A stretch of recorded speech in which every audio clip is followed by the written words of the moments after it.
Sound check, sound check.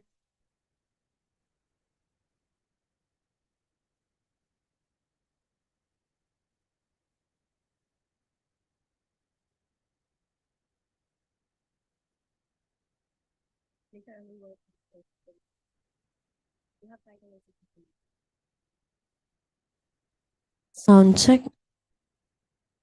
All right.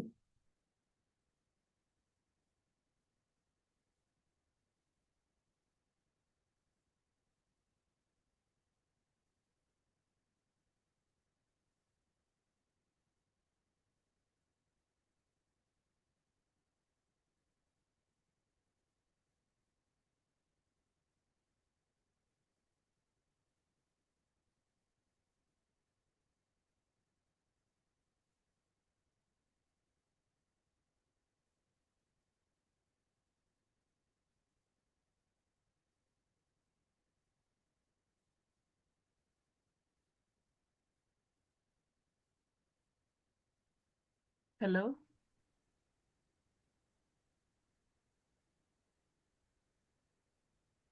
Hello?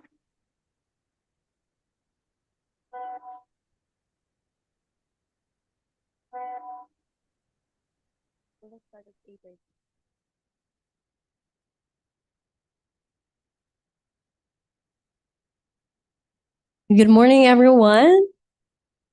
Good morning. All right. How are you? All right. That's good to hear. And I hope you had fun last night.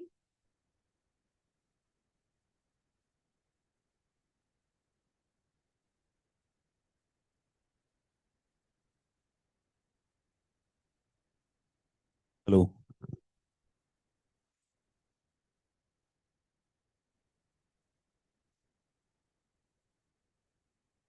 All right.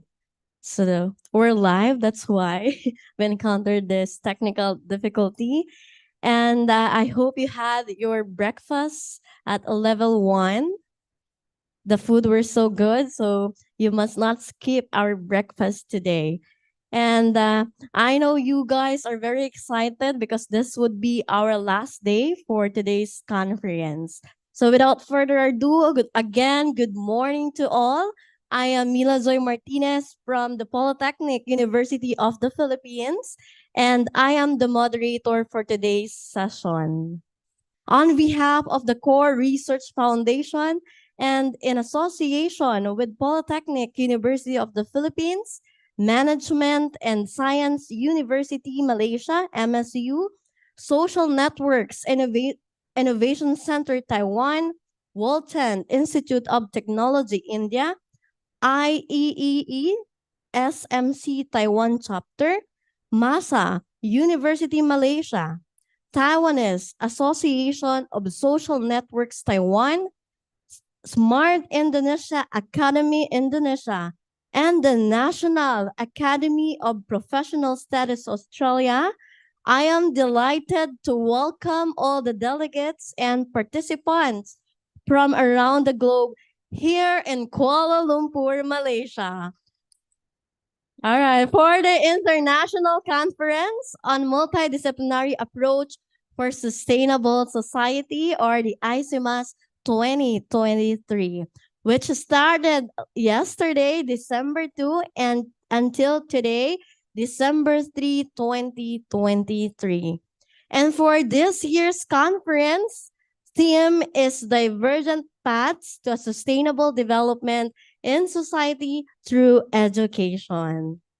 It is with a great pleasure to join with research scholars, academicians, and students all around the globe. And this event offers a platform for you to be stimulated and enriched by the latest research and development. So prepare yourselves to dwell into the presentations exploring transformative advances from various disciplines. Let us acknowledge the efforts of the organizing team, our reviewing committee coordinators, and everyone involved to make this international conference possible.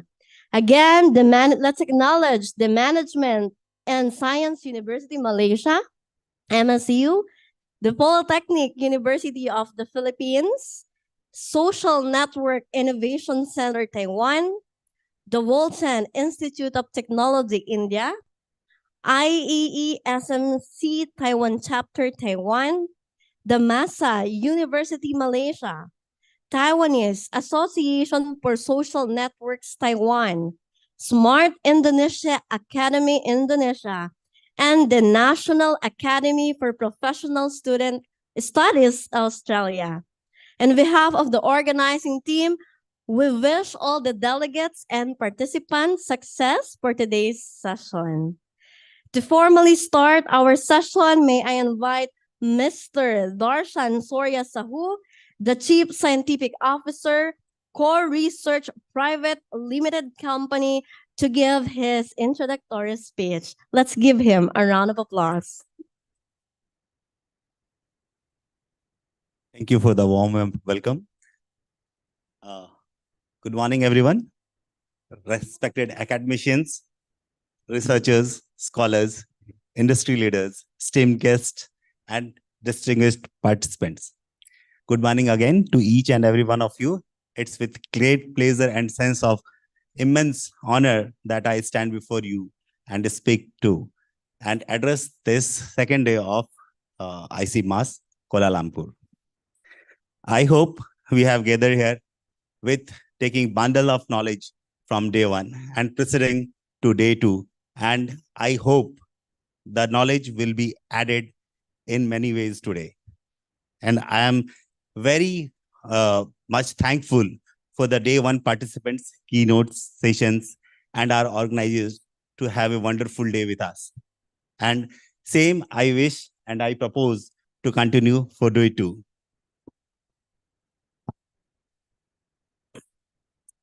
In day one, we have evidence many such research area where to focus and how to implement those things in our day-to-day life. And we had great initiatives taken, which we have shown in the research areas in last day presentations. Those I will again implement that sustainable society is a great thing to do because we need peace and humanity to sustain. And for that, we need everyone to be educated as one. And we should have a single goal in our life to achieve. And that is a sustainable society for everyone. In each part of world, we need to approach this motive to get a sustainable society. And I will request you all not to go only for education. It should be implemented in society. The main theme and main motto of this organization is to contribute towards education and society. This theme we have kept to make the awareness, including among us and to the society also, as a one that they should contribute something and make this world a better place to live in. Again, I will not take much time, but I will thank you all to coming into this international conference and getting your valuable time and learning something from here. And we wish that we should learn from something from you, and you should also learn something from us. So at last, I will thank you all to come to the second day of international conference, and we wish all the best for today's participants. And I also again welcome all the guests and speakers for today. Thank you. Thank you so much, Dr. Sahu. Indeed, we should act as one towards the peace and humanity. And that's why we are here today. We are participating the ICMASS towards the sustainable society. All right. Now let's proceed to the opening remarks of our dearest campus director, the director of the Polytechnic University of the Philippines, none other than Dr. Cheryl Morales. Let's give her a round of applause.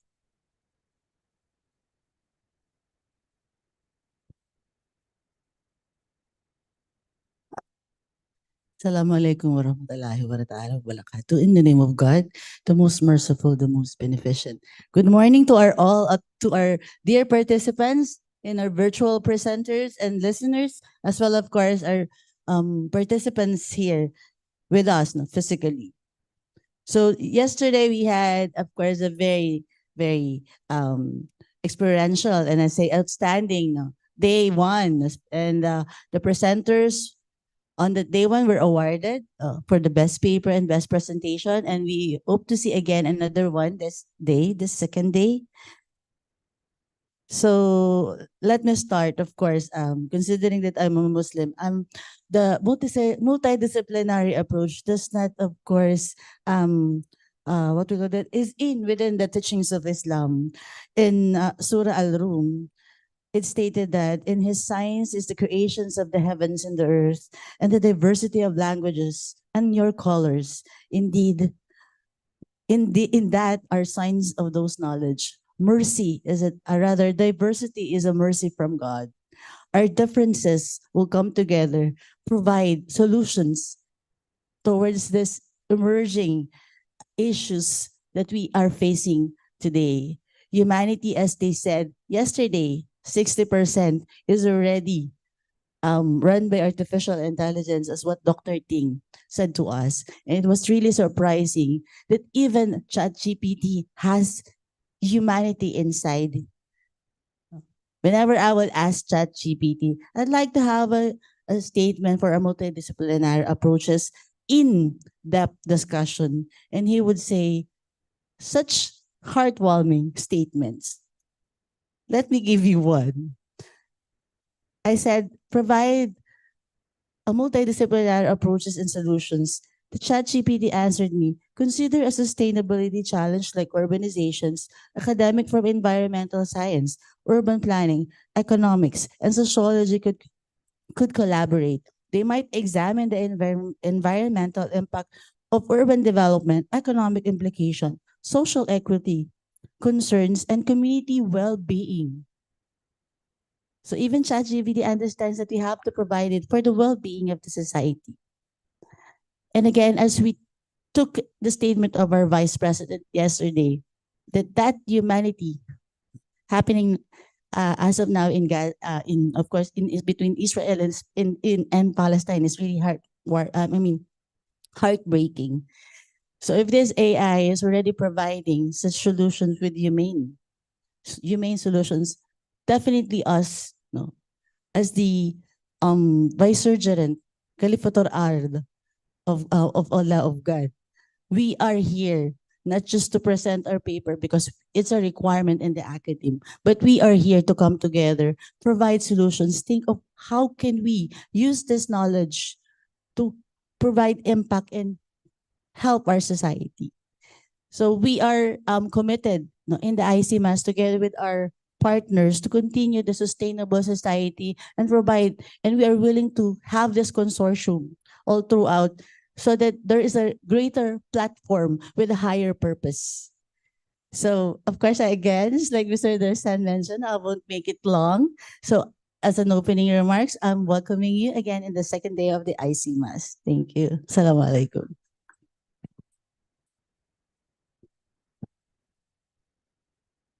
Thank you so much, Director Morales, the campus director of the Polytechnic University of the Philippines, Parañaque City Campus. And I love to hear what Director Morales said a while ago, that diversity is a mercy from God. Our differences, the color of our eyes, the color of our skin and hair, our languages. Now, despite of that, those differences, we are here gathering today towards the sustainable society, including the peace and the humanity we are aiming for to make our planet for us, for our loved ones, and for the future generations to live in. Without further ado, let's welcome our first keynote speaker. He is an educator and a registered nurse and part of the PACOCOA accreditors. He served as a counselor and representative of Parañaque City, Metro Manila. And now, the incumbent mayor of Parañaque City since 2022. Ladies and gentlemen, our first speaker is none other than Dr. Eric De Leon Olivares, and he will be presenting to us the topic social responsibility and engagement in higher education, understanding the education 4.0 landscape. Dr. Olivares will be joining us virtually.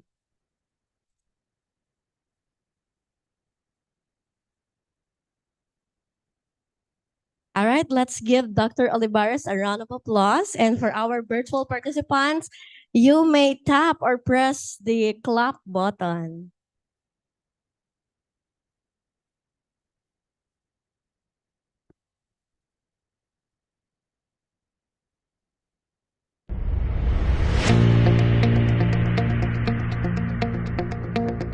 A pleasant day, fellow educators.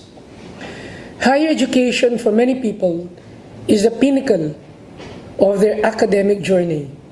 It is often referred to as the transformative period of education, which is here where learners are provided the prime opportunity to explore different areas of their academic interests.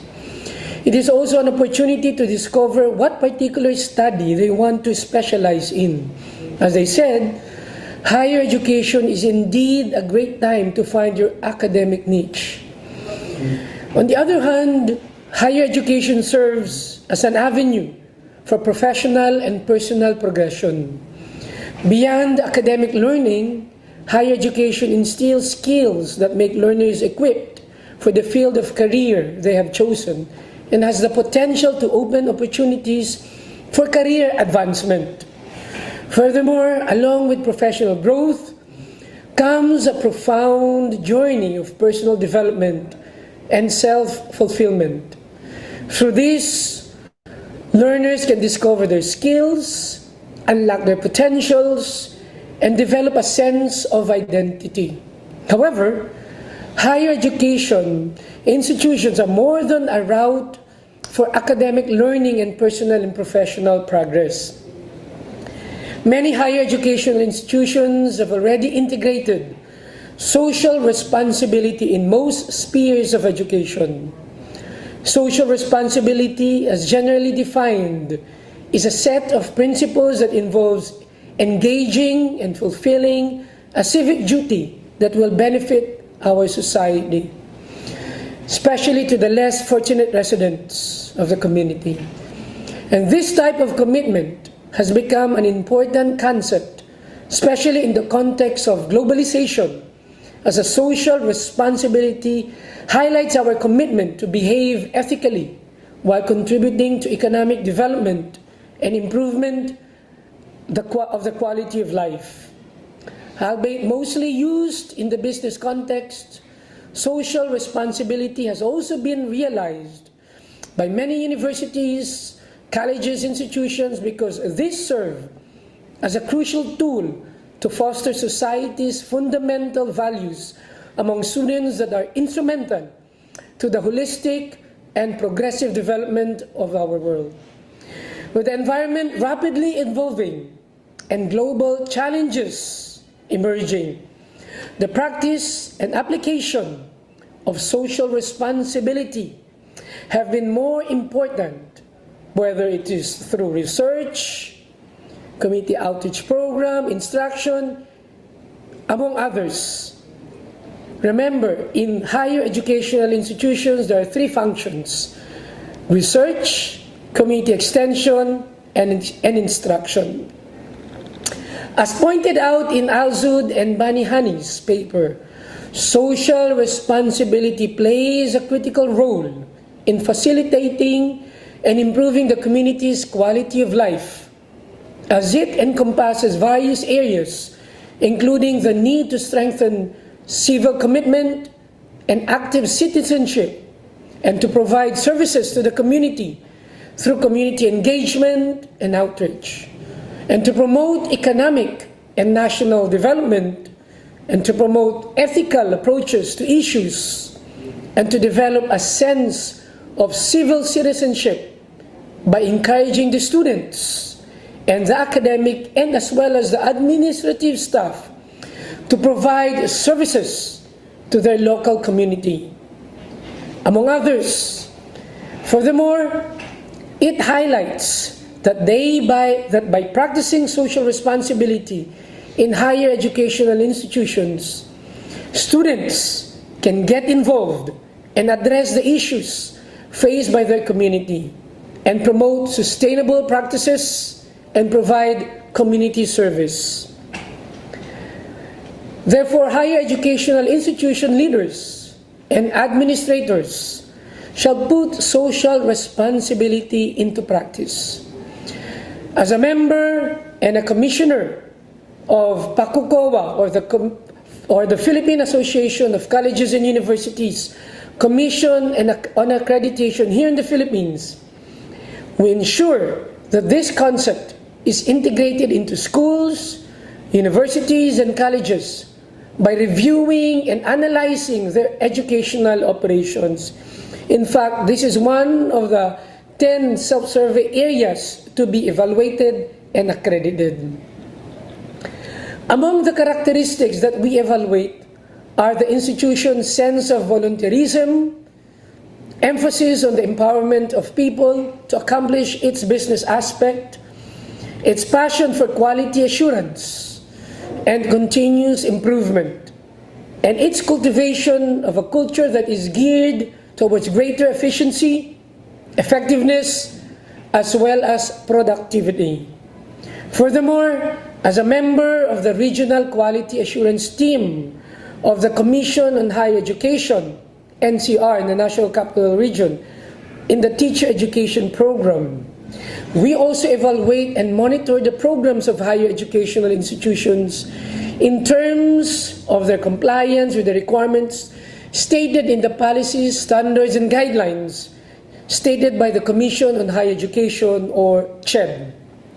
But of course, we recognize that promoting the social responsibility and engaging students to get more involved in civic duties and will not be effective without the efforts of the government.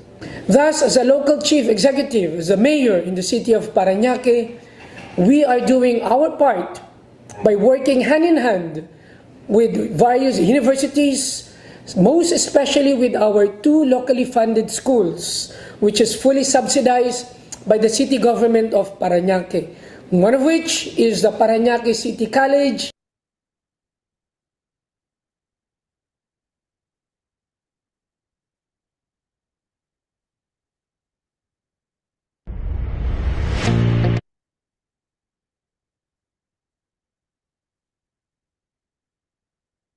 All right. So there's a technical difficulty on the video presentation of Dr. Olivares, but let me share with you the highlights of his presentation about the transformative education. And the transformative education will be exploring and different aspect of education. For instance, the implementation of social responsibility, with the help of our respective government. If we work together, if we work hand in hand, we will be able to contribute to our society by molding transformative leaders for our sustainable society.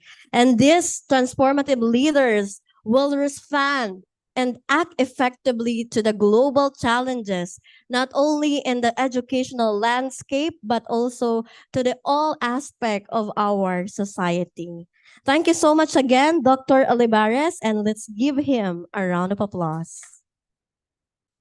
At this point, we will now proceed to our second keynote speaker, who will be discussing the topic supporting ecosystem conservation and restoration through a reforestation model centered around local and indigenous community. Ladies and gentlemen, our keynote speaker is a committed and self-motivated team collaborator with a decade of expertise spanning diverse departments. This includes roles in inbound and outbound, raw materials quality control, procurement, business analysis, and dedicated commitment to sustainable development. She is proficient in strategic management, and this individual excels in deriving valuable insight from diverse raw data through analytics to enhance business optimization. She demonstrating adaptness and presentation and transparent communication. She effectively engaged with colleagues across departments, customers, and suppliers. She also possesses profound knowledge of the food manufacturing industry and exhibits comfort and adaptability in various professional environments. Ladies and gentlemen, let's welcome our second keynote speaker for this session, Miss Ellen Ko Eswo, APAC Sustainable Manager, Tyson Food, Asia Pacific, Malaysia. Let's give her a round of applause.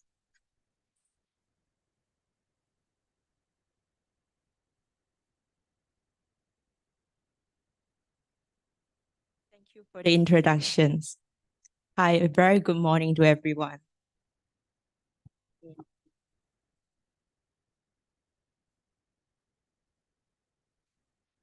I would love to start the conversation with the questions. What would you do if you have a half bottle of mineral water in front of you before you leave the room today? Would you drink it, finish it, and take the bottle to recycle?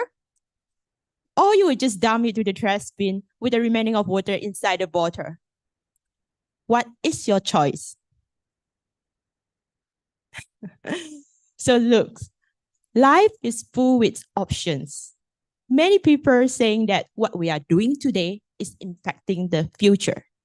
And I'm going to tell you right now is what we are wasting now, it is impacting the supply of natural resources to the people at another part of the world for now, not the future. There are billions of people in the world have inadequate access to clean water.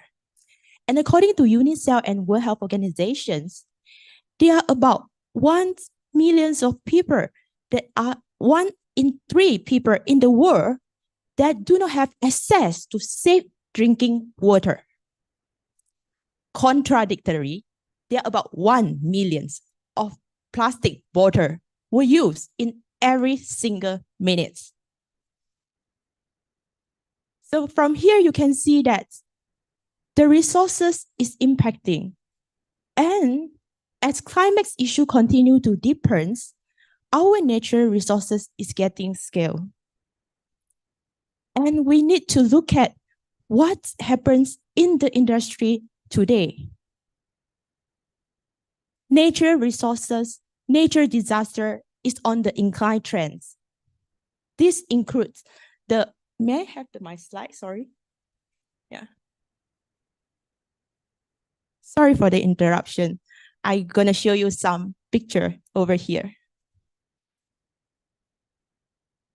Here. So this is the image that I obtained from Concern Worldwide US.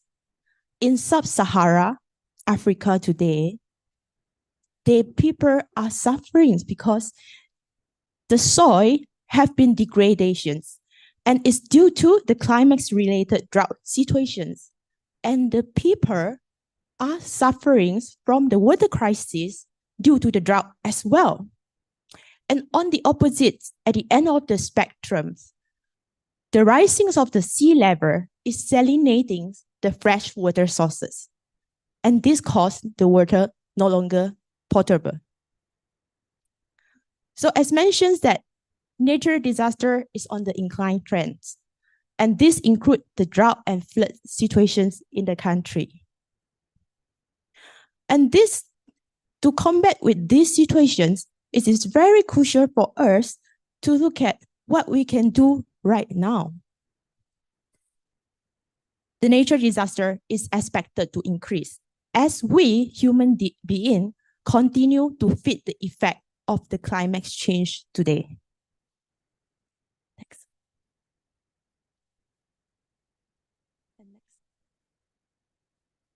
Look at this beautiful ecosystem. Ecosystem is the fundamental role for us to maintain the health of our planets. And ecosystem provide us clean water, fresh air, and even the fertile soil that needed for agriculture. Ecosystem, they also provided the habitats for countless species, including the endangered ones. And today, unfortunately, our ecosystem is under severe threats. They need help. And this is the situations that we are observing right now.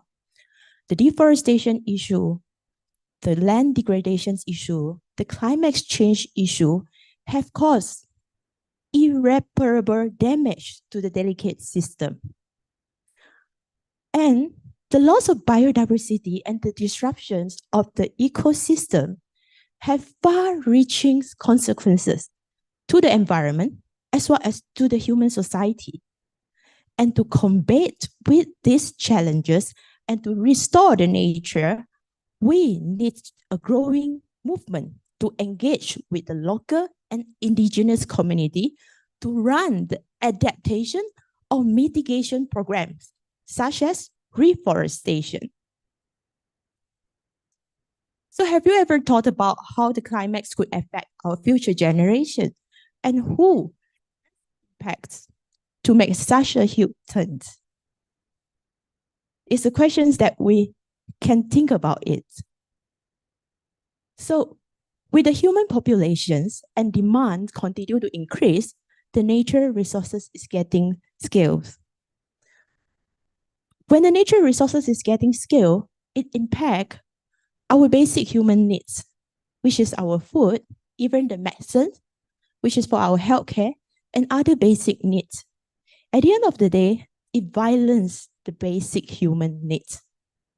So as such, all of us, every human being is responsible for nature conservation. No matter you are a student here, you are a researcher here, you are an employee or employer of a company, everyone play a role. And in the broader perspective, I'm going to tell you that organizations' effort in driving sustainability is greater than the individual efforts. But not to forget, organization effort is come from individual effort as well. Look at Jack Mezirow. He talked about the transformative learning theory. People tends to identify the ability to make changes, to reflect on things. After so long, they have been adapted to what they are doing, or they are not aware in the past, but through learning, they're able to make changes. So the same scenario that we apply in this situation, organization perceptions and agriculture industry operations play an important role in this. So as an industry player, what we can do is, how are we going to help the ecosystem? How are we going to restore the nature?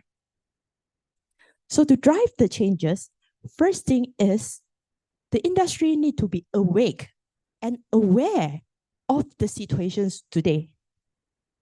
They need to know what they need to know. Create understanding and awareness is the first thing that we must work on that.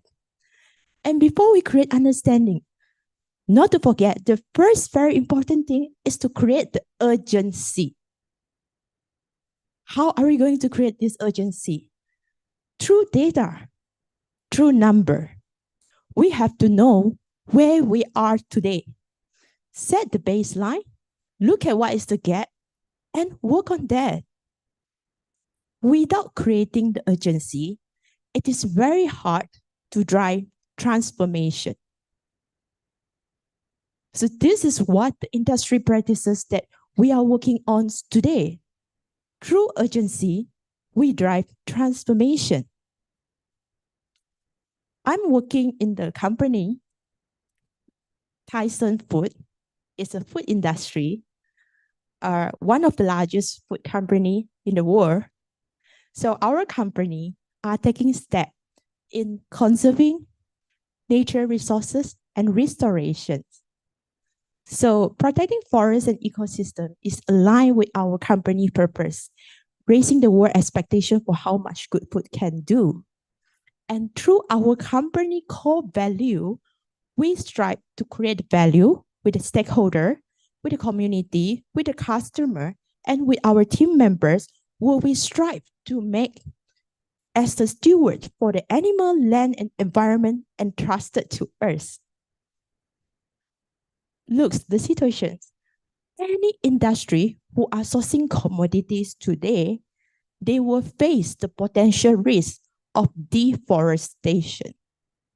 And accordingly, Tyson, we acknowledge that there is a need for us to conserve the nature resources and restorations. Today in US regions, for Tyson, majority more than 95% of the cattle, beef, soy sourcing was at low risk to deforestation. While for our pulp, paper, packaging, more than 70% sourcing was at low risk to deforestation as well. One of the reasons is we are sourcing from US origin. Another reason is we accompanied by the Sustainable Forestry Initiative certification. And not only that, look at the direct palm oil using in the food product. There are 3,000 facilities in Asia Pacific. We have been certified as RSPO certified company last year, and we maintain the certifications.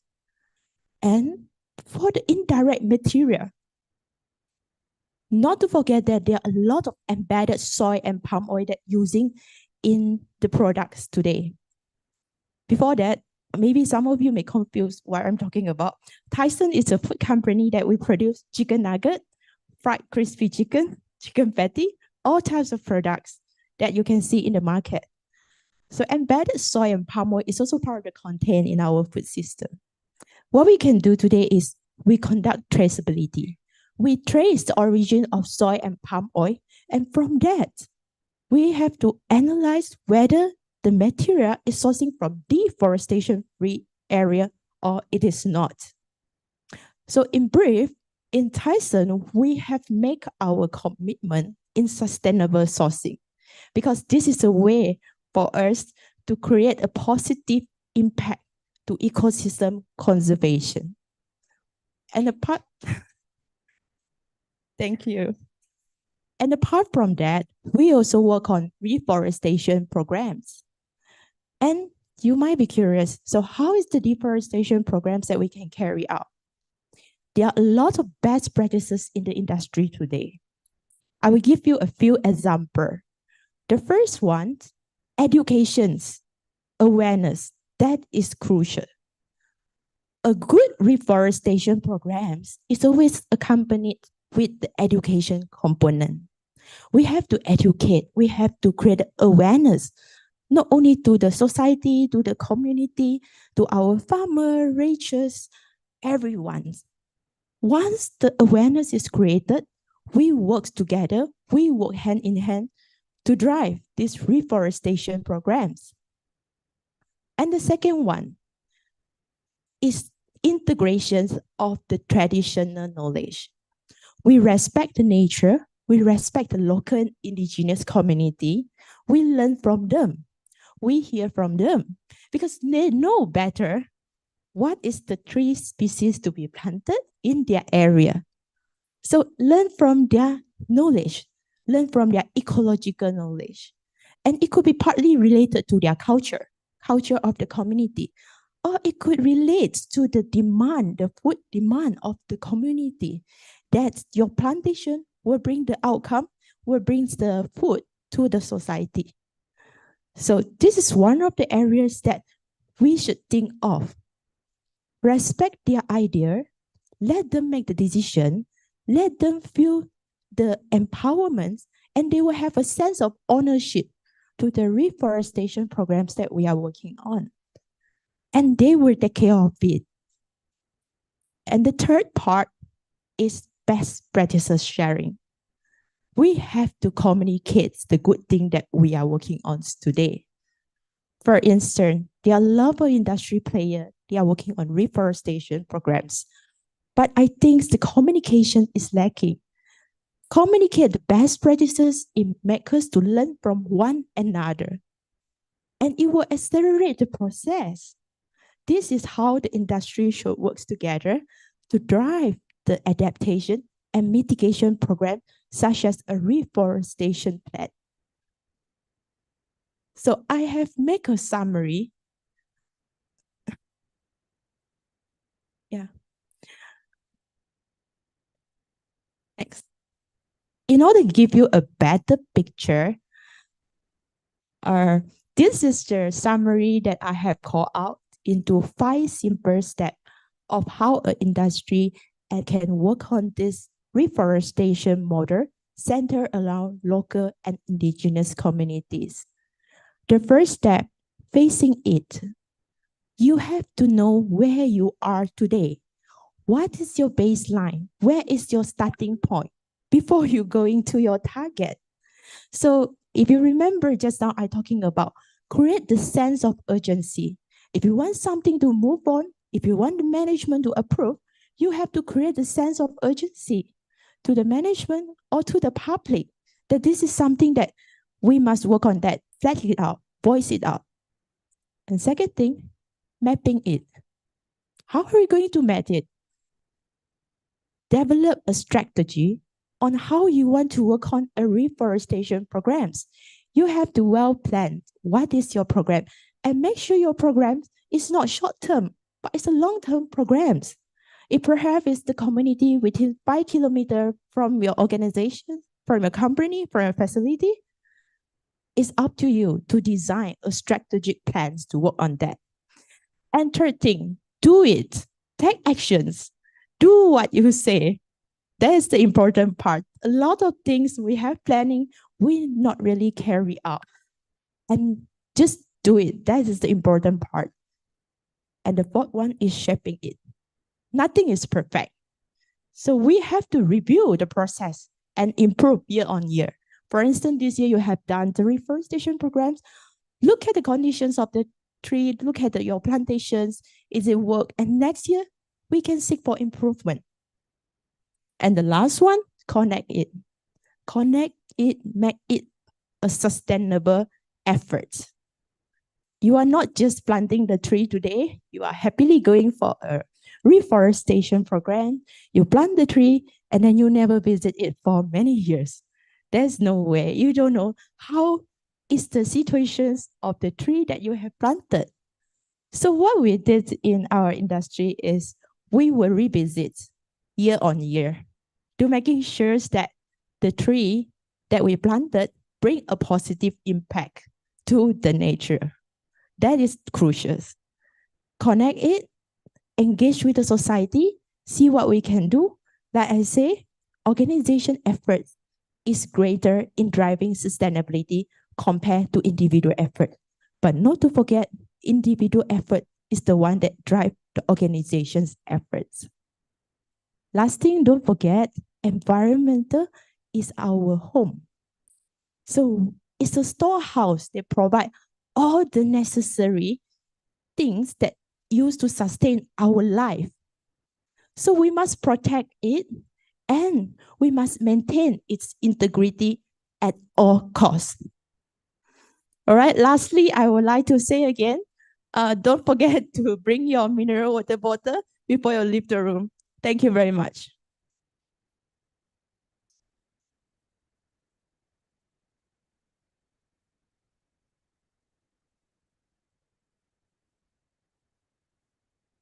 Thank you so much for sharing with us the sustainable practices of Tyson Foods and for enlightening us to make a difference. So let's anchor all the plans in our respective universities with sustainable development goals to lessen the impact of climate change, deforestation, and land degrading. And I would like to share with you that the society that destroy its soil destroy its future. So let's be an eco warrior in our simple way. So now at this point, we will begin the technical session 1, the presentation of our participants' research. We invite our session chair, Associate Professor Lual Hadi de la Cruz, the Dean of the College of Human Kinetics, the Polytechnic University of the Philippines, to give us her opening speech. Let's give Professor Lual Hadi a round of applause. Thank you, beautiful lady. I warmly welcome everyone to the first session of the second day of the International Conference on Multidisciplinary Approach for Sustainable Development.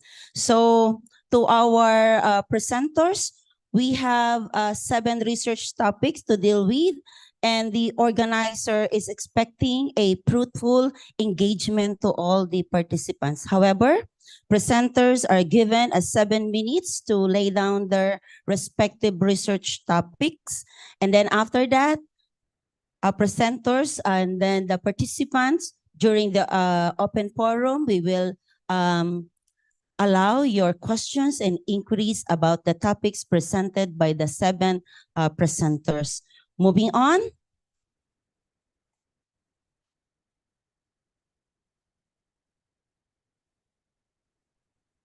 To present virtually, may we call on Ms. Nadia for the research topic titled, How Spatial Point Pattern on Customer Affect Retail Fuel Stations on Businesses. Do we have Ms. Nadia online? A video to be presented to us. So let us watch this Good morning video. everyone. Today I will present my research work about how spatial point pattern on customer affect retail fuel station business. Before that, let me introduce myself. My name is Nadia. I'm a student of doctoral program in Institute Technology 10 November Surabaya. I work in retail gas station private company. My research work topic around computational statistics and data analysis. As a dedicated supervisor, Professor Nur Iriawan and Dr. Cristiano Tamal has guided undergraduate students, fostering the next generation of scholars. For more details inquiries, you can scan the QR. Understanding the integrated spatial dynamic of customer behavior is critical for business aiming to enhance service delivery and optimize resource allocation. This presentation introduces a sophisticated analysis framework employing point process models specifically tailored to unravel the spatial interfaces of customer interaction.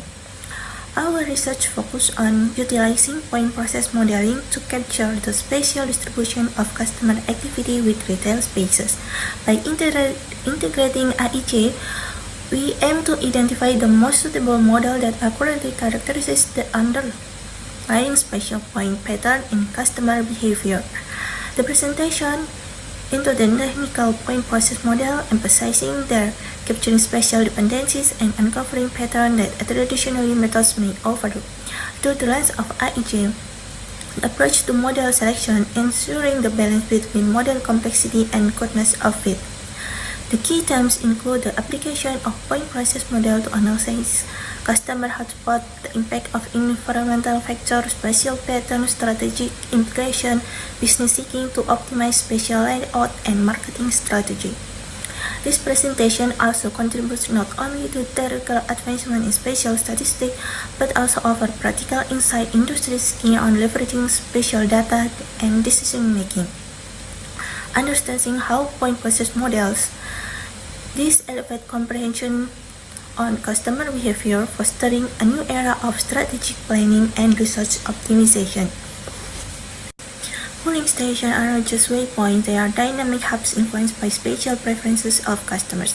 Understanding how spatial dynamics shape customer behavior is pivotal for enhancing operational efficiency and customer satisfaction. As you can see in the slide presentation, there are some highlights about other research work, what special customer research, increasing number of competitors, and other gap between sales in retail business district. Our research aims to utilize PPM to delve into spatial pattern of customer activity at retail gas station. By doing so, we seek to uncover insight that can guide strategic optimize business performance. We employ PPM as a robust tool for spatial analysis. This model allows us to capture and quantify the spatial distribution of customer interaction. with geographical coordinates, time of day, and contextual elements specific to gas station. Selecting the right model is critical. Through religious evaluation using IEJ, we ensure that our chosen point process model accurately represents the spatial point pattern. Our research isn't confined to theory.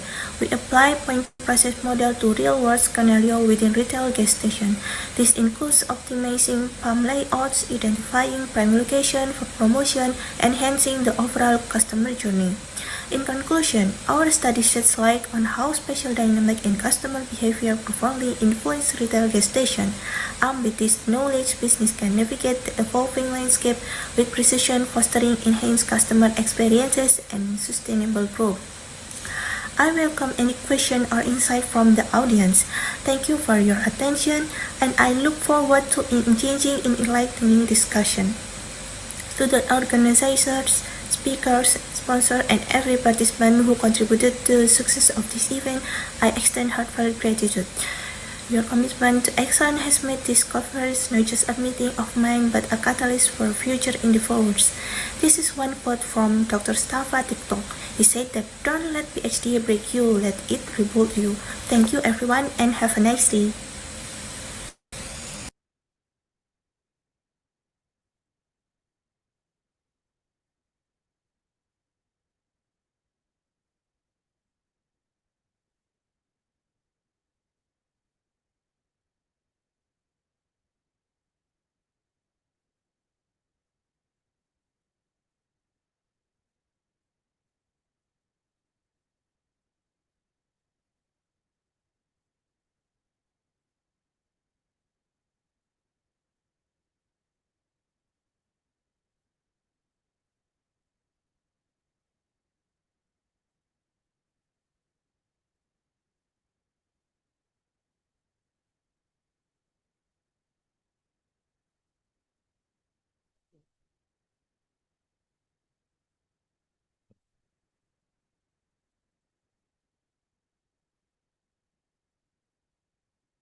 Hello. Hello.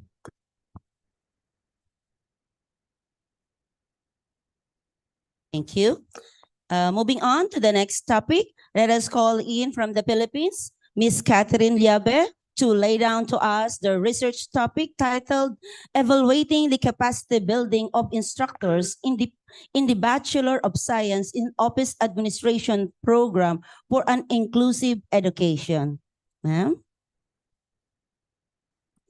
Okay, good morning. So I am only human, flesh and blood I'm made. So I think that's the introduction of me and my topic, which is as an educator, I am aspiring for everybody to have education for all. And this education for all has been the catchword of many international organizations since 1990, and the byproduct of this education for all is the Salamanca Agreement. However, this education for all is not really for all because it is not inclusive, especially for the vulnerable people. However, in response, the former president of the Philippines has enacted or mandated a law for the basic education to integrate the vulnerable people.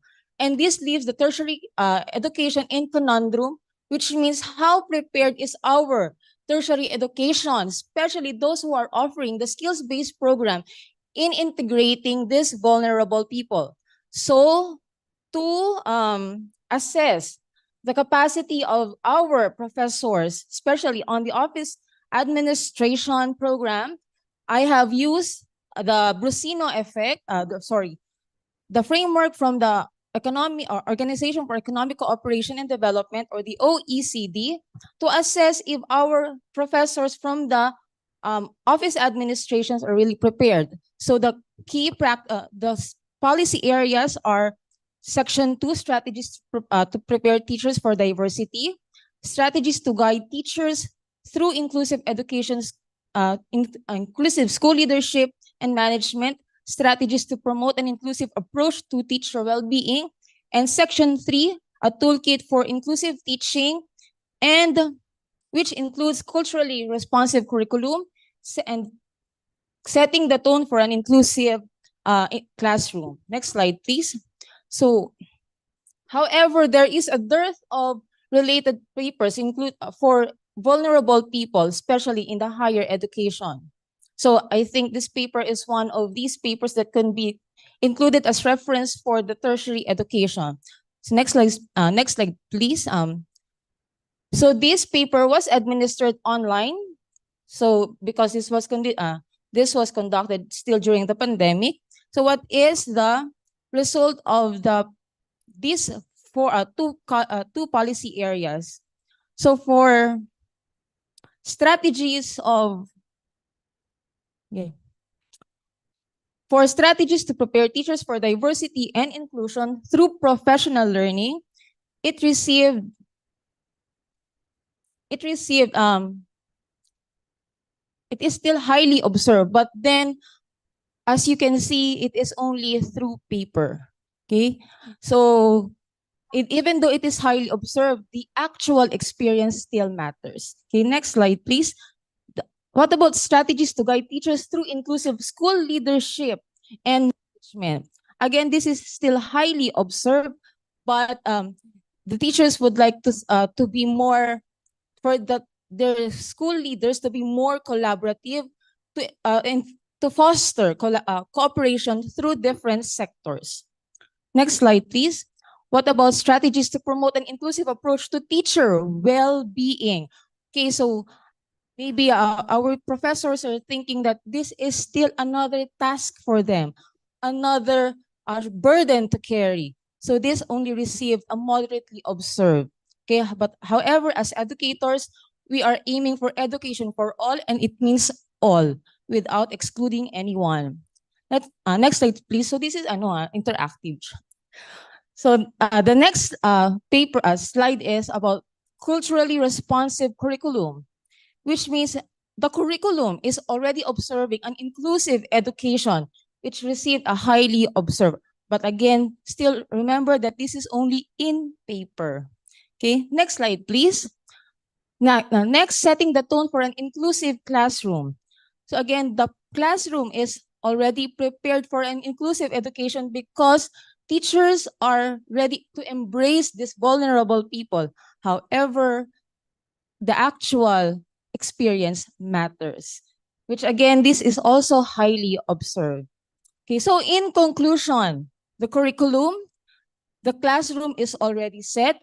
The teachers are ready to, are open-minded to have learnings to learn more for the vulnerable people. However, they can learn more if they will be immersed, if they will be put into areas that really requires that really requires their presence. So I would like to say that, so you have you, me, we, us, and we have our we have a world that is integrating our vulnerable people. So in conclusion, I would like to say that this paper is still all talk, all words, but no action.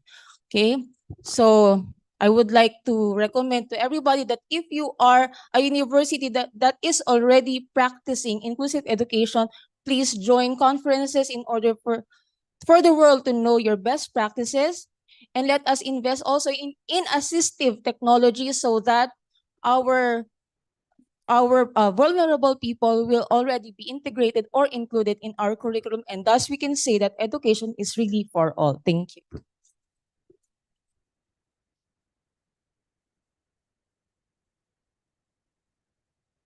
Thank you, Ms. Liabe. Job well done. Now, moving on to the third presenter. So, let us hear from Mr. Dimas Hayo Pamongkas to present to us, to lay down to us the research topic titled An Analysis of Potential Augmented CPO Production in Indonesia to Comply with B100 Mandatory Biodiesel Program Without Deforestation. On stage,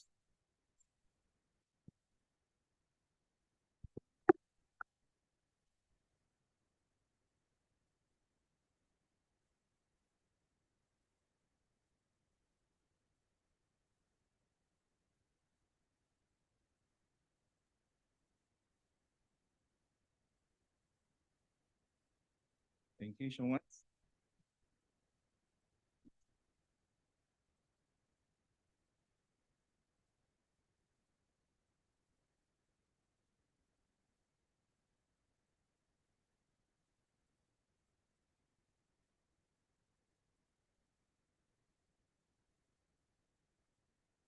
Okay.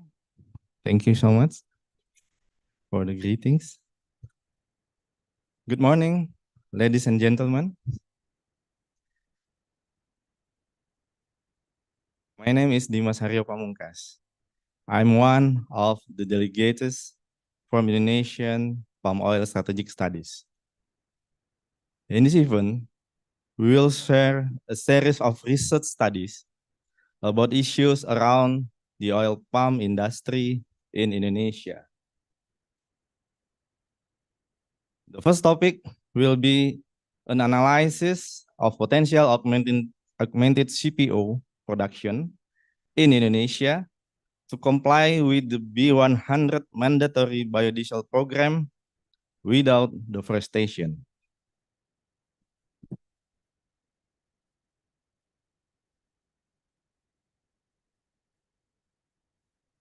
Indonesia needs to undergo a sustainable energy transition.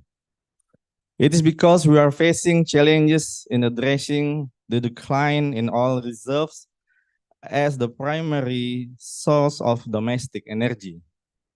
Based on the data, crude oil reserves experience a decline up to 46% over the past decade.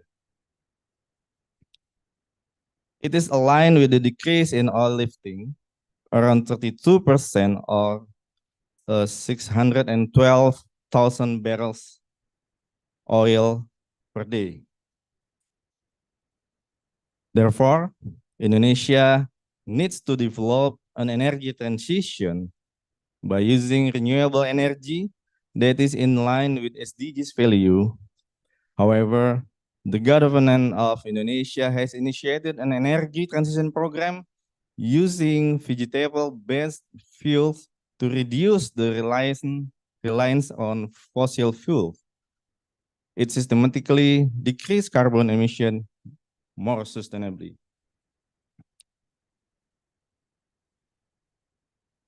Palm oil as a sustainable biofuel in Indonesia. Mass 2017 states that biofuel has effectively reduced greenhouse gas emission. The Ministry of Energy and Mineral Resources of Indonesia also declared that 1 kiloliter of biodiesel can reduce carbon emission by 2.6 tons of CO2 equivalent. Multiple studies also state that biodiesel is more effective than diesel fuel. Adiatma from ESR calculated gas emission from combustion on vehicle, comparing the usage of diesel fuel and biodiesel. The result shows that emission from pure biodiesel B100 combustion are 70% lower than diesel fossil fuels. The advantage of palm oil. The first, the availability of plantation for palm oil reaching 16.4 million hectares, and the potential production is the potential production of oil palm is 5 until 8 times higher than other vegetable oil.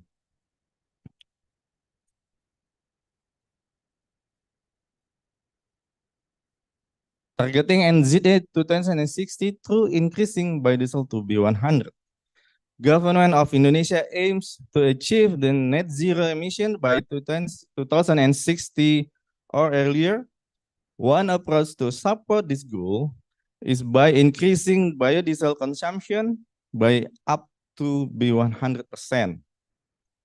It began in 2008 when it was mandated as B2.5, and then increasing to B10, B15, B20, B30, and this year B35.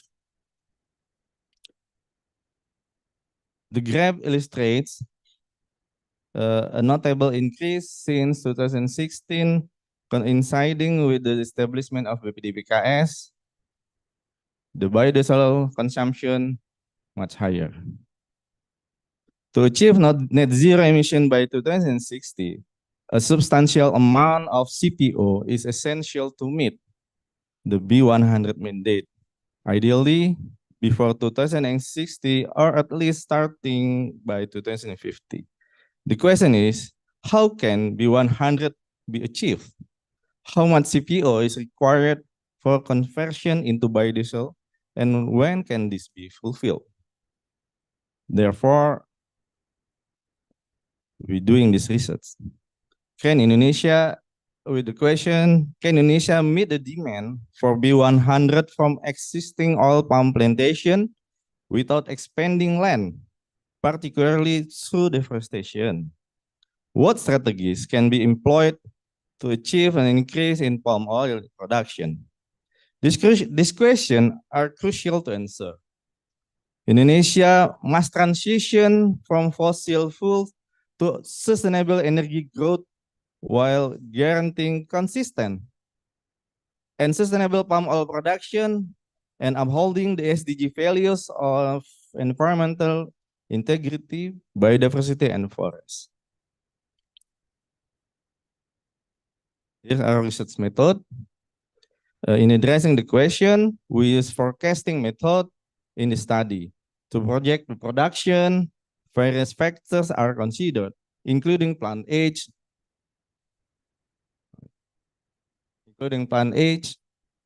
seed type, land suitability class, and cultivation techniques. The productive area are projected also by using oil palm replanting program. Replanting program schemes in smallholder, or private plantation, and state-owned plantation. The following action is that they are considered as immature area for the following 3 years. And reclassify them as mature or productive area in the 4th year. Yeah? Okay, to summarize, okay, thank you. This is the result. The planted area is growth up to 2060. We have the stability planted area as the land use palm oil area. The mature area also growth, and the productivity can be growth like this, and the production can be growth and stable in 100 million tons hectare up to 2045. And we compare the projection of oil palm production to the demand of biodiesel. We see here the oil palm production is still comply and meet the B100 biodiesel demand. The conclusion, projection indicates that palm oil production in 2040 will surpass 100 million tons annually, achieving its peak level of 103 or 104 million tons in 2045 to 2060. The second, biodiesel consumption doesn't increase linearly. Therefore, B100 needs only 28 to 32% of the total palm oil production. In other words, the NZA 2060 target can be met by implementing B100. Our recommendation, the strategy to achieve the high production, this conclusion has policy implication. First, achieving the oil palm replanting objective is essential for smallholder, private, and state-owned enterprise plantation. This involves prioritizing the maintenance of replanting to ensure optimal plant growth and maximum production yield. utilization of certified DXP oil palm seeds, good soil conservation, implementation BMP. 3, enhancing the quality of agronomic inputs, such as fertilization, pest control, and harvest management, and also considering environmental and biodiversity factors in high conservation value area within plantation. Thank you so much.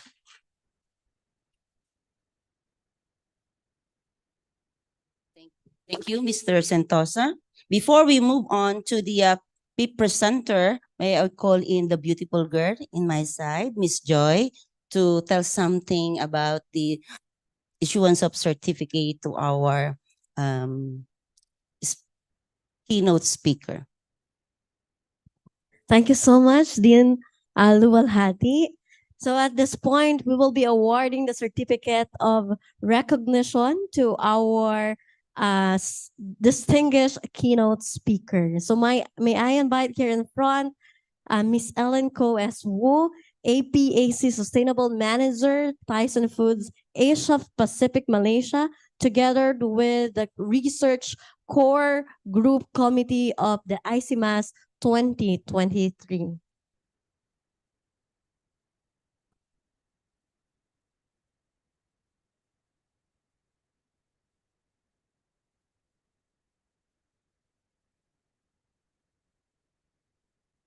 Allow me to read the citation. The certificate of appreciation is given to Eileen Ko S. Wu in recognition of contribution as a keynote speaker at the International Conference on Multidisciplinary Approach to Sustainable Society, organized on the 2nd to 3rd day of December 2023 at Kuala Lumpur, Malaysia. Signed, Dr. Iman Parshi, Dr. S.P. Sahu, and Associate Professor Cheryl Sharima R. Morales. Let's give a round of applause. Miss Ellen Ko S. Wu.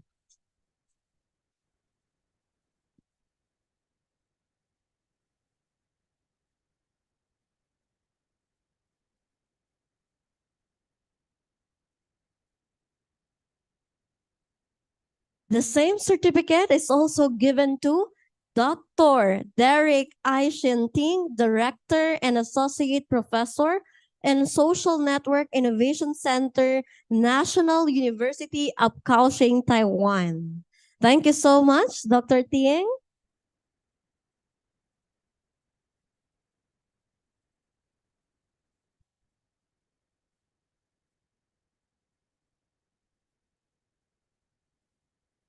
All right. Thank you so much to our distinguished keynote speakers. And now we will be resuming the presentation of research conference. Thank you.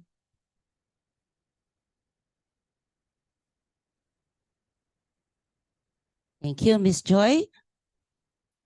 And congratulations to our keynote speaker for receiving the plaque of recognition or the certificate of recognition. Moving on to the PIP presenter with their topic, CPO allocation model for mitigating cooking oil scarcity in mandatory biodiesel program, a case study of Indonesia. May I call in on stage? I don't know if I can pronounce it right. Is this Miss Oktadianti Kartika Padmanshi? A give up.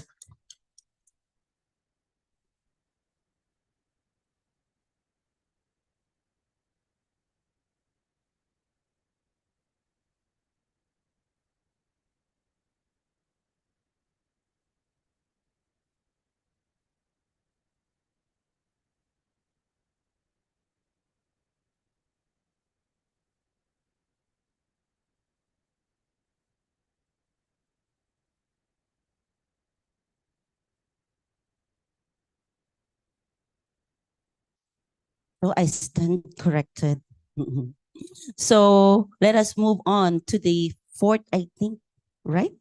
So with the topic titled Biodiesel Mandates in Indonesia, a strategic pathway to net zero emission by 2060. Let us call in Miss Diwavayani Sentosa.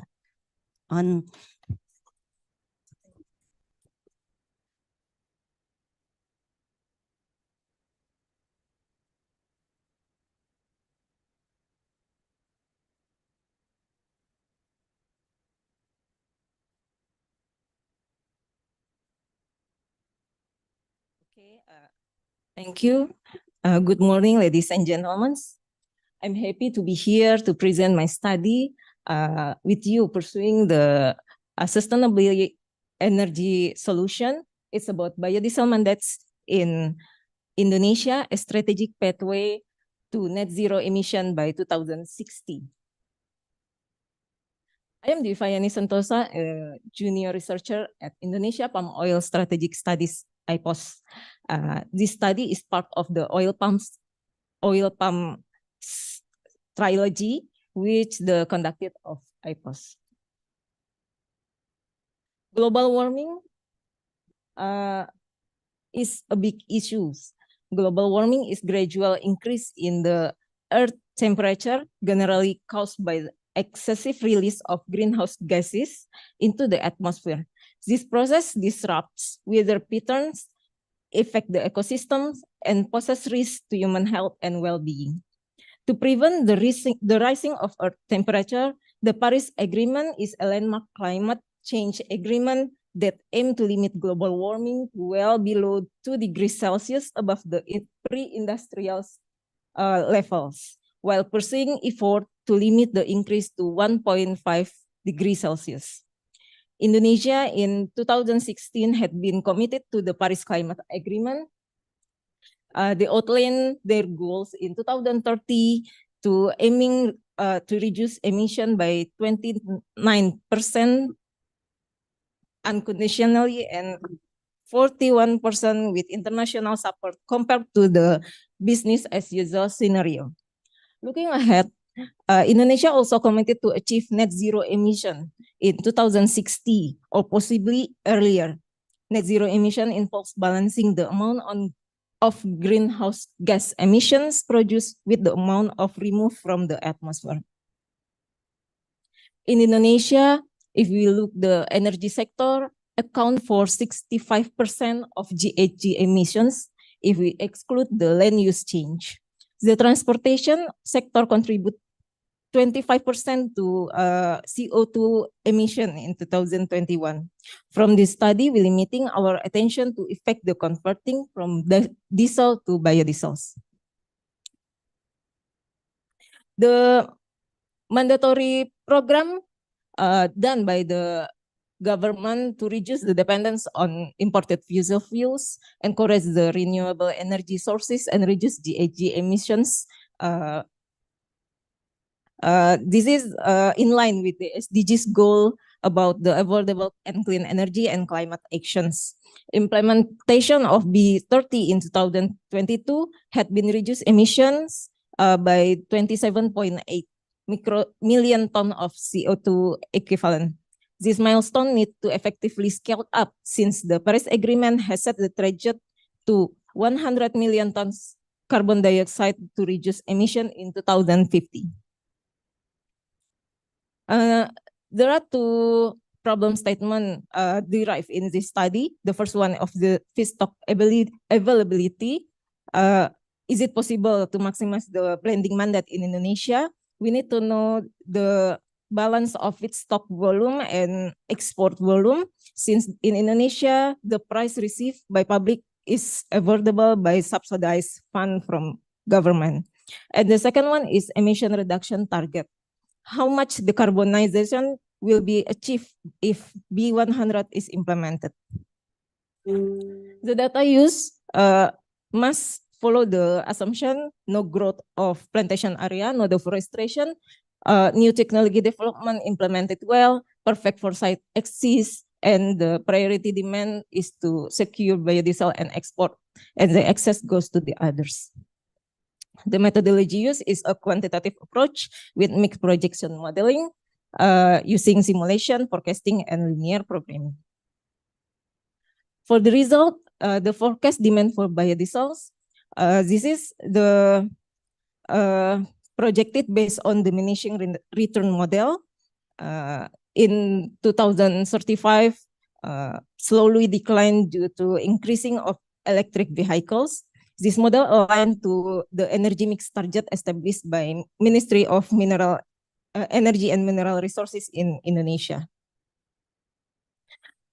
For the feedstock availability, This projection is calculated from the allocated export according to the volume required to meet the funding needed by mandatory biodiesel program and replanting program to attain the high productivity. We multiply the CPO volume and export levy based on the CPO price to generate the appropriate revenue of finance for biodiesels. We found that the production of CPO can meet the demand for biodiesels and the need for exports. Additionally, there are still accessible allocation for foods and other requirements. And for the emission reduction target, implementation of B100 in 2015 will be reduced 99.4 million tons carbon dioxide equivalent. If we look back at the Paris Agreement targets to the transportation sector in Indonesia, we found that fully implemented biodiesel can meet these targets. On the other hand, if the mandatory biodiesel program is effective and the other transportation targets are also working well, we are optimistic that Indonesia can achieve higher emission reduction than the target above. As the conclusion, the potential achievement of B100 by 2050 is highly dependent on CPO production and implementation of mixed strategy. The implementation of B100 will support decarbonization by reducing emissions, but to ensure this accurate implementation of the projection presented in this research paper, the government and relevant stakeholders need to consider the following aspects: the technological innovation, capabilities to create a scale supply chain and support infrastructure, the sustainability supply of necessary feedstock, governing standard, tracking and pricing mechanism for CPO price, and effective capital allocation and financing structure for levy policy. Thank you.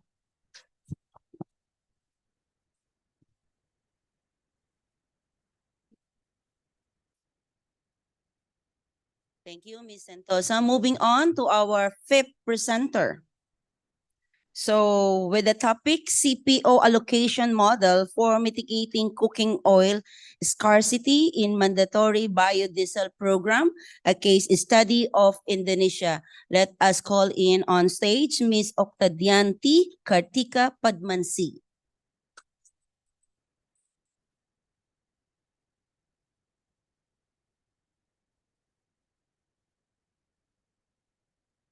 Good morning, everyone.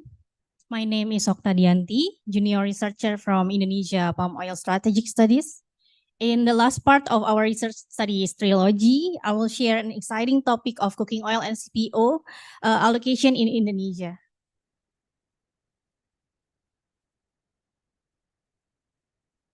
Food security is a topic that impacts every one of us. Food security means all people, all the time, should be able to get enough food to lead an active life.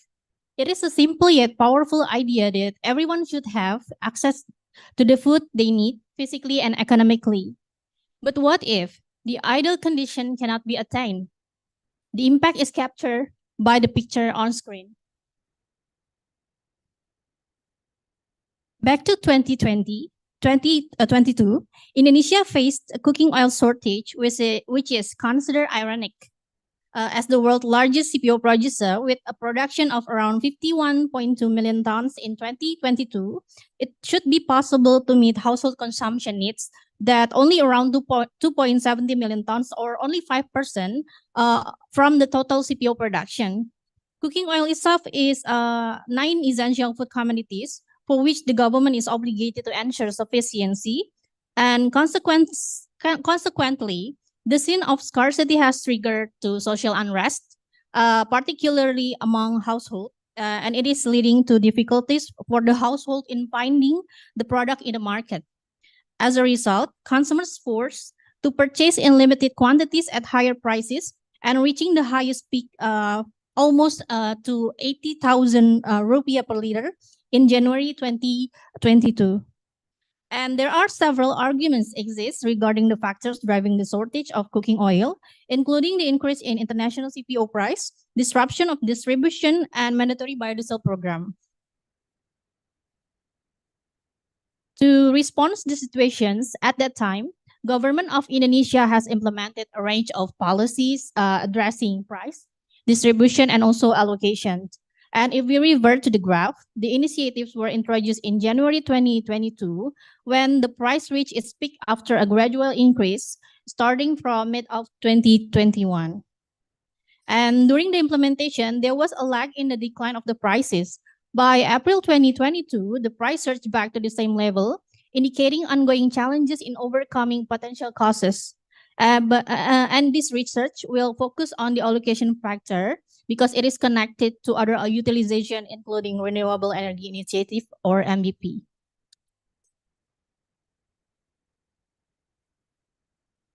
IPOA categorized CPO allocation into 4 categories, which we utilize for defining the allocation.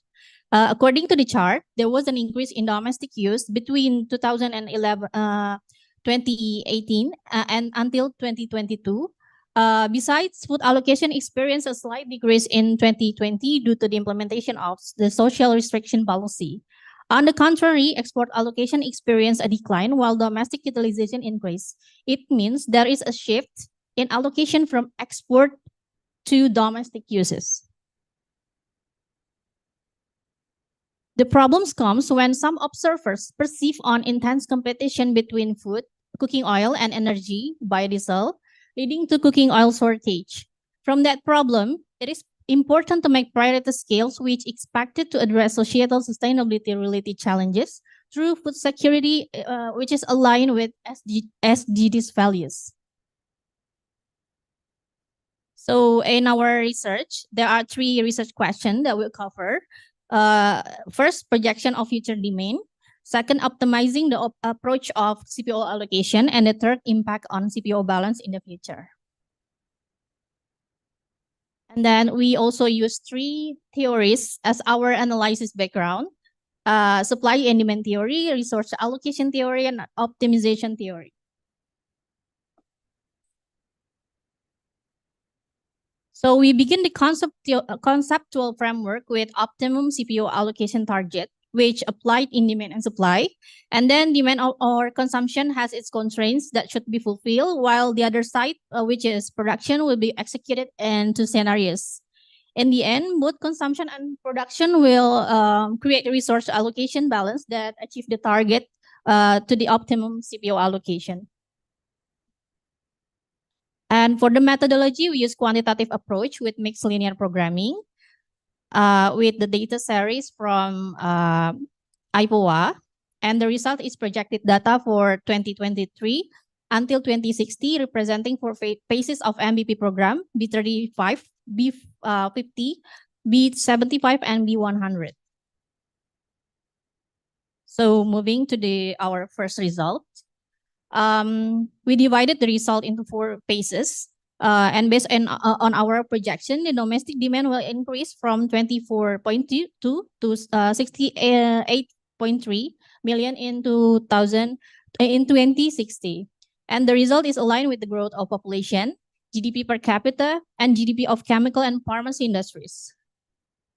From this result, we also calculate the optimum function using linear programming from projected data with the to maximize the certain allocation from production numbers with the priority food and oleochemical, and then export, and then biodiesel.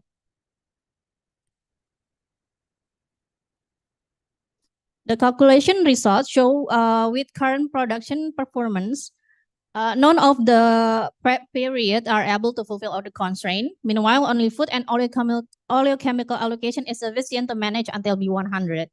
And then for the export, the targeted amount of the CPO has been insufficient when B100 is implemented. And biodiesel has different cases. Since B35, the biodiesel target capture rate has declined from 59% to 0%.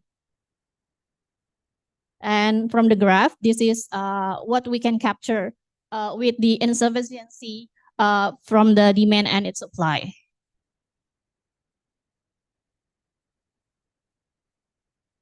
So the question is, what can we do to overcome the situation?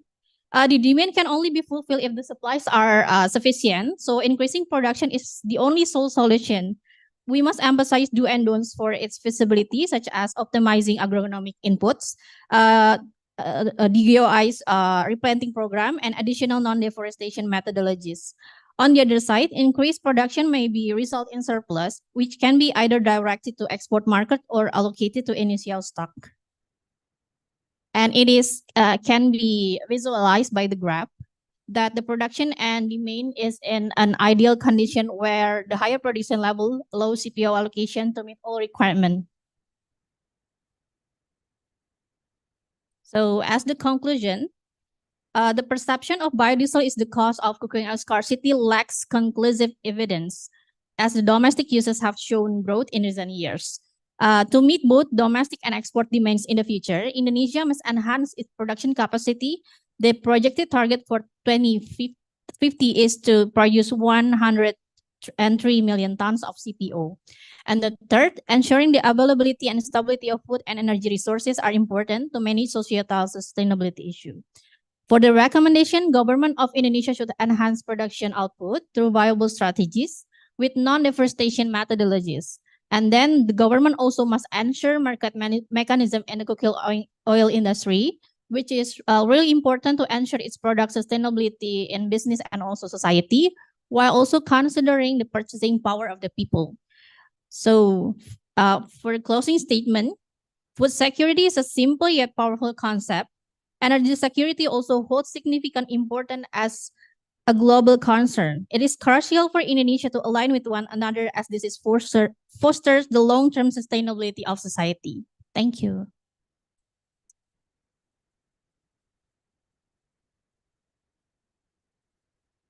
Thank you, Ms. Padmansi.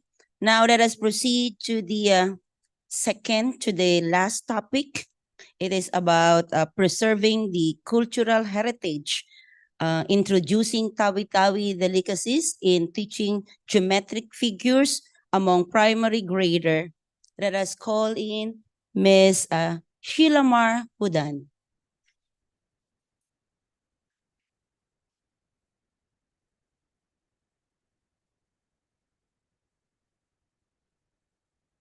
Bismillahirrahmanirrahim. Assalamualaikum warahmatullahi ta'ala wa barakatuhu. I am Shilamar Jailani Chudan, a faculty member at the Mindanao State University Tawi-Tawi College of Technology and Oceanography in the Philippines. And I'm honored to present to you and share with you my research titled Preserving Cultural Heritage, Introducing Tawi-Tawi Delicacies in Teaching Geometric Figures Among Primary Graders. Next slide, please. Before I begin with my presentation, allow me to introduce to you Tawi-Tawi, where the study was conducted and where I came from. And maybe you can consider Philippines, particularly Tawi-Tawi, as the next venue for our conference next year. Yeah, and we will be very excited to welcome you and tour you to our majestic cultural sites in Tawi-Tawi. And among those are in the picture, we have the Balabak Cave, the Bihing Tahik, our Budbongao, our beaches, the longest sandbar in the Philippines, and the Sangay Shapo Beach. And also, we are proud that the first mosque that has been established in the Philippines can be found in our place, in one of our island municipality in Simunul. So, yeah, may I begin with my presentation? Next slide, please. Next slide, please. Next slide. Thank you. Just a backstory. My husband, who is also my co-author, works at the Bangsamoro Commission on the Preservation of Cultural Heritage. And last year, they had a training among Badchao mothers in Tawi-Tawi, wherein they trained these mothers on how to bake and make delicacies that are true to Tawi-Tawi. And with that, as I was observing, we thought of also introducing these delicacies to our young learners in Tawi-Tawi because they are these delicacies are already alien to them. They are more exposed to junk foods than to these delicacies that actually dictate and promote the culture and heritage of our place. And so we conducted research. Next slide, please. Culturally responsive teaching integrates people's cultural backgrounds into the curriculum for enhanced learning outcomes. Anchored on the theory of Lev Vygotsky and the sociocultural theory, we believe that when we employ approaches that are true to the culture of our students, they become more engaged in the learning process. Specific cultural elements in mathematics, however, remain unexplored. As we explore literatures in ethnomathematics, we discovered that there is a scarcity of literature that employs delicacies into mathematics teaching. And so that became another motivation for us to pursue this research. This study uses the descriptive developmental research designed to integrate tawi-tawi delicacies into teaching geometric figures for primary graders. We actually developed a module to be able to introduce these delicacies among the primary graders. Next slide, please. Participants include 112 primary graders from the three elementary schools in Bongao, Tawi-Tawi, and with their respective mathematics teachers. They were assessed through pre and post tests. We also had interviews with the teachers, and we also did classroom observations. Results show significant improvement in pupils' understanding of geometric figures with the integrated teaching module. There was a dramatic increase in their scores from the pre-test before the module was given to them compared to the results that we got from the post-test after the module was introduced to them. And actually, the teachers, we also asked the teachers to utilize these delicacies as instructional tool inside the classroom when they teach geometric figures. Quantitative insights highlight enhanced student engagement, enthusiasm, and cultural appreciation. Next slide, please. Teachers' perspectives validate the effectiveness of cultural integration in promoting comprehension of geometric concepts, and the study contributes to culturally relevant pedagogy, emphasizing its potential for inclusive and meaningful learning environments. I believe that when we employ approaches that showcase our culture, our learners become more interested in the learning process. And out of this research, the very goal is not just actually to help the learners or to teach them shape recognition, not merely the shape recognition, but to foster love for their culture and recognition of their identity as Bangsamoro Filipino in the Muslim Mindanao. Thank you.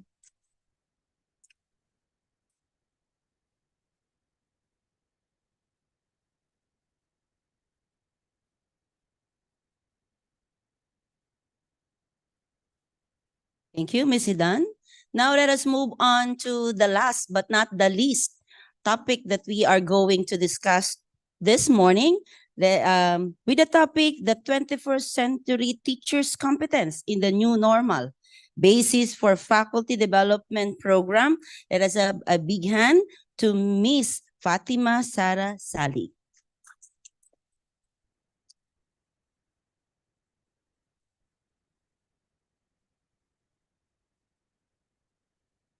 Assalamualaikum warahmatullahi ta'ala wabarakatuh. Good morning, everyone. So this morning, I am very much honored to present my study entitled 21st Century Teachers' Competence in the New Normal Basis for Faculty Development Program. By the way, I am Ms. Fatima Zahra Sali, one of the faculty members of the College of Education from the Mindanao State University, Tawi-Tawi, Philippines. Yan, next. So this study has been conducted in Tawi-Tawi, Philippines. As you can see, the demographic profile of our country, our province, it is nearly located at Malaysia itself, a neighboring country of this country, and also it is located at the southernmost tip of the Philippines, Tawi-Tawi. And as what my colleague has said, you can also have our next conference perhaps in the islands of Tawi-Tawi. We're very much welcoming you at our college. So the abstract. So the context of this study is in the context of new normal. As we all know that we have been challenged during the pandemic and the global learning. So the heart of this study is on the assessment of the level of competence of the elementary teachers or the teachers in whole, because we need to assess the level of our teachers in order for them to be seen that whether they are ready or not in the facing of new normal. So This study has been anchored on the framework Philippine Professional Standards for Teachers, a framework in the Philippines to assess the teacher's competence. And the basis will be the faculty development program on the basis of these results. Next.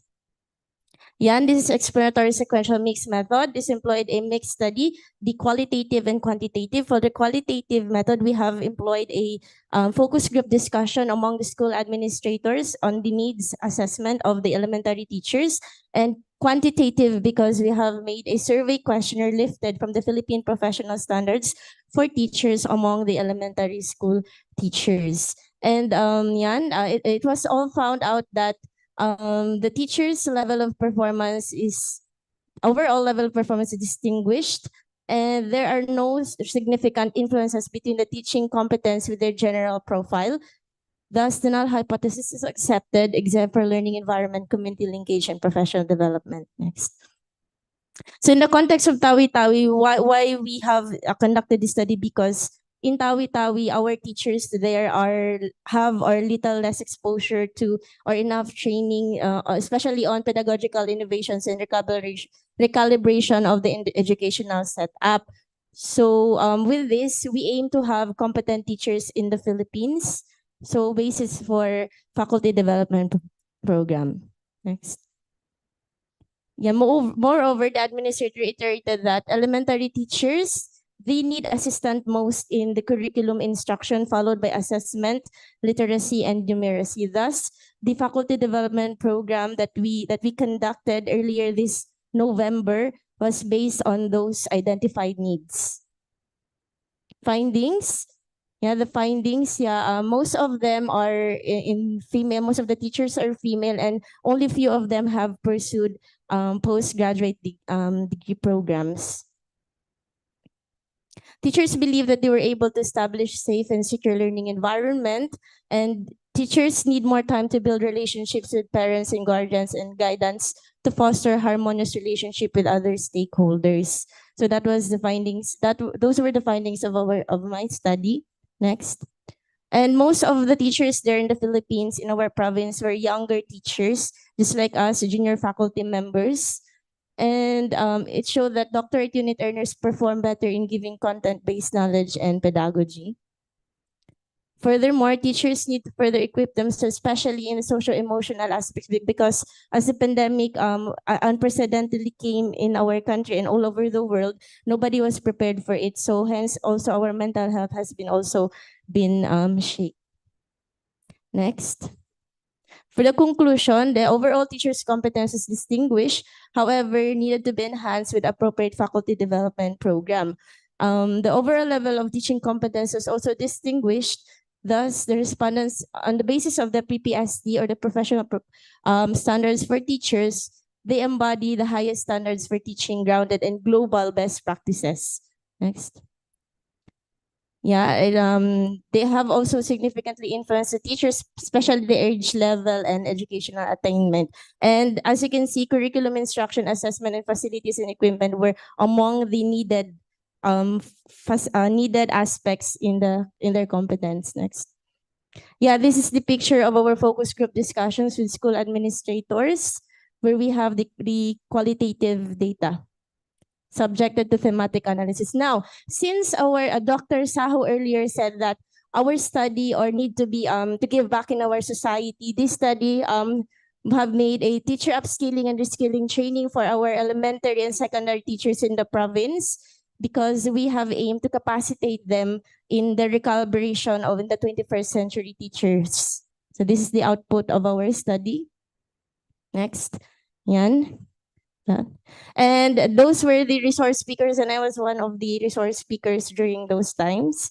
So because we really want to capacitate our teachers, because sustainable society, I believe as an educator, we must also invest on educators. And when we say educators, we are not only referring to those persons who are in the teaching field, but those people who are directly involved in shaping the minds of younger generations to have sustainable development and society. Thank you, Magsukol. Maraming salamat and teramakas.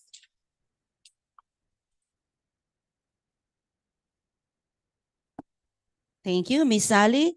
And that's all the topics for the morning session. So let us recap before we have move on to the open forum for the topics that we have discussed. For this morning, we focus our discussion on environmental protection, cultural preservation, teachers' capability towards achieving inclusivity, equity, and sustainable society.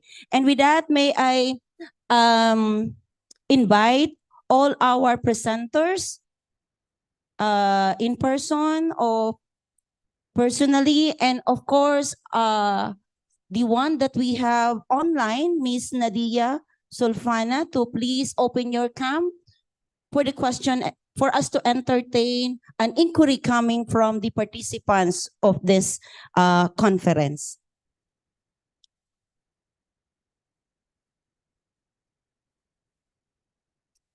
Any question from the online and from the audience?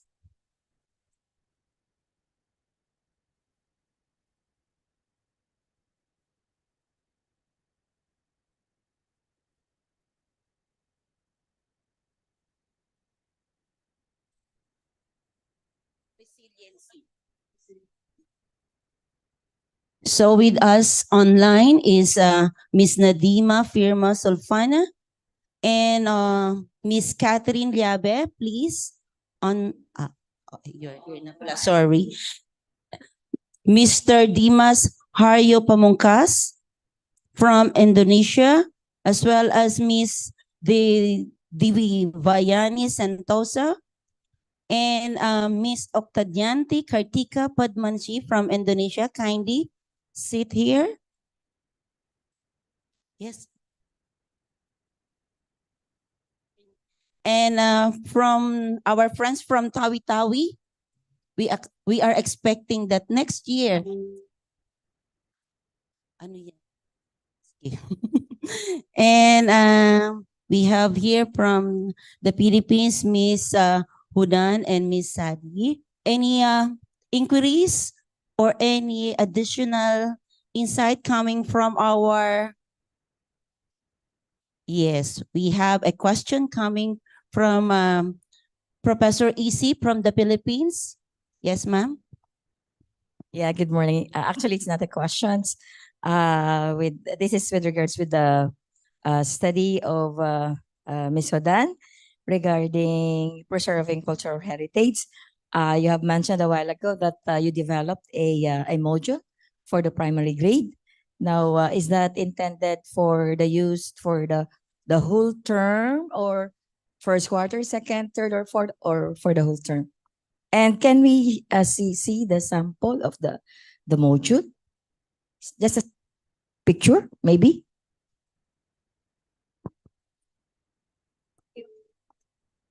I wasn't able to bring my laptop, ma'am. That's why I really wanted to paste the picture of the module in the presentation, but I failed to bring the copy. I'm sorry for that. And that's only for a quarter, where that particular week where the geometric figures were introduced among grade 1 learners in particular. Yes, po. Yes, ma'am. See. Okay, thank you. Thank you. Thank you, Professor Isip. Any more coming from our audience? Yes, ma'am.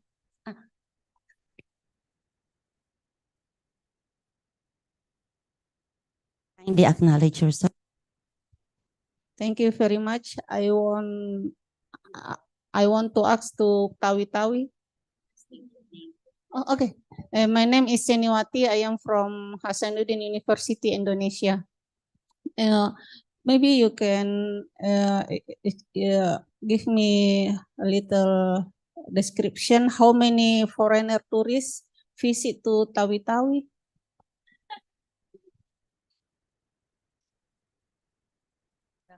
We cannot actually give you a rough estimate, ma'am, but last September 27, we had our Kamahardikana of Tawi-Tawi, which means the founding anniversary of our province. That is actually the 50th, our golden anniversary, and we had visitors from Indonesia, from Malaysia, and from all over the world who visited Tawi-Tawi, and their security were all ensured. And we also have a lot of vloggers na all around the world visit the Philippines to have their vlogs there, because the place is really beautiful. But I cannot give you a rough estimate. I'm afraid I'll get it wrong. Yeah, in support to her answer, actually, Tawi-Tawi is a social laboratory wherein multicultural diversity is also encouraged. Well, in fact, Tawi-Tawi, most of the products and people there are coming from Malaysia, since Malaysia is one of our neighboring countries as well. Okay, with the words coming from Miss Sudan and Miss Sally, we will assure you Tawi-Tawi is a safe place to go. So, Yeah, wow, of course, Philippines. definitely. Yes, yes. Okay, do we still have time? Okay, now let us accommodate another question. What about online? Do we have? None? Okay. If none, yes, we have still one. Yes, sir? Good morning to all of you. Thank you very much. Good presentations and very nice presentation. As a reactor, I'm talking about it, but there is a couple of issues that I feel I need to understand, especially from Tawi-Tawi. There are a couple of things, and then the others as well, but Tawi-Tawi most because it's close to my heart in the sense of tourism and cultural aspects. So you're talking about ethical issues. When you're doing your research, what kind of ethical issues did you face? Or how did you address them, especially when you were collecting the data? So it's important to know because you're talking about human aspects of the ethical elements. So how do you collect them from both the cultural tourism and teaching the elements of geometric to the students and collecting data from mixed methodology, as well as the cultural 21st century on teachers' competencies. You're talking about elementary students. So how did teachers, yes, elementary teachers, sorry. So what methodology did you use in terms of ethical issues as well as the limitations that you faced? So would you please highlight on that? Thank you. We secured a parent consent among the primary graders who are all grade 1 pupils of the school. So we had that before we conducted the study. In my case, we also I have also secured a participants' consent, especially in the qualitative among the group of school administrators and the elementary school teachers. When I have given the questionnaire, there's an attachment there that there's a consent and they need to fix their signatures that they are agreeing to of course that their privacy and the data were highly used for the purpose of the study only.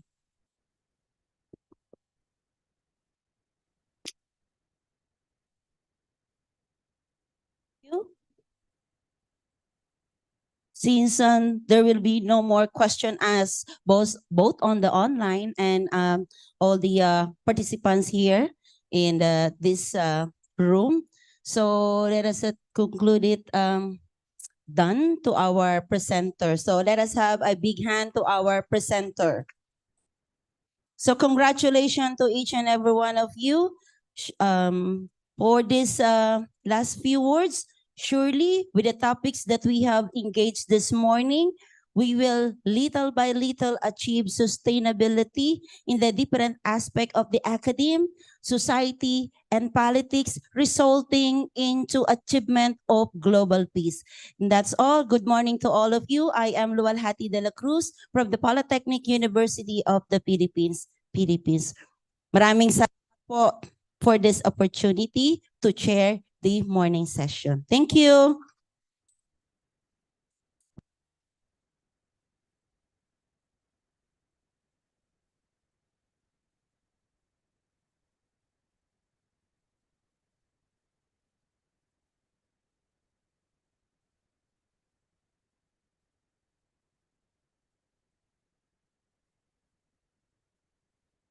Sound check.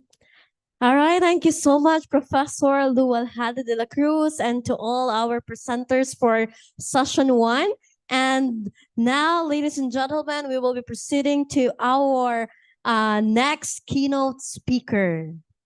Our third keynote speaker is currently serves as the chair of the board of directors at the National Academy of the Professional Studies in Sydney. His academic qualifications include a PhD from the University of Tasmania, Juris Doctor honoris causa from the United States, and 2 master's degree in education. An emeritus professor at the University of Canberra. Throughout his career, he had held significant academic roles, including Executive Dean of Business, Law, and Arts at Charles Darwin University, Head of Business Law at Griffith University, Dean at Ford Law School, and Pro Vice Chancellor for both External Relations and later Science and Design at the University of Canberra. Additionally, he holds the title of Distinguished Professor at China University of Political Science and Law. With substantial scholarly record, he authored over 20 books and contributed to more than 100 journal articles. His expertise beyond academia, and he has actively participated in the legal education and consumer law committees of the Law Council of Australia. Furthermore, he has served on the board of governors for the Arizona and North Carolina State Bar Association. Everyone, all the way from Australia, let's welcome Dr. Eugene Clark, the chair of NAP's Board of Directors and Council Australia, to present with us the topic strengthening legal policies and the inclusion of persons with disability through research and innovation to address economic inequality. Once again, ladies and gentlemen, Dr. Eugene Clark. Thank you all very much. Can you hear me okay? Clear. Oh, okay, all right. I hope that is coming across.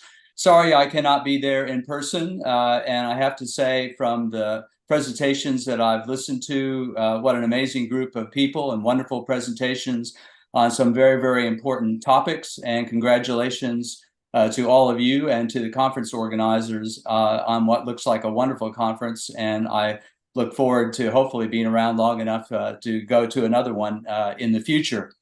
It was in August that of this year that it was 50 years since I taught my first university class. And I've been very lucky, as indicated in that very kind introduction, to have many, many opportunities. And I hope that I've done a little bit of good and not too much harm. The purpose, as all of you know, of this conference is to bring together people from many, many disciplines, and that's fantastic. But the disadvantage, I think, of the knowledge explosion and technology that has made it possible is that we've become so specialized, and each specialization developing its own language and its own jargon, that there's really both not enough time and in many cases not enough translation for us to talk with one another. And I think conferences like this are terribly important because it brings together people with an opportunity to do that. And my hope would be that beyond talking about it, that people through the networking and conversations will develop projects to move this forward from talk into action. My basic theme, I think, for today in this very brief talk is that if we are to maintain the wisdom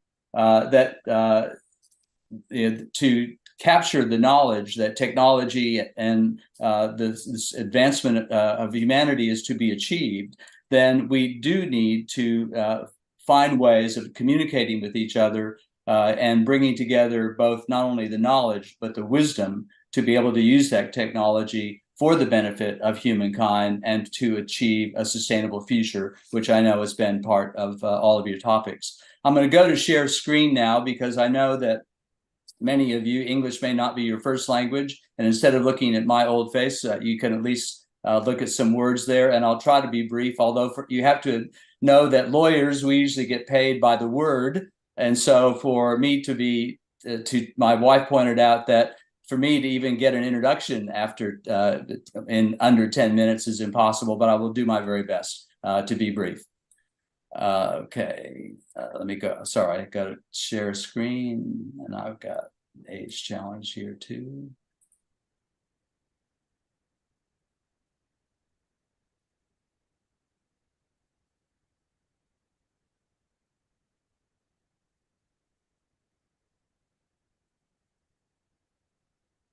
Okay, can people see the slideshow? Hello? Hello? Hello? Hello? Presentation, sir. Can you hear me okay? Yeah, we can hear you, but your presentation is not reflected on our screen. Oh, it's not on your screen. Well, if you want, I can go without the slideshow, and it may even be better that because sometimes people present better than PowerPoints do. If that will that work for you? Yeah. Okay, But- let's do it. Let me go off share screen then.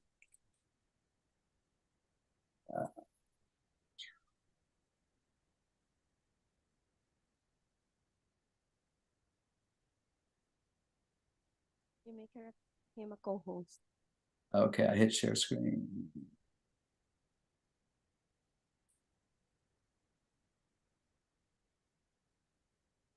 Okay, am I back on? Can everybody see me? We can still see you. Maybe you can share the window instead. Share window.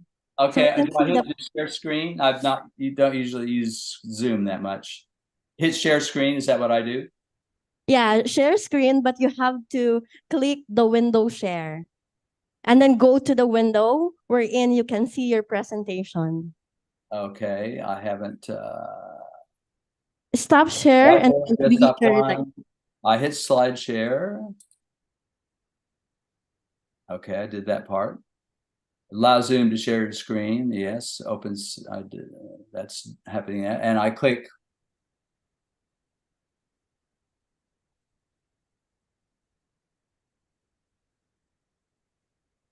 take your time, Dr. Clark. It's your live. Yeah. And that's part of the live Part of- conference. There we go. All right.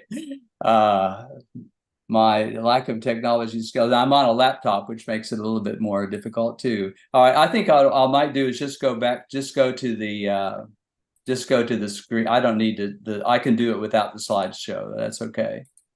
But I need to get back now. Okay. Allow Zoom to share your screen. I'm doing that. I'm trying to open system preferences. Yeah. Okay. Dr. Clark, you may send the PowerPoint presentation in our chat box and then we will download it and then later on we will share it to the audience. Okay, well, I sent it earlier, so you have it complete with the audio as well. So I would have sent that through a few days ago. Okay, we will check for a while. Okay, so let's have me talk from that standpoint.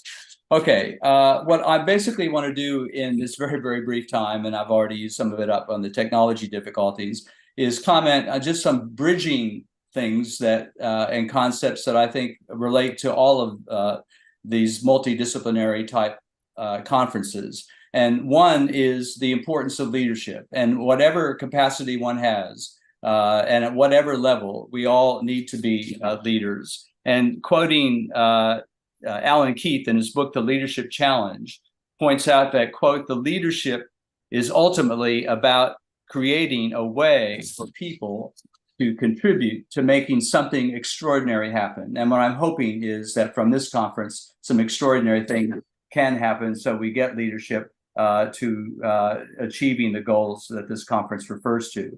And the second point is that of all the things that we need to do, something that we all need to be part of is helping to build institutions. That as someone who's been around now, soon to be 76 years of age, it bothers me greatly that I see almost every major institution in society, family, schools, politics, government, industry that, in fact, basic institutions are under attack and, in a way, in decline.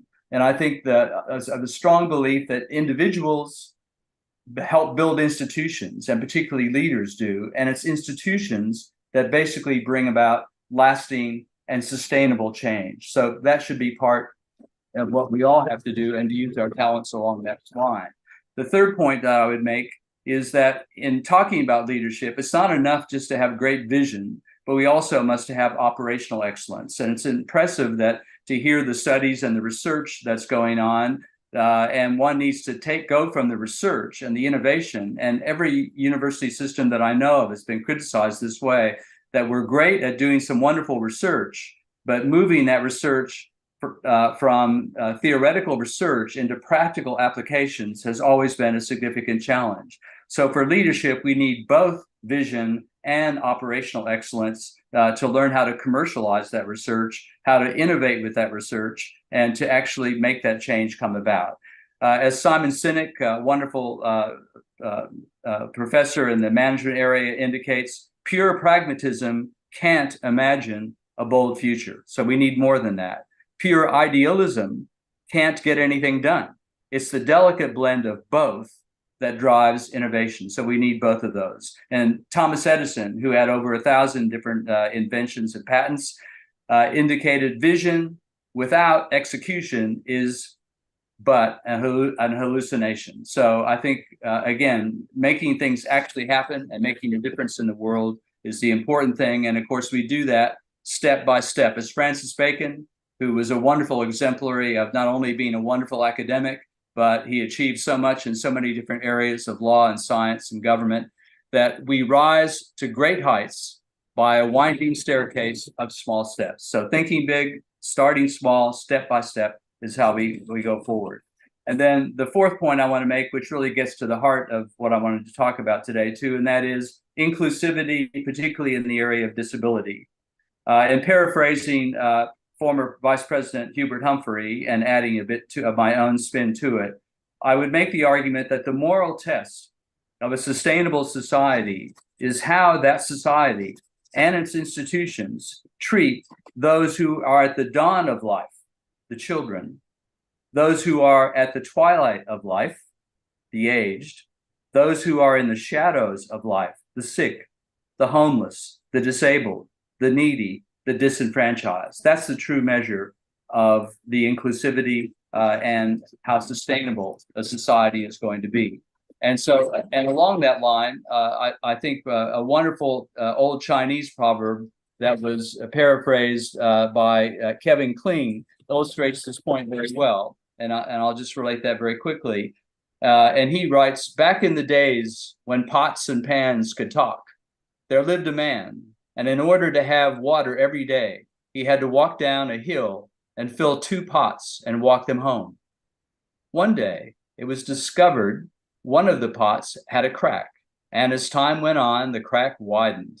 And finally, the poor pot turned to the man and said, you know, every day you take me to the river, and by the time that you get home, half of the water's leaked out. Please replace me with a better pot. And the man replied, you don't understand. As you spill, you water the wildflowers on the side of the path. And sure enough, on the side of the path where the cracked pot had carried, beautiful flowers grew. That was the highlight of that person's day. And the man replied, I think I will keep you. And so the point is that there is no greater disability in society than our inability to see a person as more, and what we can be, and to see people who are disabled, people who are left out of society, to see both their potential, their importance, and their significance. And that, another speaker already talked about inclusivity, that is incredibly important. To do that, we obviously need innovation, and we need entrepreneurship, as I mentioned. Entrepreneurship within institutions, entrepreneurship in the private sector, social entrepreneurship, obviously, in government, very, very much needed as well. As Margaret Wheatley said in The Leadership and the New Science, innovation is fostered by information gathered from new connections, right? From insights gained by journeys onto other disciplines or places, from active collegial networks and fluid open boundaries. Innovation arises from ongoing circles of exchange where information is not just accumulated or stored, but created. Knowledge is Dr. generated. Clark, permission to disturb you for a while, interrupting you for a while. We will be Yes, please presenting do. your presentation. Go ahead. All right, thank you.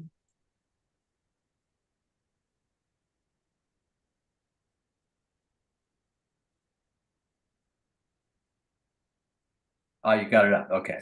All right. You may continue. Thank you. All right. So I'm What would way you like beyond. to show? Okay. Can I control that slide, or are you going to control that slide? Someone will control us from our end. All right. Tell Well, us I'm, which slide number. okay, I'm way down onto point 5, I think it was. Yeah, point 5, innovation, entrepreneurship. All right, copy. Keep going. Keep going. Institution building, we mentioned that. Those are all the various social institutions of which we need to rebuild and to play a leadership role. Vision and operation, we mentioned that as well. Thank you. Step by step, go on to the next one. Keep going. The moral test of inclusivity, which is what I just finished, on to number 5. No greater disability than not. Okay. And innovation entrepreneurship, continue. Next slide. That's the quote I just read. Okay. And next slide. Okay. And the challenge, and particularly in areas like law, as you can see on the technology, law has limped behind technology. And in fact, we're getting further behind all the time. And yet, technology is incredibly important, combining with law to make our societies more inclusive. We need laws which obviously promote access to disability, people who are disabled. And in the area of law, for example, there are the legal systems they have been criticized forever about being accessible to the wealthy and the people who are well connected in society, but not to people at the lower end and increasingly even the middle class. And so, again, technology can be combined with the law to remove a number of those barriers. Next slide. And so, for example, on knowledge barriers, people won't use the legal system unless there's a high level of education from primary school on up. The Khan Academy is a great example of freely available tutorials across thousands of subjects that have done a tremendous job at increasing the education level around the world. In the area of law, the World Legal Information Institute, it's used to be very, very difficult to find the laws in other jurisdictions. It now has freely available 2,000 databases where one can find laws. I think it's now from 134 different countries. And again, software also enables you to go across government programs to basically find which programs you would be eligible for and not. Same thing on language and cultural barriers, that software can make it available to both get a common standard across and also to explain in plain English or plain whatever the language is, what those legal and technical terms can be. Next slide. Just some of the other barriers, financial barriers. Again, these days we can resolve disputes through Zoom. Courts, there are mobile courts where the court comes to you in a van to the particular neighborhood.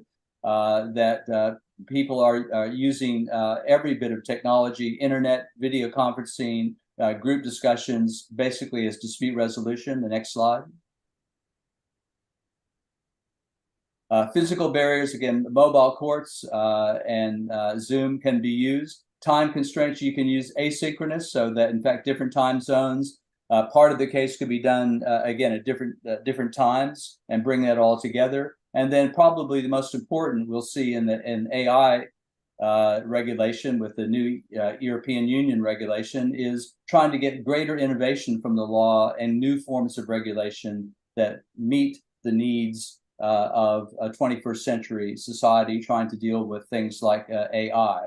And one of those is a regulation sandbox where the regulators working with government can evolve the regulatory framework so that you can achieve both all of the wonderful results of, say, AI and the wonderful things it can be, but at the same time, make sure that it's human-centered, and make sure that we also avoid the good, the bad, and the bad and the ugly that can occur, even fatally so, if we do not have adequate regulation. Next slide.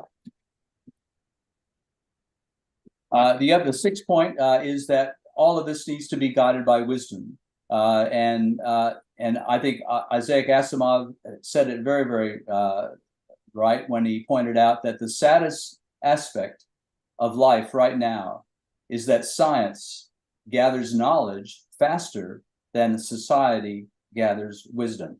And I think whether it's ethics, that certainly brings out areas of wisdom that we need to develop our systems of wisdom, and ethical practice as well is as equally important as scientific progress itself. And if we continue to develop our technologies without wisdom or prudence, our servant in that technology may prove to be not only our master, but eventually, some would argue, even our executioner. And that's the frightening thought. Seventh one. Next slide, please. In all of this, we need also to have optimism.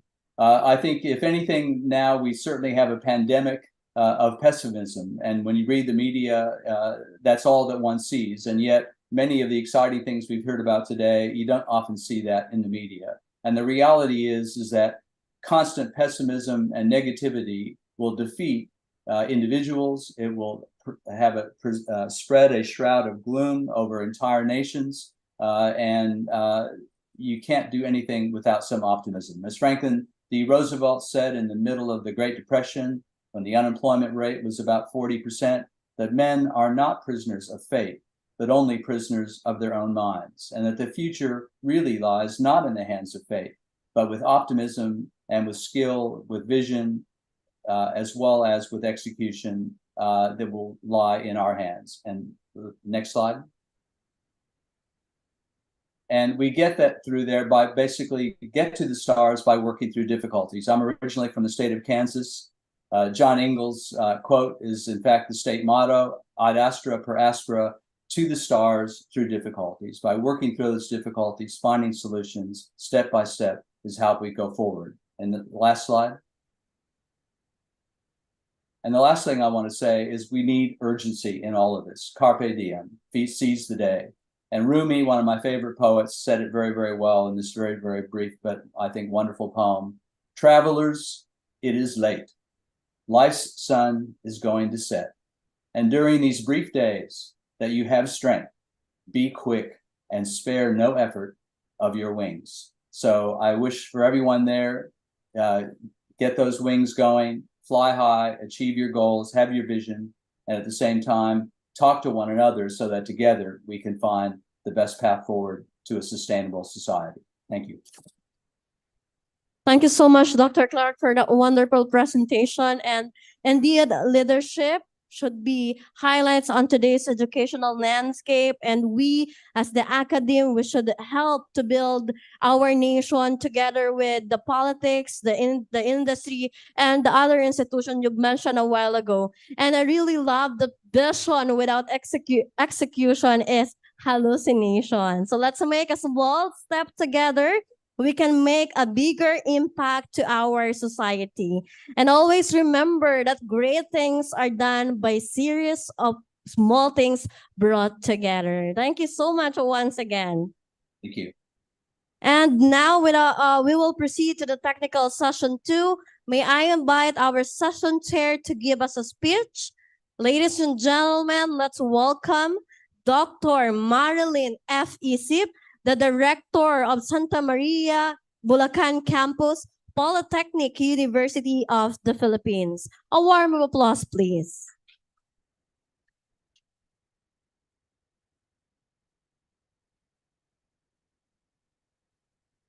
Yeah. A pleasant morning to each and everyone. I know you are all excited. Not for hearing my voice or seeing my face, but our session is about to end. After my session, right? So I am not giving a speech. Of course, I am introducing the how many presenters do we have?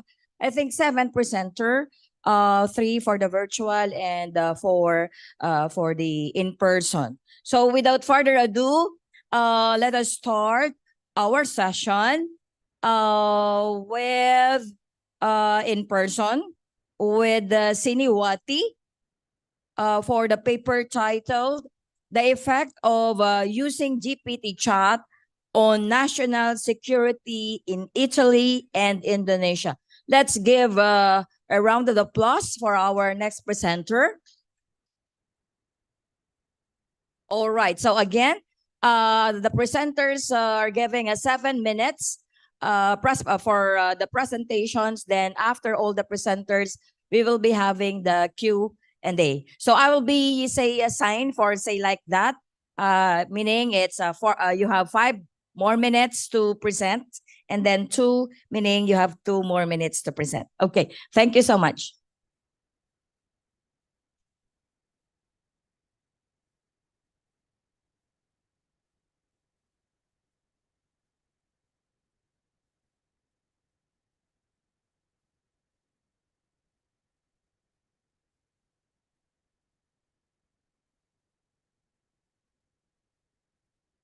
Bismillahirrahmanirrahim.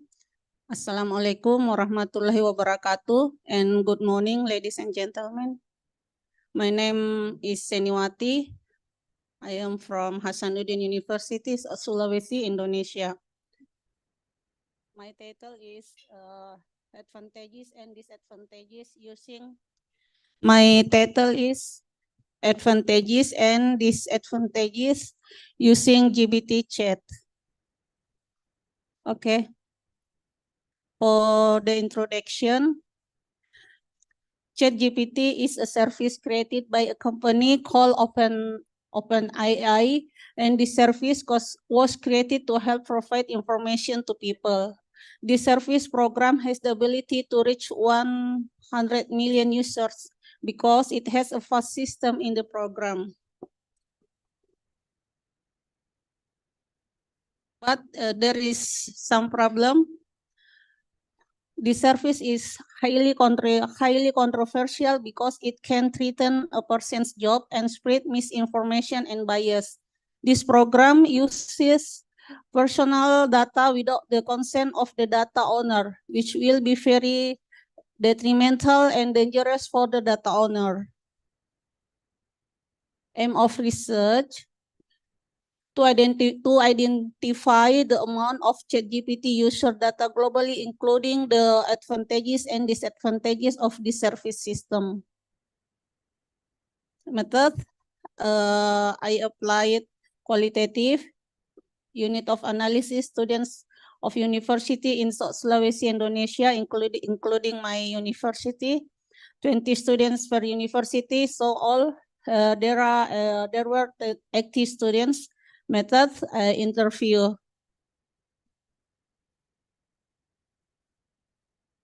For the analysis, the ChatGPT platform has achieved a record as the platform that quickly reached 1 million users in 5 days and also reached 100 million users in January 2023.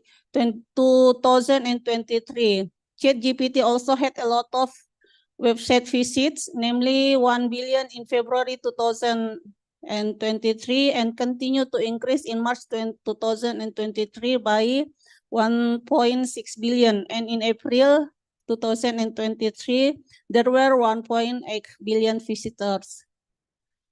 And if we compare with other platform time to visit 1 million user, ChatGPT 5 days to get the 1 million, but for Facebook 10 months, Instagram 2 months, and Spotify 5 months, Netflix 3.5 years to get 1 million user. And our result, what are the advantages of ChatGPT? The advantages: first, copying human conversation, the system application utilization based on advantage GPT model, plugin availability for extension. Chatbots can control and access third-party services through their plugins, expanding functions and features, producing an application, integrating with third-party services and several plugins, allow access to up-to-date information. Okay, and the weaknesses or the disadvantages: first, inaccuracy and ambiguity, and second, limited knowledge of current events, third, ethical issues and concerns, and the last, possibility of legal violation. Okay, thank you very much.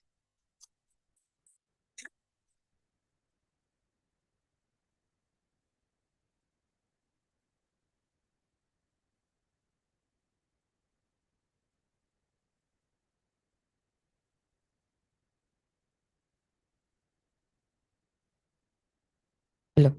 Yeah. All right. Thank you so much. Okay. Let us have the second presenter in person also from Musharayani Usman with the paper titled Women's Opportunities to Migrate at a Young Age, Taking Advantage of the Momentum of Demographic Bonus. Let's give her a round of applause. Thank you. The first, I want to thank you very much. Give me, and then maybe very difficult my name. Okay, it's okay. I want to present about my research. The theme is woman opportunity to migrate at young age, taking advantage of momentum of demography bonus. Indonesia state entered golden period or base the era of Indonesia demography bonus. Demography bonus can occur in different period of time in its region. The country will only feel one-time demography bonus that will occurs for 1 or 2 decades. This is because if every time the productive age population will transform in non-productive age population, and the number will continue to grow, and this will have implementation for the different border in the will increase repeat. The role of women in the demography is challenges that must be answered and prepared by Indonesia government. And then Indonesia is a country with the culture different region characteristic, social economy, geographical and political condition. And then the problem is the position of a woman in several countries, including Indonesia, is lower than men in various aspects of life. And then I use the method this literature study, and then I secondary data analysis become the method used the analysis the role of women in dealing with the demography bonus base, and then our place, and then results. Women began to enjoy work and political right. The entry of women into the world was also support innovation and advance in science and technology, which the made improvement of the quality of human research. And then results second, the rule of woman is facing the demography bonus is challenges that must be answered and prepared by women of childbearing at 15 and 49 years in South Sulawesi. The independent variable to be analysis include like education level, working status, and then at the first merit, and then depend variable in demography bonus. And these results uses the quantitative, and then I want to say about the three, like a woman education, because I think it's very important because the level education in study divided into three category, namely low, medium, and high. Low education level include not going to school, not finishing elementary school, and graduates from elementary school. And then result about the I think is improvement social economic condition of a community is shown through success in achievement the level of education. And then because my result, I'm sorry, result based on the result of the chi-square test is known that value of x quadrat count of the level of education is greater than x table, the level is significant 0.05. And then two, the woman working status, I think is have different about the woman in rural and urban area is study mostly working in non-agrary field. And then result from the quantitative or chi-square test results show how was rejected. It means the working status has a significant different with area of residence. And then the last about the act of forced marriage. The act forced marriage is act which a woman forced married.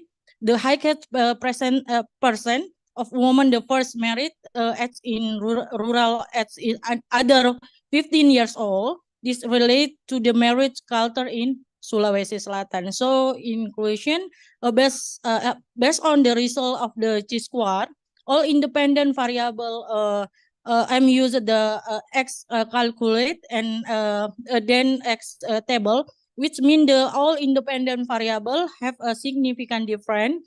Reflex occur include in education level, working status, and woman first marital act in taking advantage of demography bonus. And then last, it also important to realize the gender equality in the workplace is not just a woman issue, but rather a social issue that after everyone. So ultimately, gender equality in the workplace requires a multi-faceted approach that address the various factors the contribution to the gender gap. Assalamualaikum warahmatullahi wabarakatuh dan thank you very much. Terima kasih. Thank you so much, Ms. Usman. Next in-person presenter, we have Ms. Myla G. Hernandez with a paper titled Assessing the Knowledge, Attitude, and Practices of Milk Tea Shop Food Handlers, Implications for Food Safety and Sanitation. Let's give her a big hand of applause, Ms. Myla. Thank you.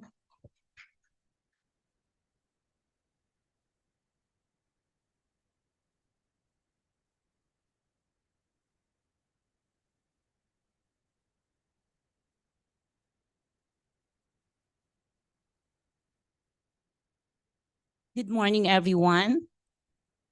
I'm proud to present to you the research paper entitled Assessing the Knowledge, Attitude, and Practices of Milk Tea Shop Food Handlers, Implications for Food Safety and Sanitations.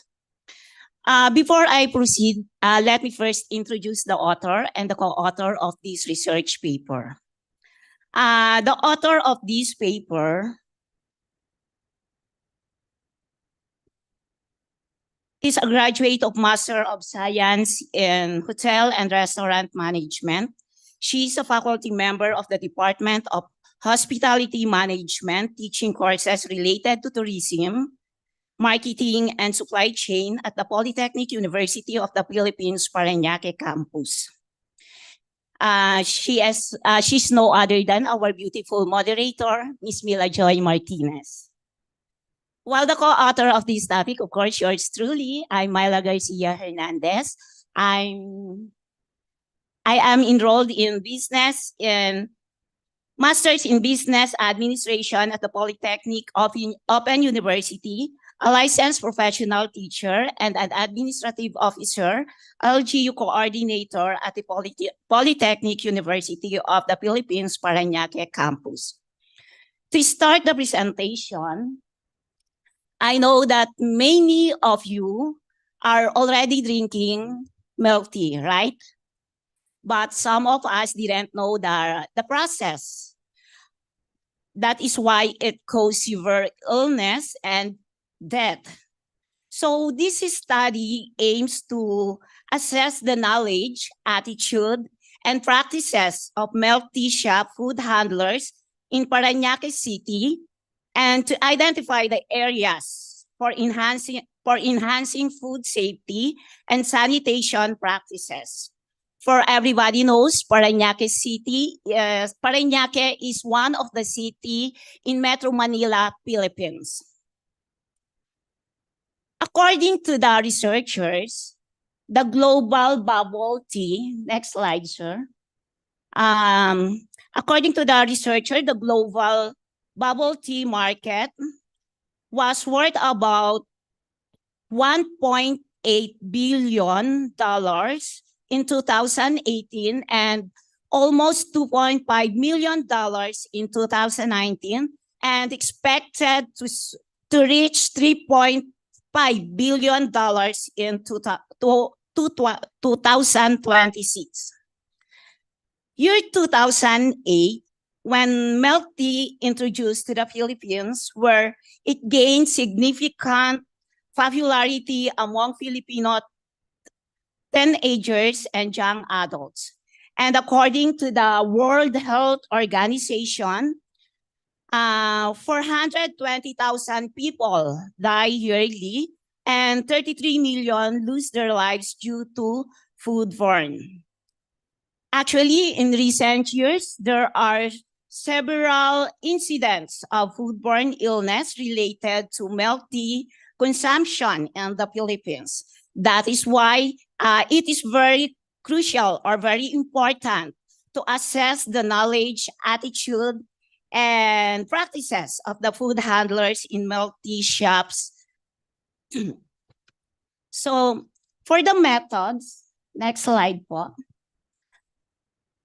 For the methods, this study used a non-experimental quantitative approach with causal research design, where the focus is causative association between food handlers' knowledge and attitudes.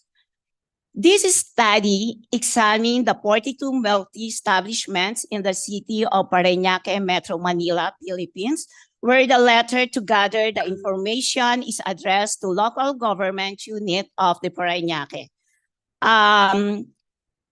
Purposive sampling was used to collect necessary information from chosen respondents.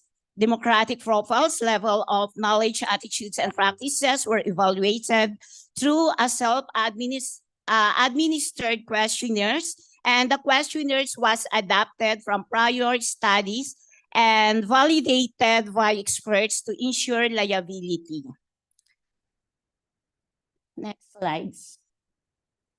So for the results and discussions, that is the table 1, the knowledge on proper holding of food. So the data shows respondents' food storage knowledge.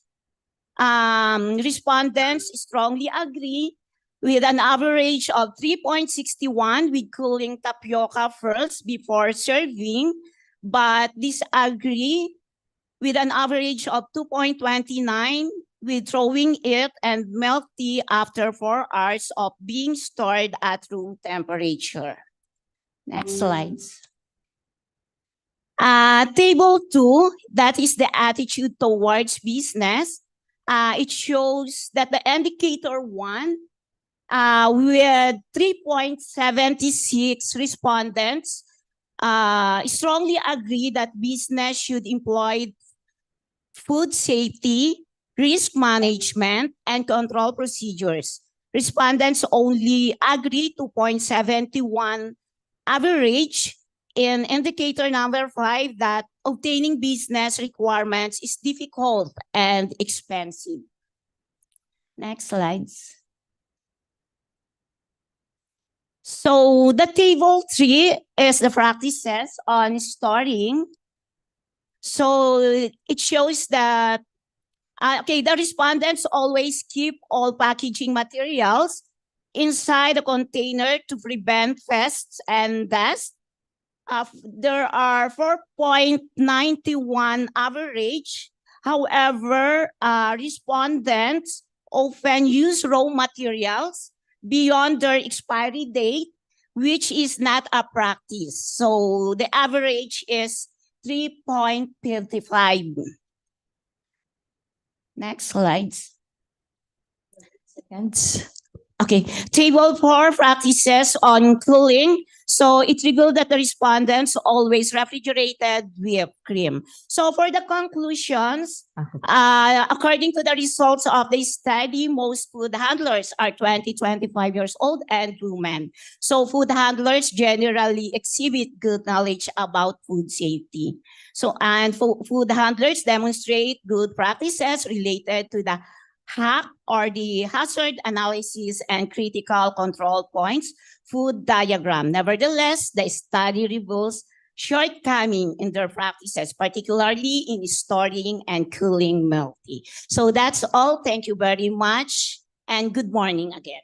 Thank you so much, Ms. Myla Hernandez. For our next presenter, before our break, let's have the paper title, The Motivational Framework and Job Efficiency That Affects the Work-Life Balance of an Employee Working in the BPO Industry in Parañaque, Philippines, with respect to day shift and night shift.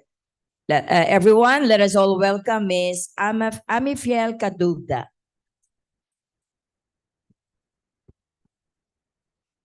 Yeah, thank you, Dean Luwalhati. Sorry. I changed my mind. I'm looking at here. Okay, Director Luwalhati. Director Isip. Ang daming introduction. 7 minutes lang ito. Okay. To begin, salamat lagi. Buongiorno, bonjour. Good morning at magandang umaga to all the participants of Second International Conference on Multidisciplinary Approach for Sustainable Society. Together with me via online, Prof. Rodel Mendoza, Research Management Cluster Coordinator, and the presenter is currently me, Amilita Katugda, currently taking my PhD, major in Development Administration, Master in Management in Educational Management, with certificate in teaching, a degree holder in Bachelor of Science, major in entrepreneurship, a proud reservist of Philippine Air Force, a godfocal of the city under the city government of Parañaque, assigned at Polytechnic University of Parañaque, a linkage and external officer, active parish server. Today, I will discuss the motivational framework and job efficiency that affects the work-life balance. I am very emotional today because this topic is too personal to me because I lost my closest friend working in BPO. I describe her as a factotum, and now she's in the 6 feet below the ground.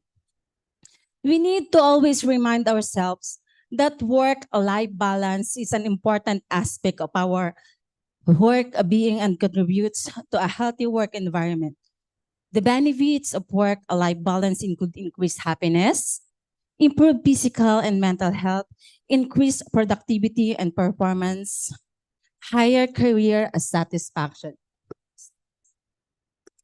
So the offshore BPO industry in the Philippines started in 1999. The former U.S. Air Force Base in Clark by cyber seeded, and later on, the industry started to spread around the country. In the Philippines, the call center industry has been the fastest growing industry in the past 7 years, and operation of this industry is global, therefore highly fragmented, but exceedingly competitive.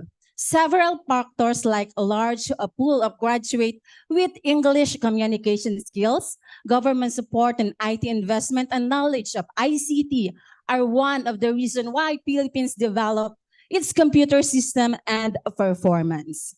Work-life balance is the state of balance that a person is able to achieve when he or she is able to attend both professional and personal demands. Imbalanced work life will affect the person's performance at work and relationship with his co-workers that may minor to his household environment as well.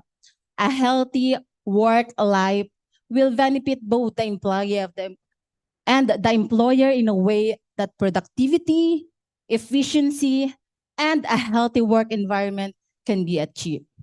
This research is intended to study the work-life balance of call centers agents, both in the night and day shift. The main purpose of this study is to find out whether there is a significant difference between the work-life balance profile of the respondents in the night shift and day shift. Descriptively, a correlation method was used in this study. The research just focused on the components of work-life balance with health exercise, family friends, a leisure money, and linking these components with the respondents prior to the actual procedure. The proposed questionnaire was submitted for content and face validation by experts in the field. After the validation process, a letter was sent to the different call center in the city of Parañaque and asked permission to conduct research in the company. The finding in this study where the demographic profile of the respondents indicate that there are more female call center agents with a percentage of 52 than male with a percentage of 47. Majority of the respondents is 77% fell under the age range 31 to 35, which most of them are their mid-career stage. 85% the total number of the respondents. The second problem of this study aims to identify the work-life balance profile of the respondents when grouped according to their shift. The researchers surmised that the employees in the night and day shift have no significant difference when it comes to the most of the component of work-life balance expert.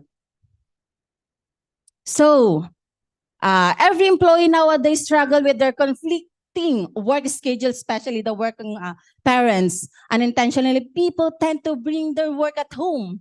For workaholic, it is impossible to them to find time for themselves because there are times work eats up their personal time as well. Okay? So we will see the conceptual framework, the figure 1. Yan. The scope of limitations, call center agents, future researchers, and the definition of terms.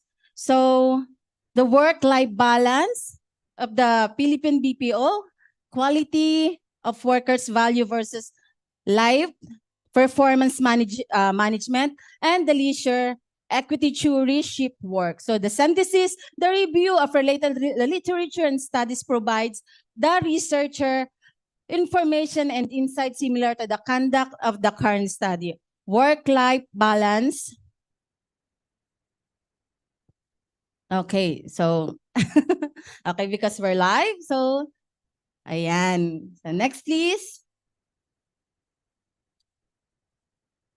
Ayan. So, summary, conclusion, and recommendation. The summary, this study intends to find the effect of work shift on the work-life balance on the call center and specifically on the above demographic profile.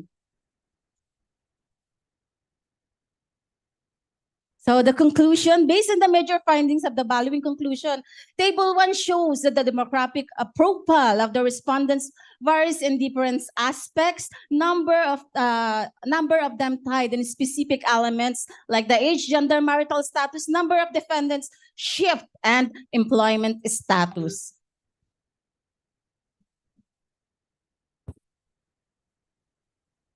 Ayan. So our recommendation, based on the results of the study of the following are, for business, regardlessly if they offer night shift or not, they should have more programs toward helping their employees achieve more holistic life.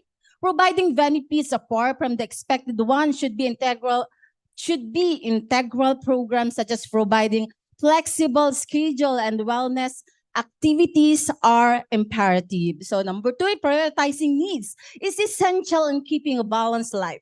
Various time management techniques and live coaching sessions may play an important role. Employees should also be open to their direct supervisor in asking assistance in case there are areas in the work-life balance components that are being sacrificed. For a more comprehensive study, the researcher recommended a bigger sample size will be more appropriate. So I have an inspirational quote of the day. We have outstretched our personal boundaries and forgetting that true happiness comes from our living and authentic life fueled with a sense of purpose and balance by Dr. Kathleen Ho. Terima kasih. Thank you for listening.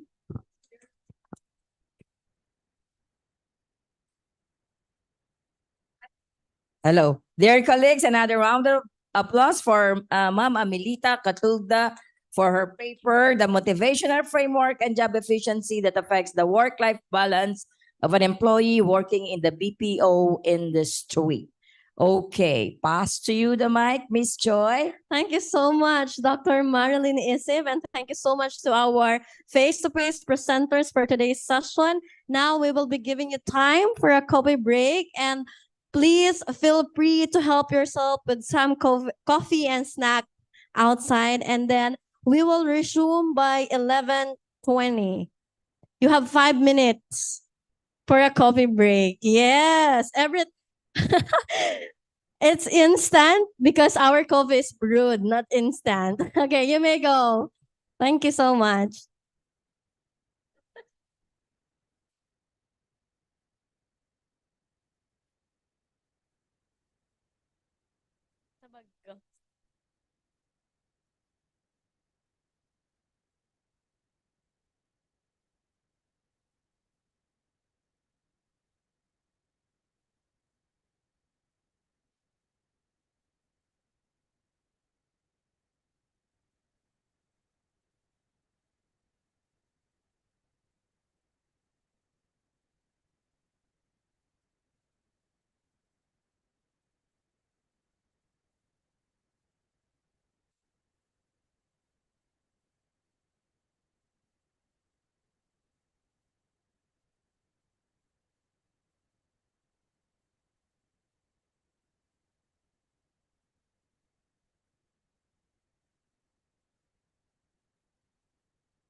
And we're not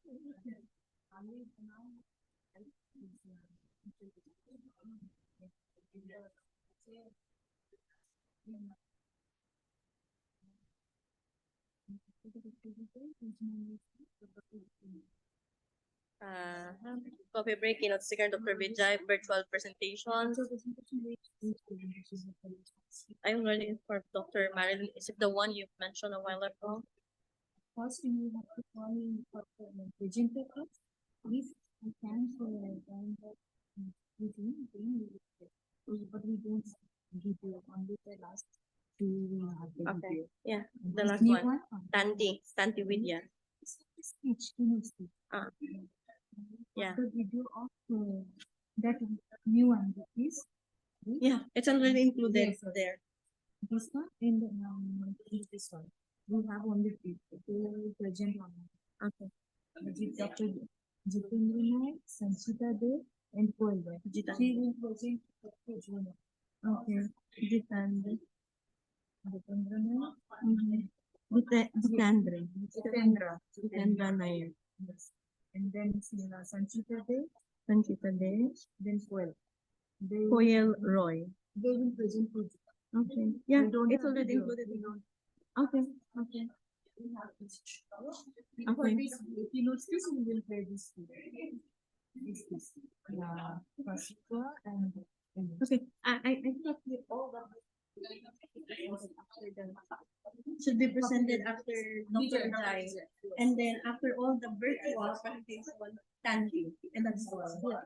And after the prevision, we have the presentation through Zoom. Virtual Okay. presentation through Zoom. Okay. Then we will play the video of this video presentation. Then Santi.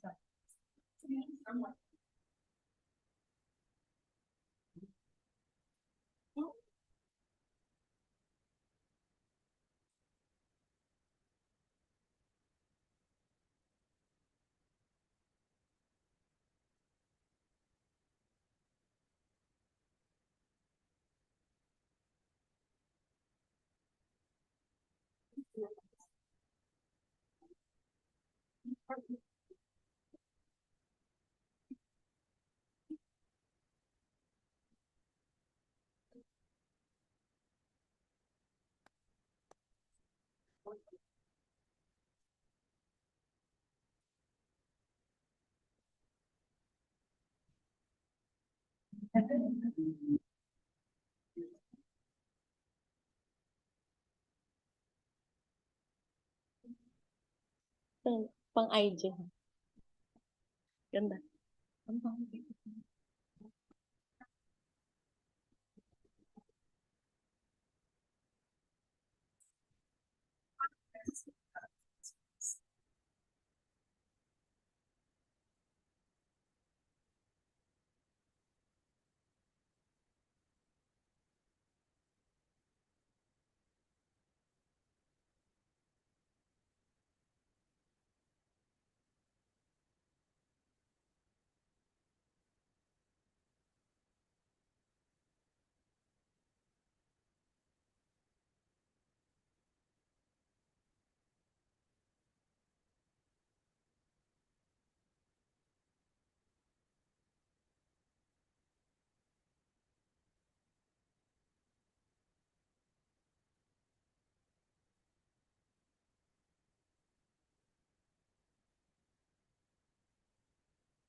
Timer. Timer.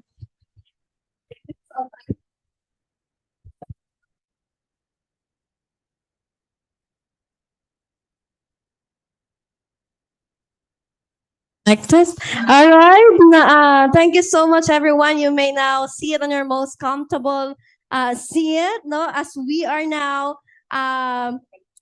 we will now continue our presentation and welcome back from our refreshing coffee break. I believe you had an opportunity to recharge and engage in some delightful conversations. So I encourage everyone to maintain the energy, no, and uh, as we are about to hear some of our keynote speaker. So allow me to introduce our next keynote speaker this morning. In 2003, he earned his PhD in computer science from Barkatullah University, Bhopal, India.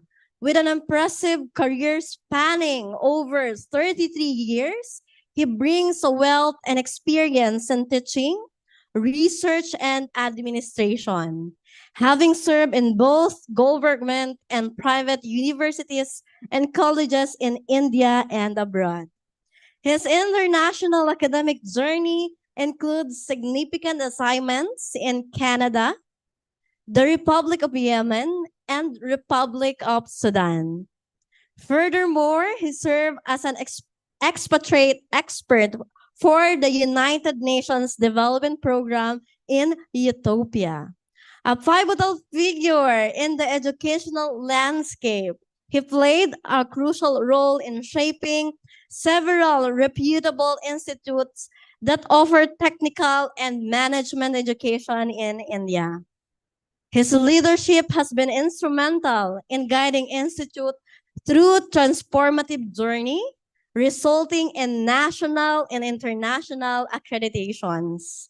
A thought leader and subject matter expert, he has shared his expertise as a keynote speaker, just like today, session chair, organizing committee member, and technical program committee, as well as the participant in numerous conferences, faculty development, and workshop. In the academic landscape, he actively contributes as a reviewer for several SCI scopus and US Index Journal. Additionally, he had authored chapters in various books and handbooks published by esteemed institutions such as IGI Global USA, Taylor and Francis Group, UK, and Springer. Ladies and gentlemen, please join me in welcoming our esteemed keynote speaker, Dr. Bijay Anand Atabali, the principal of Poland Institute of Technology, India, to present the topic on the limitless possibilities of computer science for a sustainable future. A round of applause, please. Many thanks for the nice introduction. Welcome, ladies and gentlemen. Today we will explore the latest developments in computer science that contribute to building a sustainable world by harnessing the power of data analysis, renewable energy, optimized transportation, waste reduction, and various other technological advancements. Computer science has the potential to revolutionize our planet's sustainability efforts. Let's dive into the exciting world of computational sustainability. The agenda is we'll be talking about latest developments in computer science that contribute to a sustainable future, followed by use of computer science in addressing environmental challenges, then potential benefits of computer science in achieving a sustainable future, and then the summary. Computational power combined with data analysis techniques plays a crucial role in sustainable development. With the help of advanced algorithms and machine learning, computer scientists can analyze massive amount of data to identify patterns, optimize processes, and make informed decisions towards sustainability.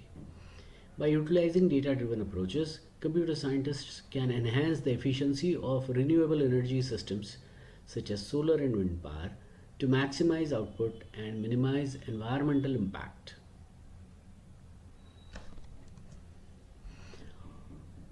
Optimize transportation and waste reduction. Computer science also contributes to sustainable transportation and waste reduction.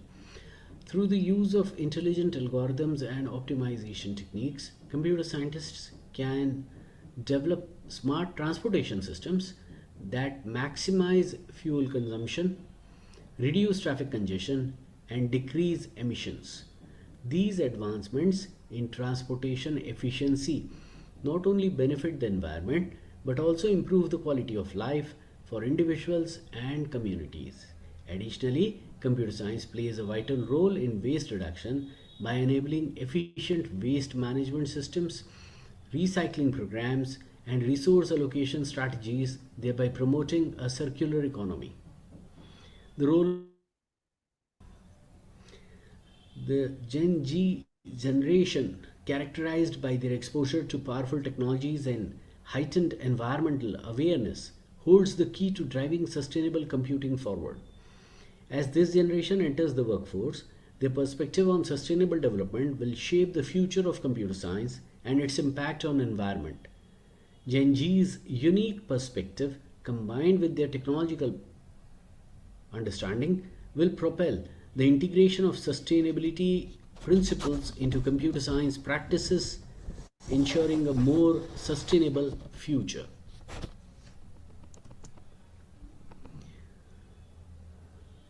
Through computer modeling, simulation, and machine learning, computer scientists, in collaboration with environmental scientists, are leveraging various information technology tools to combat climate change and protect the environment. Developing countries in particular are benefiting from the applications of computer science in tackling environmental issues.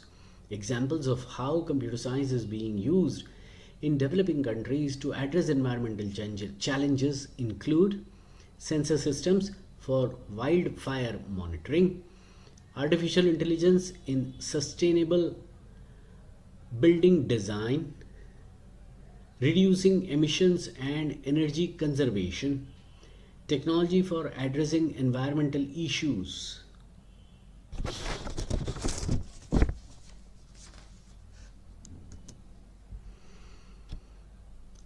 Let's highlight the potential benefits of computer science in achieving a sustainable future.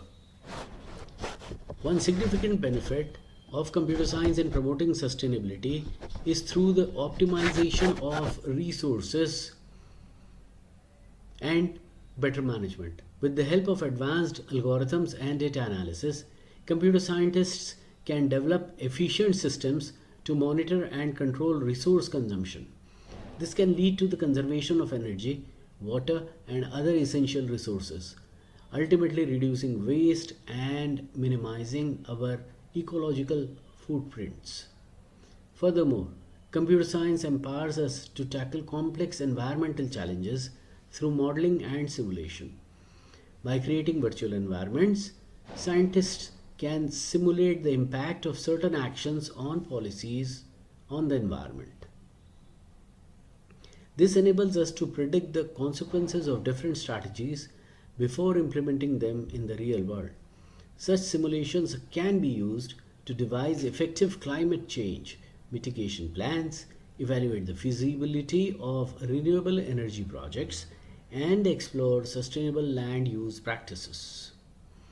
Other areas where computer science can greatly contribute to sustainability is through the development of smart and interconnected systems. By integrating computer science with various sectors such as transportation, agriculture, urban planning, etc., we can create intelligent systems that optimize resource allocation, reduce emissions, and enhance efficiency. For example, smart grids can intelligently distribute electricity based on demand, reducing energy wastage and promoting the use of renewable energy sources. Moreover, computer science enables us to collect and analyze vast amounts of data, leading to valuable insights of sustainable decision making. Through techniques like machine learning and data mining, computer scientists can identify patterns and correlations in big data sets related to climate change, biodiversity, and environmental monitoring.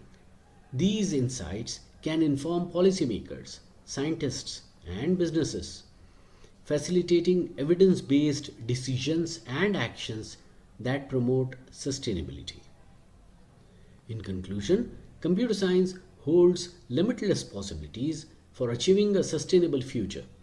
By optimizing resource management, utilizing modeling and simulation, developing smart systems, and leveraging data analysis, we can harness the potential benefits of computer science to address the pressing environmental and social changes we face. Embracing computer science and incorporating it into our sustainable development efforts will pave the way for a greener and more resilient future. Computer science has already demonstrated numerous positive outcomes in addressing environmental challenges and promoting sustainability. By utilizing computer modeling, simulation, and machine learning, computer scientists collaborate with environmental scientists to fight climate change, protect the environment, and ensure the sustainable management of resources. For example, computer algorithms and architectures enable early detection of wildfires, leading to faster response times and more efficient containment strategies. Moreover, interactive educational programs and applications raise awareness about sustainable practices, empowering individuals to make conscious choices that reduce their environmental impact. Computer science also finds applications in environmental engineering, optimizing water and wastewater treatment systems, and fostering small scale solutions to combat pollution. It also helps predict the forthcoming drought or snow or other conditions which adversely affect the environment, the population, and the well being of the country. In today's rapidly changing world, computer science plays a crucial role in shaping a sustainable future. The potential benefits are vast and wide ranging, encompassing resource management optimization, modeling and simulation for effective decision making, development of smart systems, and data analysis for sustainable decision making. Embracing computer science and incorporating it into our sustainable development efforts will pave the way for a greener and more resilient future. Together, we can harness the limitless possibilities of computer science to create a future where technology and sustainability go hand in hand. Thank you for a patient listening.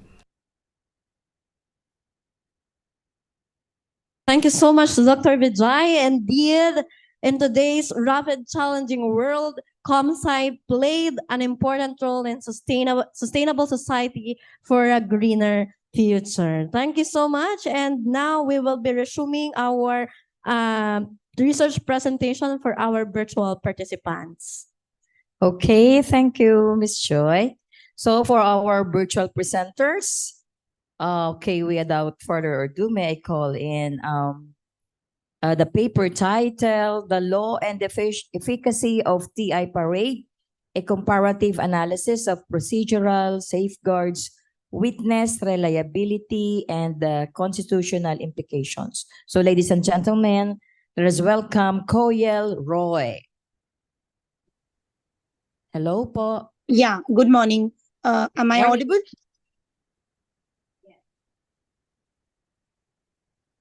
I hope I'm audible, right? Yes, you are. Yeah, good morning, everyone. Due to some issues, my video is not working. So I will just present my topic. And it's a very interesting topic. So if I just speak and just make the entire presentation very much clear to everyone, that will do. Or shall I need to present? Because that actually where I'm staying, the network is not that strong. So if it's feasible, I can just speak about the topic. Is it okay to all the participants and all the people of the organizers? Yeah, it's okay. It's okay, Ms. Koyel. Thank you. Thank you so much. So basically, I will introduce myself. I am a law student. I've studied my law from Calcutta University, 5 years, and then I've completed my master's in law in corporate and commercial law, that is in from Christ University, Bangalore. And then I'm pursuing PhD from Bardhaman University, and at present, I'm a faculty assistant professor in Amity University, Kolkata, in Amity Law School. So basically, talking about my presentation, the topic which very much talks about the law and efficacy of TI parade. Let me talk about what is TI parade.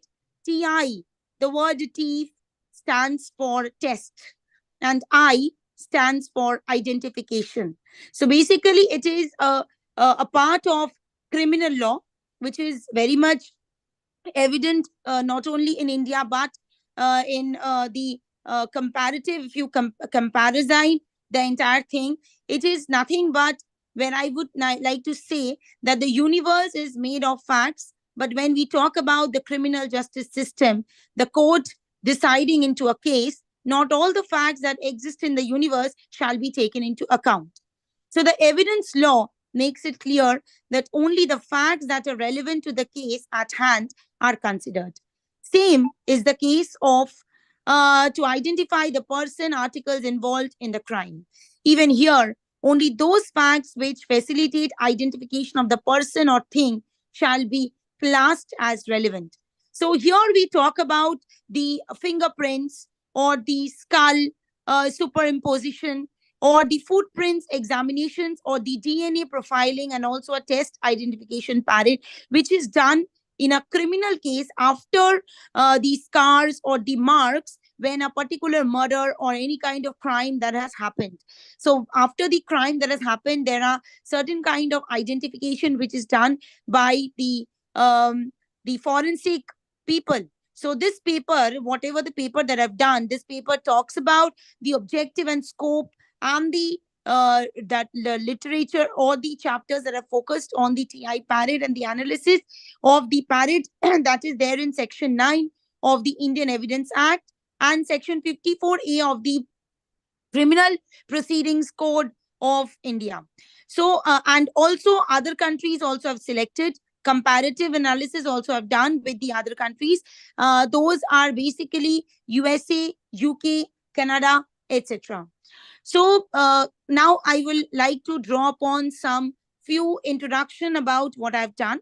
There are two important factors on which a criminal trial bases itself, that is the determination of the offense, whether it was committed or not. And the second is with regard to the person behind such commission. So first is that whether the offense is actually committed or not, and if the offense is committed, then who is the person on, like, who has the person who has committed such offense. So among which identification of the accused holds a paramount importance.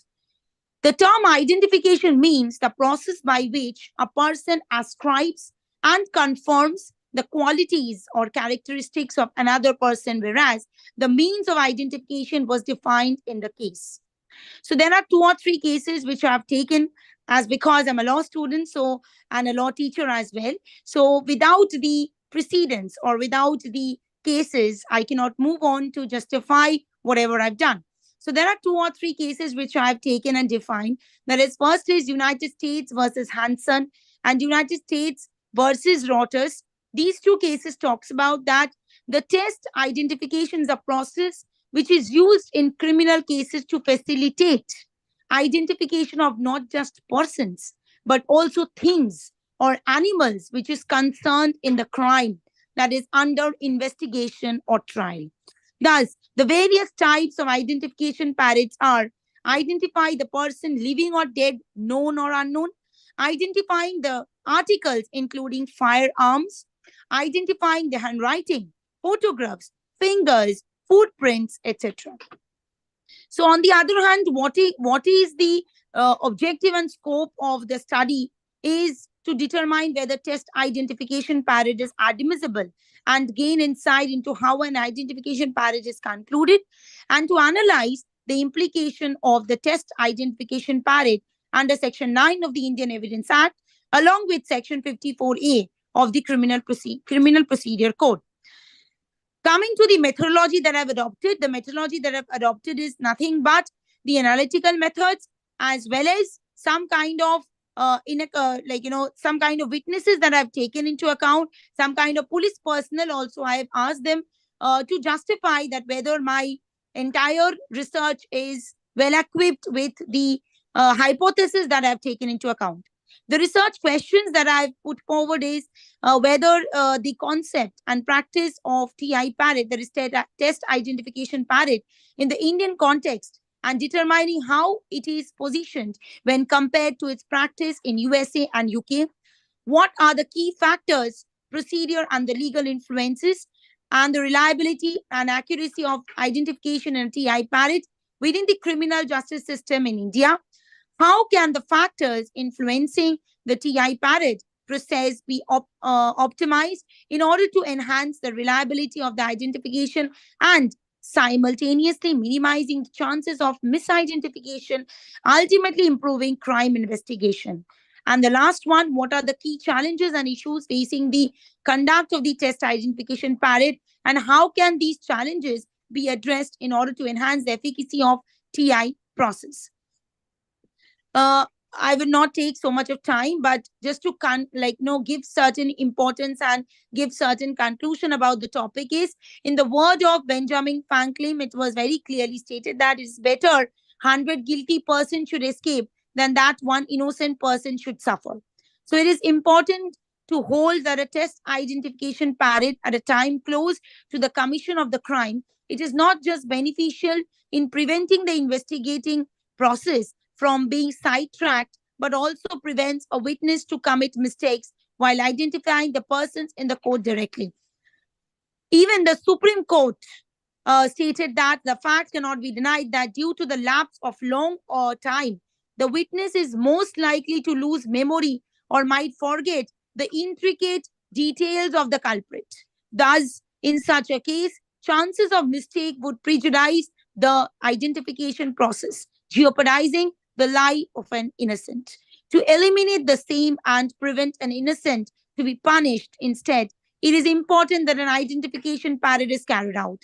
Hence, the first hypothesis which I have taken in my paper is holding of an identification parade which aligns the investigative process to move on the right direction is not obligatory on the part of the investigation agencies, but can be said to be hold less importance, is refuted. Although the cases where such identification is possible, though footprints, fingerprints, special features is possible, which is later corroborated in the court, holding TI parade can be foregone in order to make investigation swift and within a very short period of time.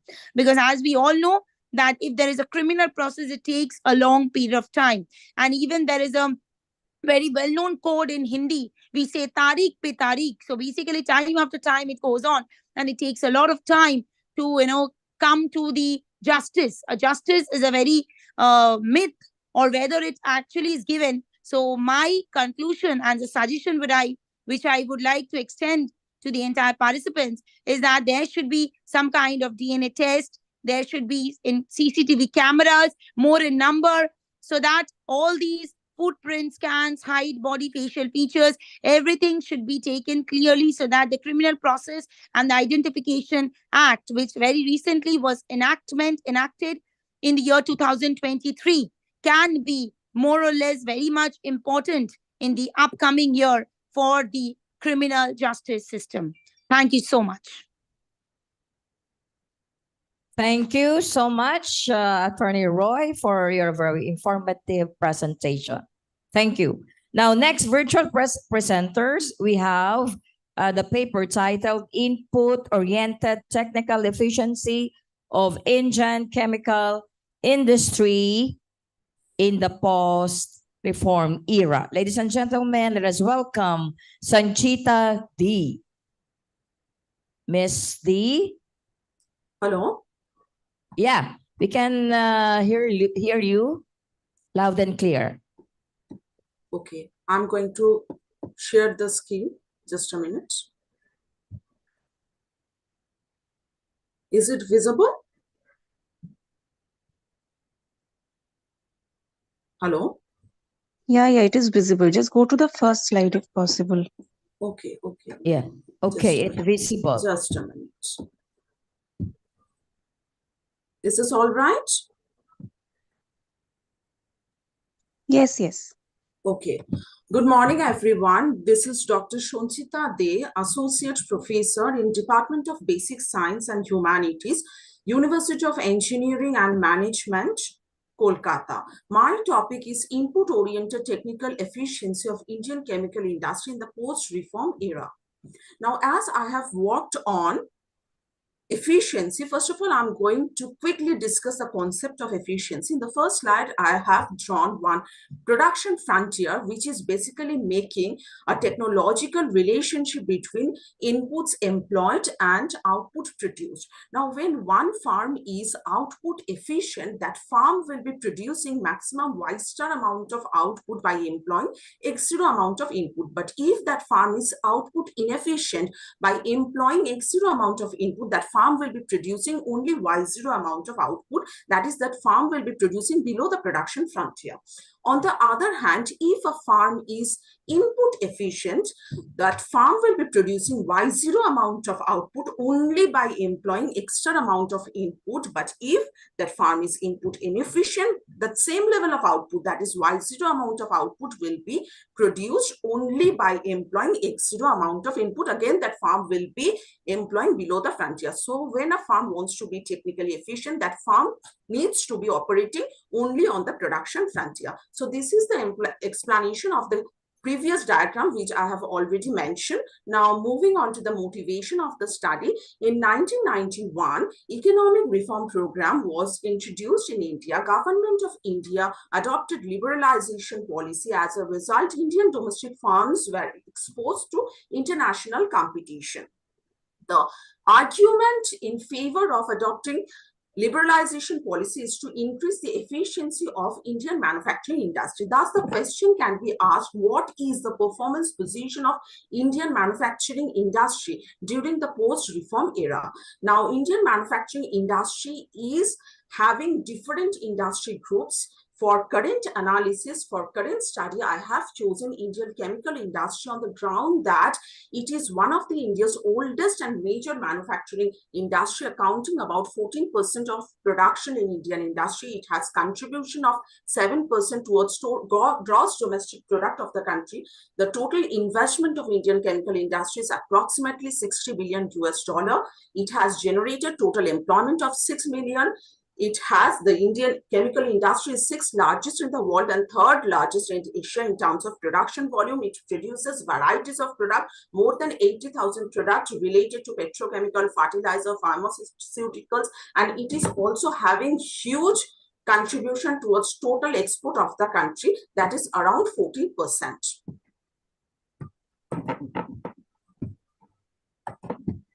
Now, this is the previous one is the survey of literature. The perusal of literature suggests that while emphasizing on determinant of performance indicators, some authors emphasized on farms' characteristics like size of the farm, concentration ratio, age of the farms, while some other authors emphasized on different strategic variables undertaken by the farm, for example, advertising, marketing, R&D, net export as explanatory variables. While considering the effects of different explanatory variables, different authors consider these variables as exogenous in nature. But perusal of literature suggests that there exists a nexus relationship between Indian chemical farms' performances and different strategic variables like advertising, marketing, R&D, net export. These strategic variables may be endogenous in nature, meaning that these strategic variables may not only affect the farm's performances like input-oriented technical efficiency, but in turn, they may also get affected by farm's performance indicator. Thus, there is and interrelationship between these variables. And there is data in the study highlighting this relationship, this simultaneous relationship, and the present study will fill up this gap and contribute to the literature in this direction. So this study basically deals with analyzing the performance indicator, namely input-oriented technical efficiency of Indian chemical industry in the post-reform era. It will also find out its measure and determinants. It measures the extent of underutilization of different inputs used in the production process. So the main three research questions of this study are the following. In the post-reform era,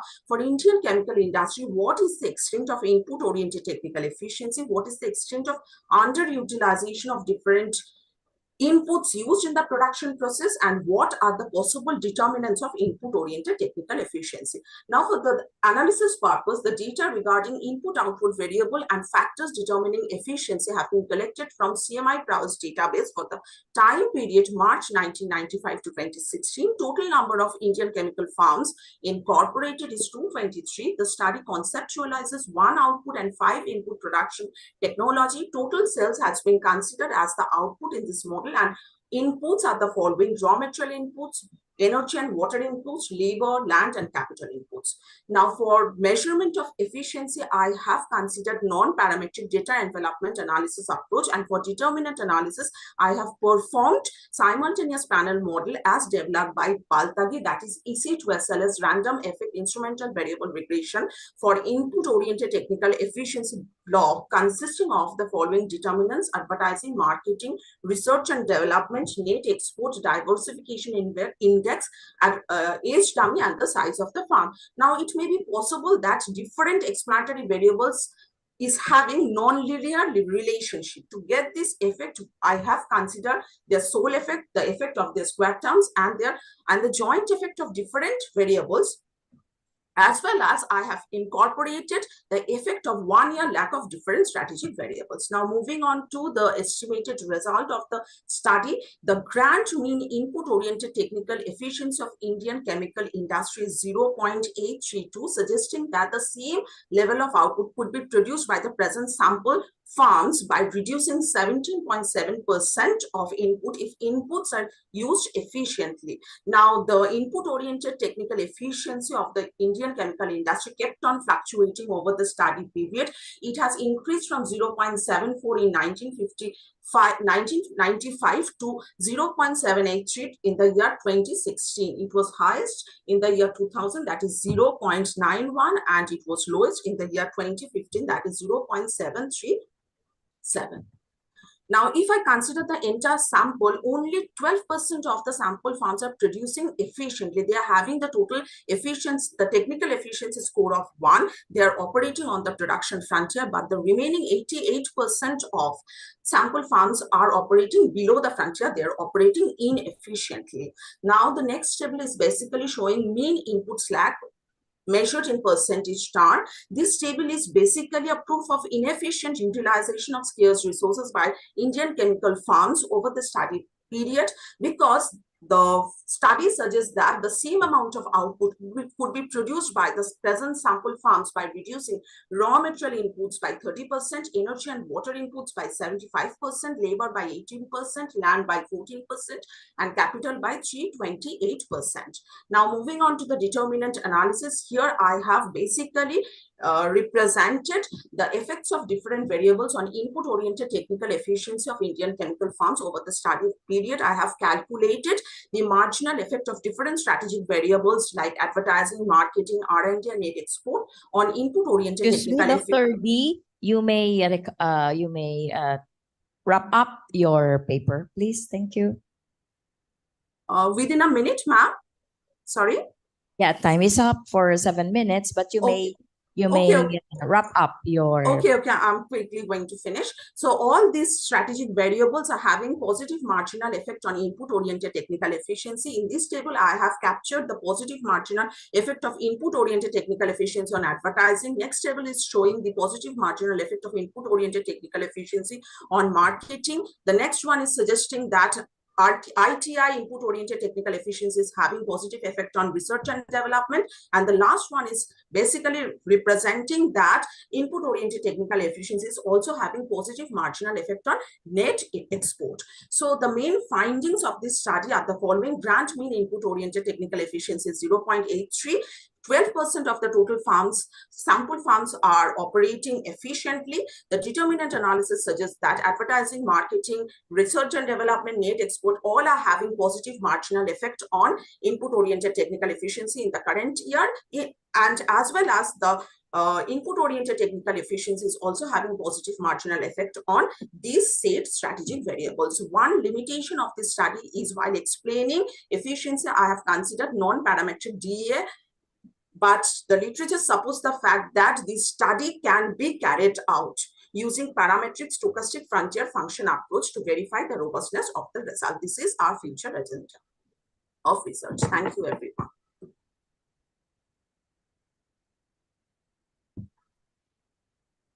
Hello.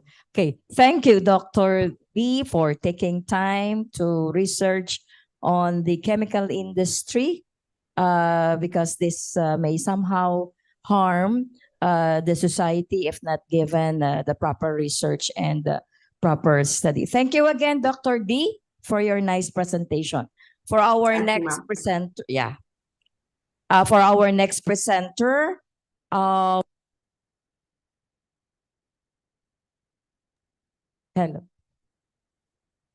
Okay. Yeah, another.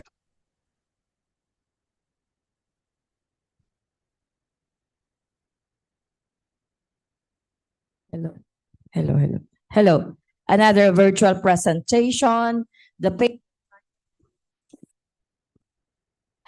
For the paper titled From Waste to Wealth, Circular Economy and Wealth Creation. Let us all welcome Jitendra Nayak from our virtual presentation.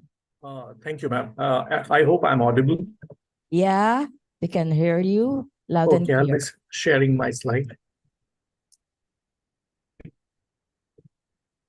Is it visible? Yeah, it's visible, sir. Okay, thank you. Thank you, everyone. And thank you for giving the opportunity to present the paper. And here, if I go and focus on the research or the theme of this particular international conference, we are focusing from various dimensions, the multidisciplinary dimensions, to understand a sustainable society. So here, when we are talking about a sustainable society, it's basically we are trying to give something to the future generations. So here, in the 21st century, we are actually focusing on creation of wealth. But what about creating a circular economy where we also focus on waste to create wealth? So here is the theme of my presentation. I'll be summarizing the facts, and the organization which I have taken as a case study, I'm also an advisor to this, which is called Zero Waste India. And here, what we try to do, we will be telling in detail in the following slides. This is an ecological solution trust. We popularly call it as Amuktika, and it's located in West Bengal, Kolkata. And the intention or the aim of this organization is to build a zero waste India, build a self-sufficient India. Especially, we are focusing on rural development, where it's not only providing opportunities for rural employment opportunities, but also to minimizing. There may be a question which may arise that why we are focusing on a countryside or a rural area, which produces less number of waste compared to the urban area. That I'll be explaining in the following slides. Focusing, as I said, about building a smart economy, and ultimately the focus is on creating a circular economy. Moving next. The intention of this organization is all about creating a setback or creating a set platform where the focus is not only just to create wealth from waste, but also to impart education, research, and promotion of eco-friendly goods and productions, which is taken from the rural area.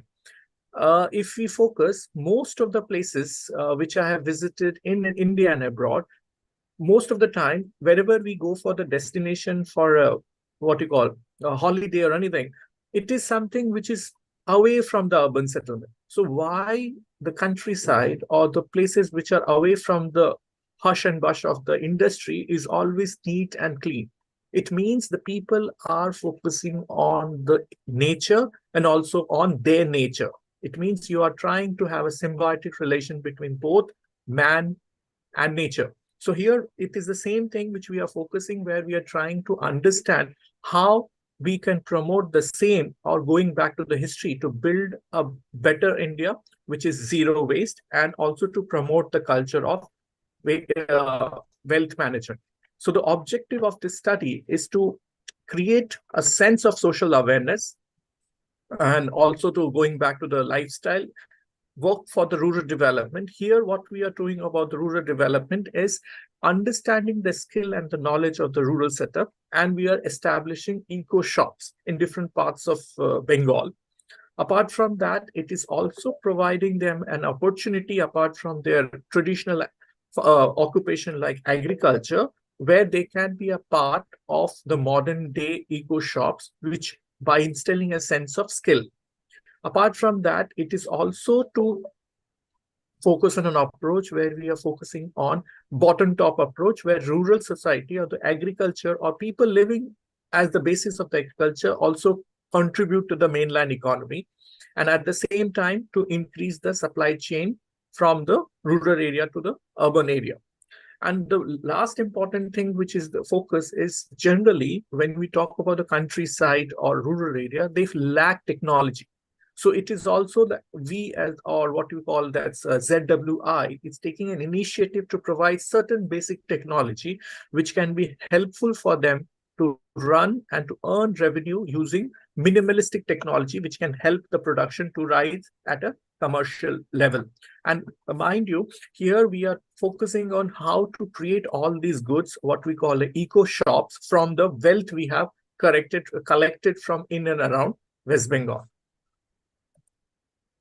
So as I was stating in the very first slide, that why rural development, and it's all about how we can provide them wealth through this circular economy. And the reason what we are focusing is to improve the quality of life and, of course, their economic or the monetary well-being. And here, the Indian government is focusing on overall development. They have focused on smart cities. This is basically for the urban areas. But when we talk about the rural development, we are focusing more on inclusive growth, so that there is no urban and rural divide, and it is more for working together for the nation's development. So the other important point is that linear production and consumption models, which is one of the important key points of circular economy. And it is more like creating an SMEs, what we call small and marginal industries, where we are trying to create a sort of an entrepreneurship among the women in the villages, among the self-help group, or any NGOs or organization which are helping for upliftment of women. And Last 2 minutes. Okay. So yeah, almost I'm on the verge of conclusion. And here, because of the circular economy, we are focusing on 4 important points. That is environmental protection, resource optimization, economic and social development of the rural areas. For this, we have, as of now, has established eco shops. And this coincides with the 4 cardinal, sustainable goals. That is no poverty, zero hunger, a good quality education, and affordability and clean energy, along with the decent work and economic growth. And considering the conclusion and the outcomes, we have found that unless and until we have an inclusive growth where we include both the grassroots and the urban level, we will not be reaching to a sustainable tomorrow. We know that the rural areas, people are very resilient and adaptable. So we have to use this their efficiency for effectiveness, aligning with the sustainable development goals. Thank you. Okay, thank you, Sir Naya. Let us support a zero waste India. Thank you for your for a nice presentation. Okay, let's give Sir Nayak a round of applause, please. Thank you. Thank you. All right. For our last two virtual presenters. So for our next presenter, let us welcome Mr. Rolando Pascua for the paper titled The Effects of Cooperative Learning Methodology on the Oral Proficiency of Third-Year Students of Pitogo High School. Is this in Bicol, Sir Pascua? Pitogo? Ah? Pitogo High School, sir? Is it located in Bicol or in Manila? Sir Pascua? Sir Rolando Pascua? Yes, ma'am. Yeah. Is It's your located school in Bicol or in Manila? in Makati. Ah, in Makati. All right. So it is Yes, in ma'am. Manila. Okay. The floor is yours now, Sir Pascua. Okay, ma'am. Sorry, there's a feedback of my cell phone. Wait All a right. We can moment. hear you loud and clear. Oh, but there's a feedback, ma'am. A feedback? Oh, ma'am. Maybe I will just only use this laptop. Okay, ma'am. Am I now audible? Yes, po. Yes, ma'am. You can proceed now. Hello, ma'am. Am I now audible? Yes, sir.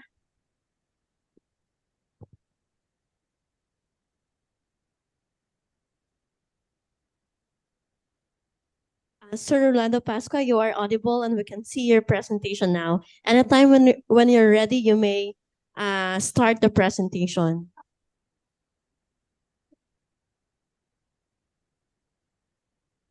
Can you hear me loud and clear, ma'am? Yes, loud and clear.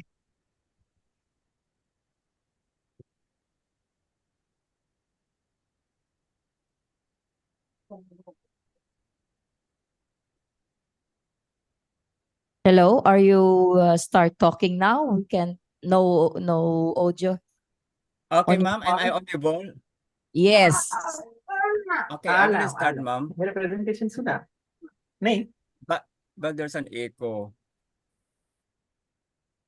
Sir Rolando, may I ask if you are using two devices? Yes, ma'am. Well, If so, kindly unmute the other one or log out the other device. You can use one device only. I will just only, ma'am.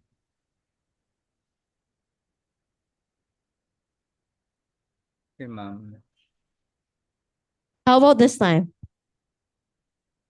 Is that okay, ma'am? Yes, we can hear you now. Okay, ma'am. You may start, sir. Okay, I'm now introducing myself. I'm Mr. Rolando Pascua. I'm a senior high school student of the Mesiabo Senior High School, and at the same time, part-time at Emilio Aguinaldo College.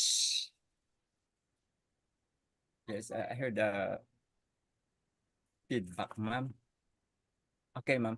A pleasant afternoon. I'm delighted to present to you my research titled The Effects of Cooperative Learning Methodology on the Oral Proficiency of Third-Year Student of Pitogo High School. Okay, this is my introduction. Hello, ma'am. Can you still hear me? Yes. Yes, sir. We're listening. Sir Rolando, we can hear you and you can proceed your presentation. Later on po, we will having our Q&A, so don't worry. Continue the presentation.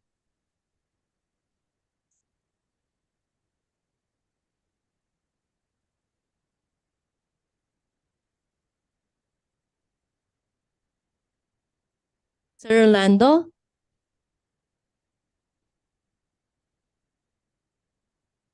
Hello, ma'am. Ayan. It's better, sir. We can hear you. You may continue your presentation.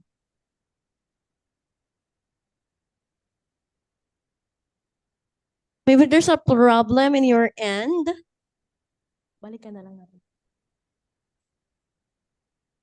Hello, Sir Pasqua. Pwede po ba na yung next presenter muna? Or okay na po?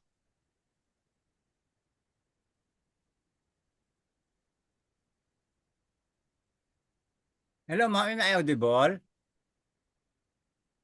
Yes, sir. Kanina pa po. We're just waiting for you to proceed with your presentation.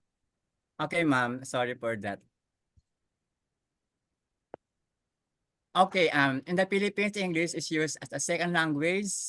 As such, the teaching of English was mandated by our constitution. Thus, English subject was included in our curriculum. There are reasons why the researcher was motivated to conduct this study. So, first is the determined continuing deterioration of English language learning in the Philippines. Second, Tichy 2002 validated the reports regarding the alleged declining English proficiency of the younger generation of Filipinos. And the third, the Department of Education supported this issue due to low performance of teachers in the English proficiency test. Lastly, the equally poor performance of grade 4 pupils in high school students in the National Diagnostic Exam when this research study was conducted. Let's proceed to the literature literature review. Slavin 1980 defines cooperative learning as a technique in which students work on learning activities in a small group. So cooperative learning creates a student-centered classroom where students exercise control over their activities. So according to Johnson and Johnson 1986, distinguish basic elements of cooperative learning. We have the positive interdependence, we have the face-to-face interaction, individual accountability, interpersonal and small group skills, group processing, statement of the problem. This study aimed to investigate the effects of cooperative learning methodology in teaching English on the oral proficiency of third-year students at Pitugo High School.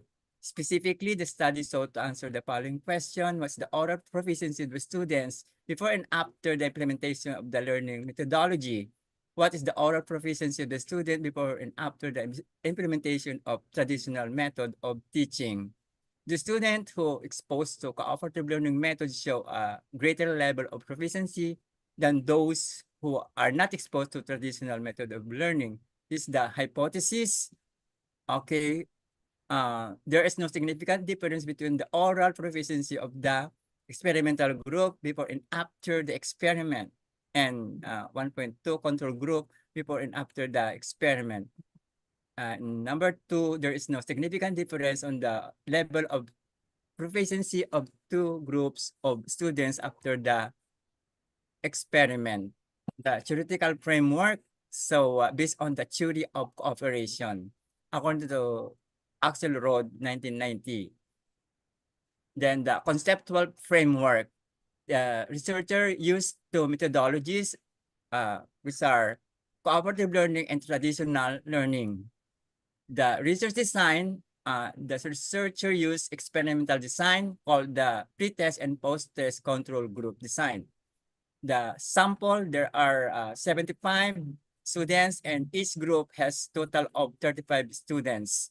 So the following instruments were used in the study. We have the student questionnaire form, the instructional materials, and the oral proficiency test, and the rubric, the data gathering procedure. So the researcher developed lesson plans that could help enhance the oral proficiency of the students. The statistical treatment used, the researcher used the dependent t-test and independent t-test. The result and discussion, the first table depicted the verbal interpretation of the mean scores obtained by the experimental group and traditional group in order to answer the research question regarding the level of proficiency of students before and after they are exposed to cooperative and learning and traditional method.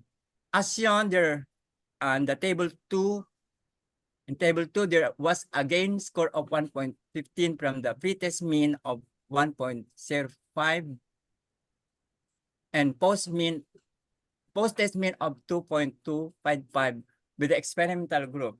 The implementation of cooperative learning seemed to be the factor of such increase in the different variables as shown above, as well as the overall total in the cooperative learning group. However, the said increase in the post-test was quite minimal. As shown in table 3, there was a gain score of 0.035 from the pre-test mean of 1.491 and post-test mean of 1.926 with the traditional group. The implementation of traditional methods seem to be the factor of such increase in the different variables as shown in the table, as well as the overall total in the traditional group. So we have here the t-test score for communication and fluency, which 1.148, which had insignificant interpretation. For grammar, obtained 2.376, vocabulary obtained 1.686, which had insignificant interpretation. For pronunciation, obtained 1.225, which had insignificant interpretation. Among the 4 variables, only grammar obtained a significant interpretation. Thus, the said variable benefited the cooperative learning method. Our grammatical competence may be acquired and enhanced through the cooperative efforts of group and consistent use of the target language. So as shown in table 5, the p-values in the different variables are lower than the level of significance, which is 0.05. Therefore, the hypothesis which asserts that there is no significant difference between the mean score before and after the implementation of the cooperative learning method is rejected. The table revealed that students' oral proficiency, both the control group and experimental group, ranges from very poor in the pre-test and poor to the post-test. As shown in table 6, the p-values in the different variables are lower than the level of significance of which is 0.05. Therefore, the hypothesis which asserts that there is no significant difference between the mean score and after the implementation of traditional learning method is rejected. In conclusion, the structured cooperative learning lesson plans are suited to third year high school class.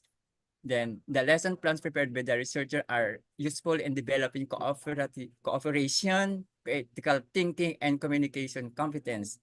Number 3, they are helpful in developing social skills, leadership, decision-making, and conflict management. And number 5, the develop cooperative learning lesson plans may provide insight on how to structure the true essence of cooperative learning and group activities. Lesson plans may serve as a model in designing cooperative learning lessons. The study revealed that cooperative learning has no influence on the oral proficiency of the students based on the statistical treatment on independent sample or variables. However, the 4 variables use only grammar obtain a significant interpretation. 2 months or 8 weeks is not enough to enhance the oral proficiency of the students. On the other hand, the study revealed that cooperative and traditional learning methods may enhance the oral proficiency of the student based on the statistical treatment on dependent variables. So the increased mean score. Time is up. You may wrap it up. Time is up, but you may wrap it up, Sir. Okay. Pascal. Well, it mentioned already that the dependent variables, it has an impact on the oral proficiency of the student. However, the other one, the t-test of independent variables, does not show that it has a significant difference between the 2 variables. And thank you. Thank you. Thank you for listening.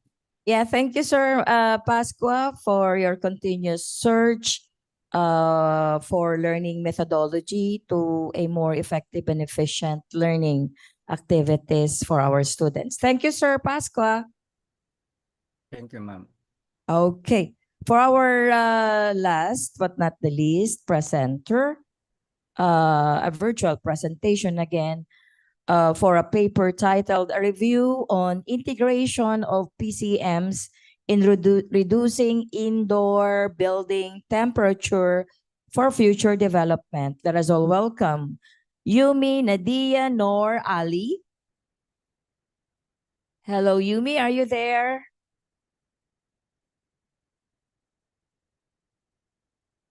Yumi, Nadia.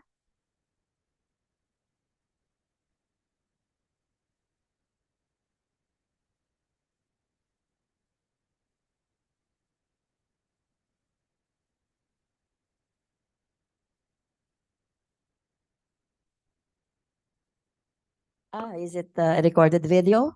Okay. Let us watch the video recording of Yumi, Nadia, Noor, Ali.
Malaysia experiences hot and humid weather throughout the year.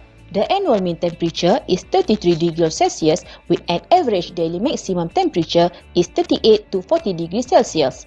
The standard of indoor thermal comfort is between 24 to 29 degrees. As a result, air conditioning system become a necessity in building to maintain indoor thermal comfort, resulting in increased energy consumption. This increasing rapidly in developing countries to improve living standard.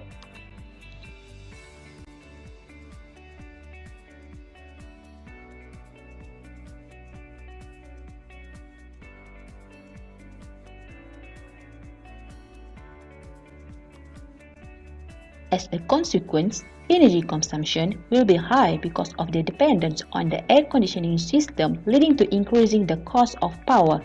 This led to climate change that caused by human activities. The largest contribution is from air conditioner usage that produce devastating carbon dioxide by our civilization.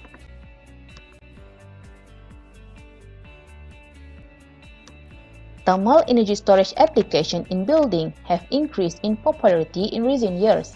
This thermal energy storage system can store and release the heat to be used later at different conditions such as temperature. This system is divided into three types of sensible heat, latent heat, and thermochemical.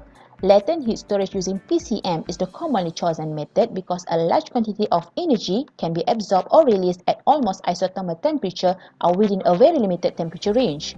The term latent heat refers to the process by which a substance changes state, such as from solid to liquid, liquid to solid, liquid to gas, or vice versa. Temperature integration PCM as latent thermal energy is a popular method to incorporate them into the building envelope. Storing and releasing heat within a certain temperature range will raise the building inertia and stabilize the indoor climate. Passive cooling heating technology based on the use of latent heat could significantly contribute to the preservation of indoor thermal comfort, hence lowering energy consumption costs. The required quality of PCM include a high heat storage capacity, a reasonable melting point, chemical stability, low cost, and abundance. In this invention, inorganic salt hydride were chosen as phase change material.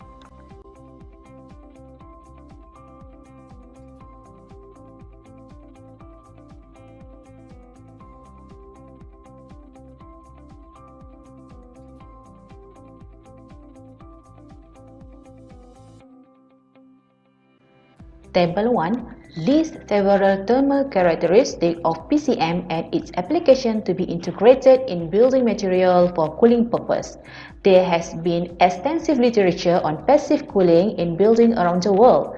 Integrating a combination of PCM, whether organic or inorganic, into construction material has demonstrated an ideal melting point range suitable for hot and humid climate.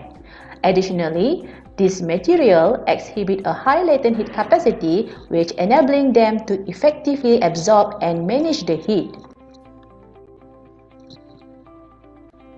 This argument is further supported by Kellness and Gale 2015 claim that PCM can help in regulating the ambient temperature within a specific range close to their transition temperature due to the latent heat is absorbed and released during the phase transition. Patil 2012 mentioned that inorganic PCM are non-flammable, have a sharp melting point, high latent heat capacity, high thermal conductivity, non-toxic, abundant, and inexpensive. However, these inorganic PCM have a tendency to corrode the metal storage container, resulting in a shorter system life and leakage a problem. Stephen et al. 2018 found that leakage problem can be overcome by employing encapsulation method to produce either micro or macro encapsulated PCM. To simplify this, PCM is a good material for building application in reducing the indoor temperature and as high latent heat storage, which can be implemented in solar panel. The second part of our literature review focused on the integration of PCM into building. From the insight gathered, we can conclude that combining multiple PCM allow us to tailor their melting temperature to align with specific climate condition. By installing PCM in the exterior wall of building, we can effectively lower indoor temperature, hence reducing the energy needed for air conditioning system. However, it's important to avoid integrating PCM directly into building component because once their useful life ends, they become challenging to remove without professional demolition and reconstruction. Instead, we recommend using encapsulation method in future building innovation. Encapsulation allows for easy maintenance, replacement, and flexibility, making it a better choice for suitable, sustainable building solution. There are three common methods for integrating PCM into building material. First, direct impregnation. Second, encapsulation. Third, shape stabilization. Each method comes with its own set of pros and cons. However, we strongly recommend the encapsulation method because it doesn't compromise the structural integrity of the building. By utilizing encapsulation to lower indoor temperature, we can seamlessly incorporate it as an additional feature in the building to enhance indoor temperature control. Here are two proposed methods for incorporating PCM system into a building to reduce indoor temperature. The first method is the pumping technique, where the PCM is stored in a dedicated tank before being pumped into the building. This concept is similar to radiant cooling floor. When the PCM inside the building reaches its melting point temperature limit, the system automatically flushes the PCM back into the storage tank and replaces it with fresh PCM. This ensures that as the PCM absorbs heat from the building, it is continually refreshed with new PCM at the desired onset temperature to maintain a comfortable indoor temperature range. The second method involves using encapsulated PCM panel attached to the exterior of the building wall.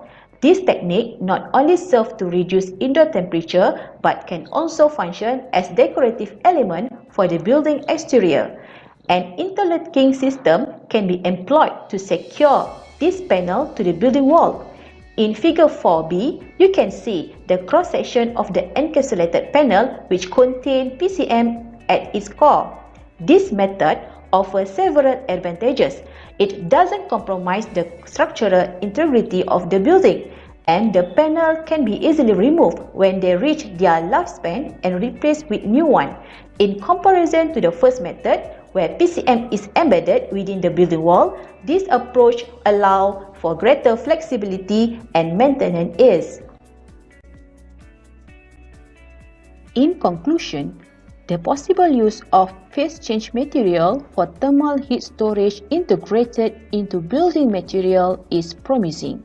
The improvement of the thermal heat storage of eutectic PCM may make it more widely used in construction and building application, which enhance indoor thermal comfort, reduce electricity bill with less dependency on air conditioning system, reduce carbon dioxide production, sustainable, and also has aesthetic value for marketing ideas.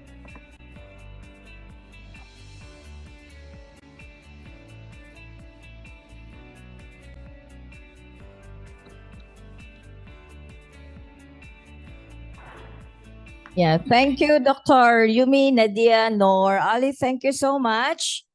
Once again, congratulations to all our 9 presenters. And of course, we would like to thanks them for for sharing their knowledge in this morning session.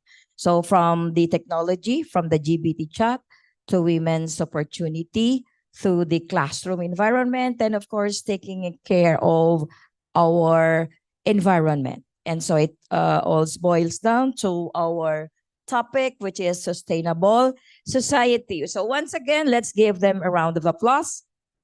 May we invite all of them to be in front for the short question and answer. And can we request our virtual participants to open your cam if it is available, if your camera is available.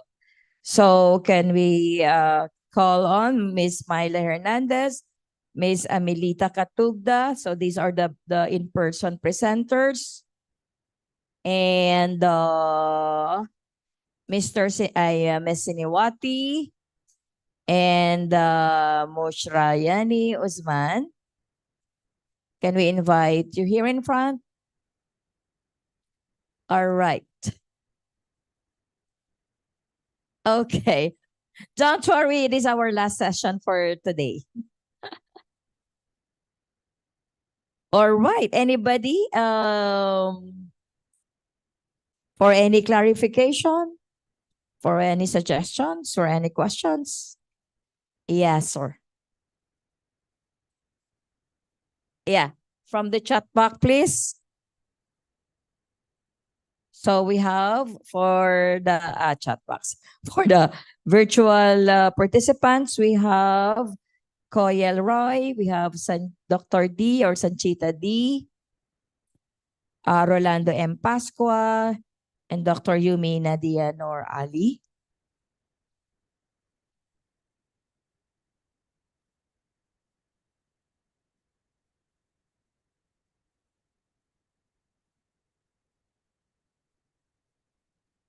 Okay. For our first question, yes, yes, your question, please. Where's the mic?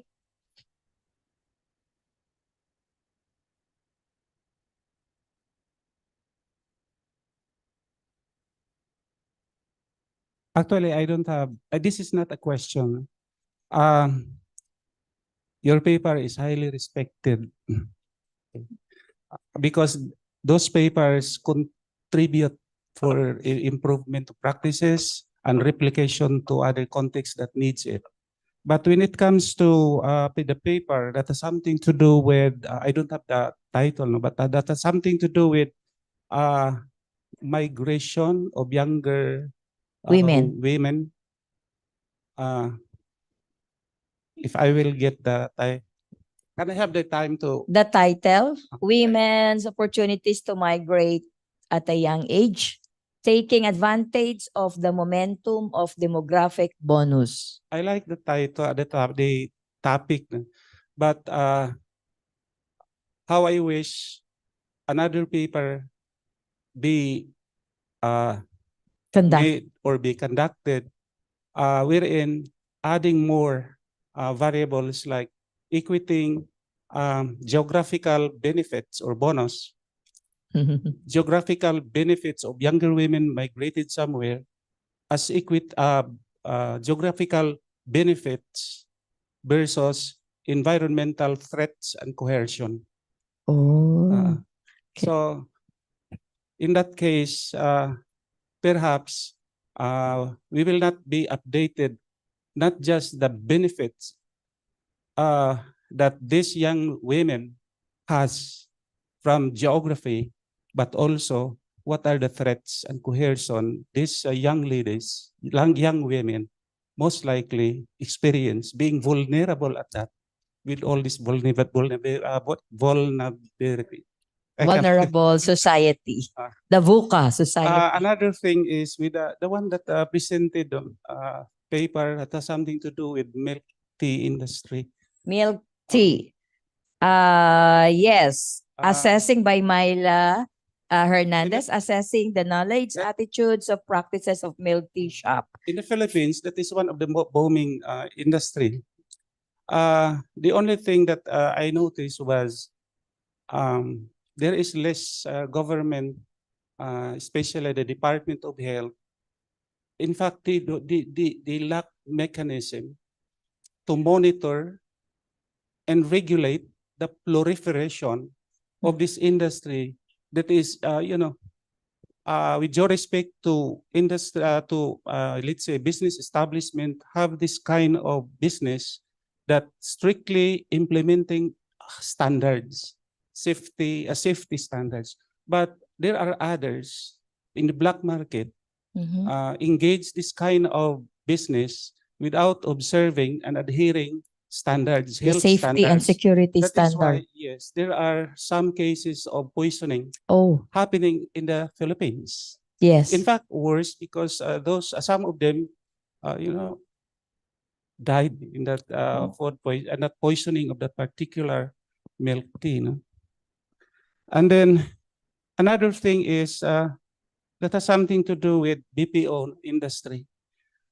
Yeah, with Miss Amelita Katugda. The same story, the same situation we're in.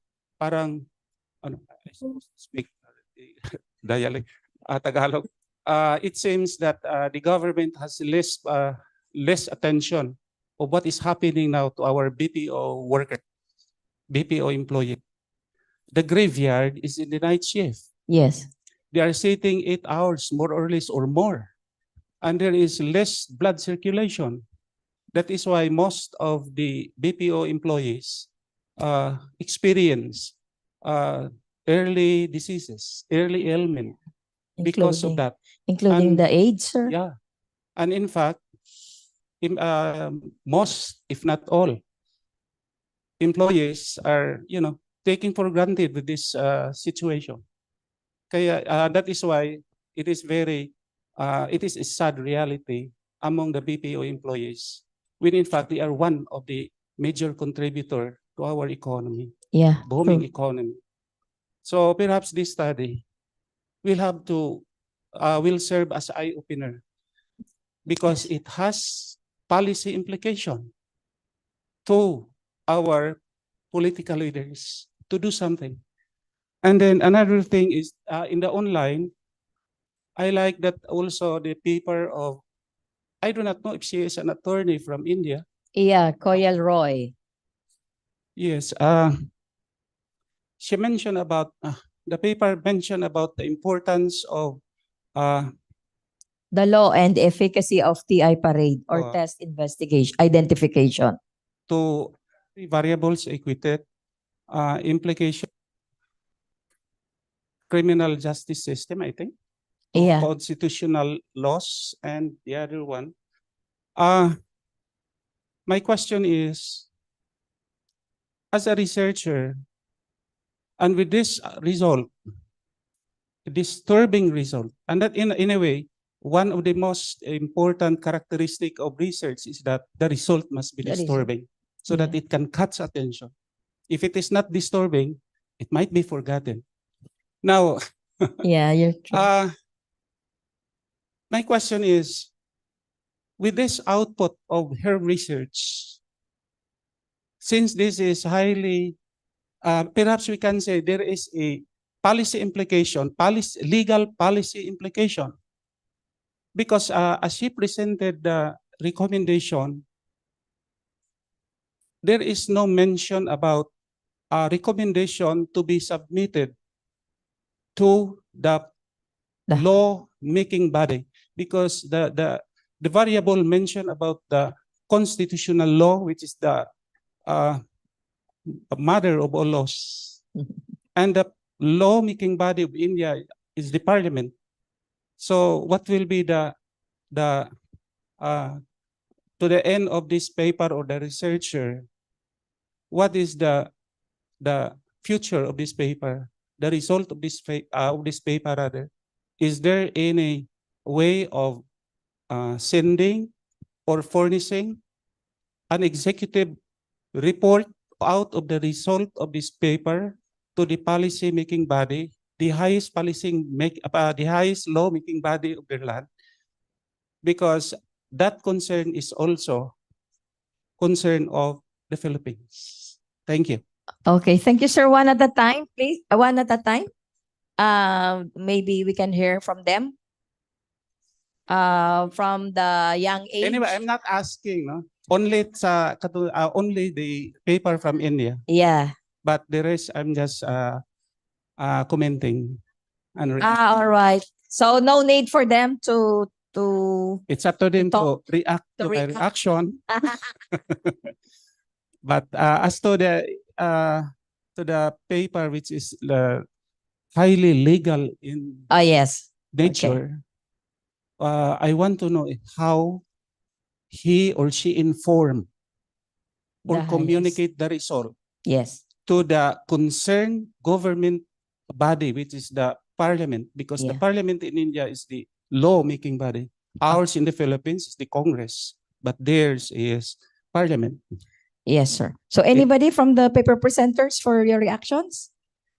None. Okay, thank you very much, sir. But may we call on Koyal Roy for the reaction or for the feedback from the query? Hello, from the virtual participants. Koyal Roy, are you still there? Koyal?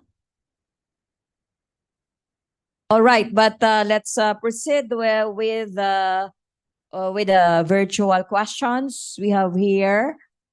The question is for Milk Tea Shop for Miss Myla Hernandez and Miss Joy. Milk tea also popular in Indonesia. We have retail shops selling that.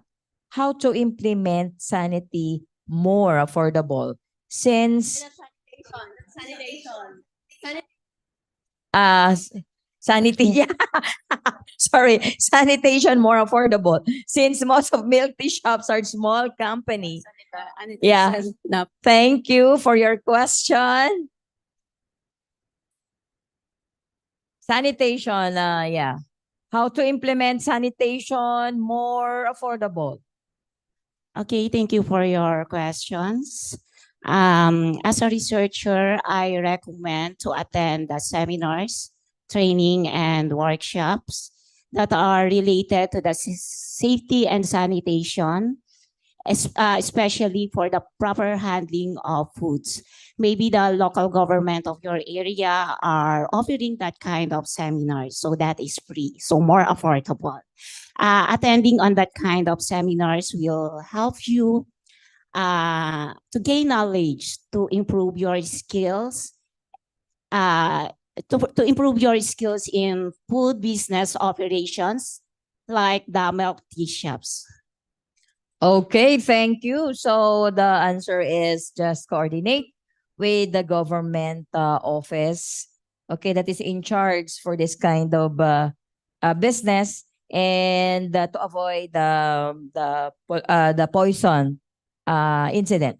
And also, they need to subject themselves for the permit no, in the government office. Yes, ma'am. In addition to Miss Myla's answer a while ago, aside from in partnership with the local government, of course, the owner itself, they must hire those qualified food handlers, and these food handlers should pass on a specific requirements that they are really into. They do have the knowledge, they do have the positive attitude, and they are practicing what is really needed, stipulated, for example, in their standard operating procedures and making milk tea.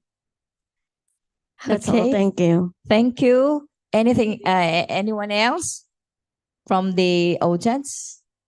Thank you very much, Mr. Miss Dean Lualhati, do you have anything to say? Oh yeah. I want to ask about my research because output from my Okay. research is police bribe, because in Indonesia last until now we have different about the job a woman, because Indonesia have make a label or prototype from for woman to work. So I think, and then I think until now not to finish about that, because maybe different about the culture. So in today I stay in here, and then I'm following about the ICMASS, because I want to need about the different what the culture in Indonesia. If you talk about the talk woman work, maybe like that. Thank you very much. Yes, thank you.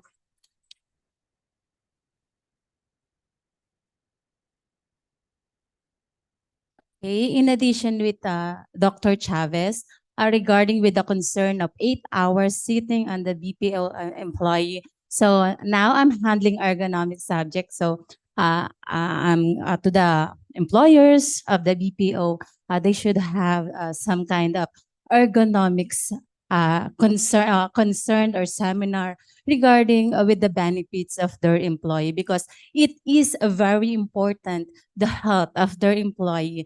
Sitting 8 hours on their chair has a negative effect on their health, most especially on their spinal. So hopefully they will discuss about the ergonomics and the effect on their employee. Okay. Dr. Chavez, all right. Some more.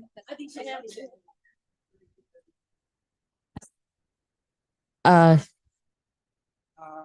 Department of Labor also is the right agency in the part of the government to take charge of this. So, however, if we will not give them, we will not communicate the result of the study. The result of the study. They don't know what is happening in the field. And the same thing with the milk tea industry, to involve the employers. Yes. Aside from the, let's say, DTI.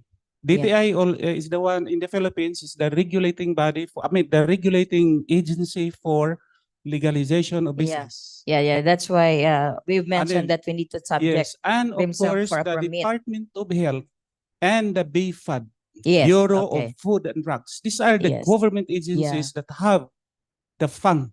Okay. If So- only they know. Yeah. Okay. Thank you so much, Dr. Chavez. What a fruitful discussion. Thank you once again. And to our virtual participant, thank you so much. Okay. Picture. Yes, picture. Please, virtual participants. Can you have to turn on? Can we request to turn on your camera? Ako yan. Nasaan po ang mga virtual participants? Ayan.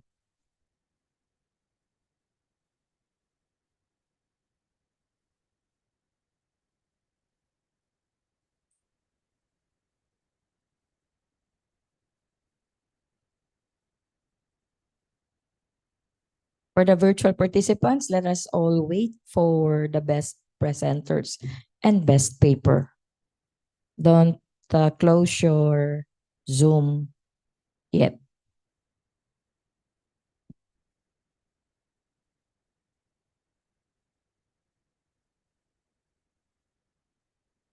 Okay, thank you so much, Miss Joy. Back to you.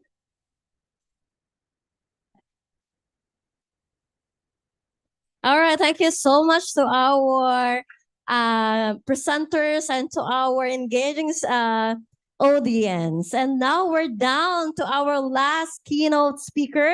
I know you guys are very excited. So without further ado, let's welcome our last but not the least keynote speaker.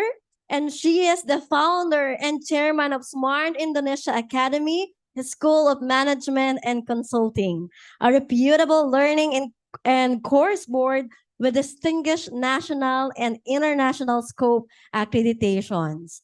She is experienced master trainer with numerous clean hours and is now taking the position of director of the certification program of the America Academy Asia Pacific chapter.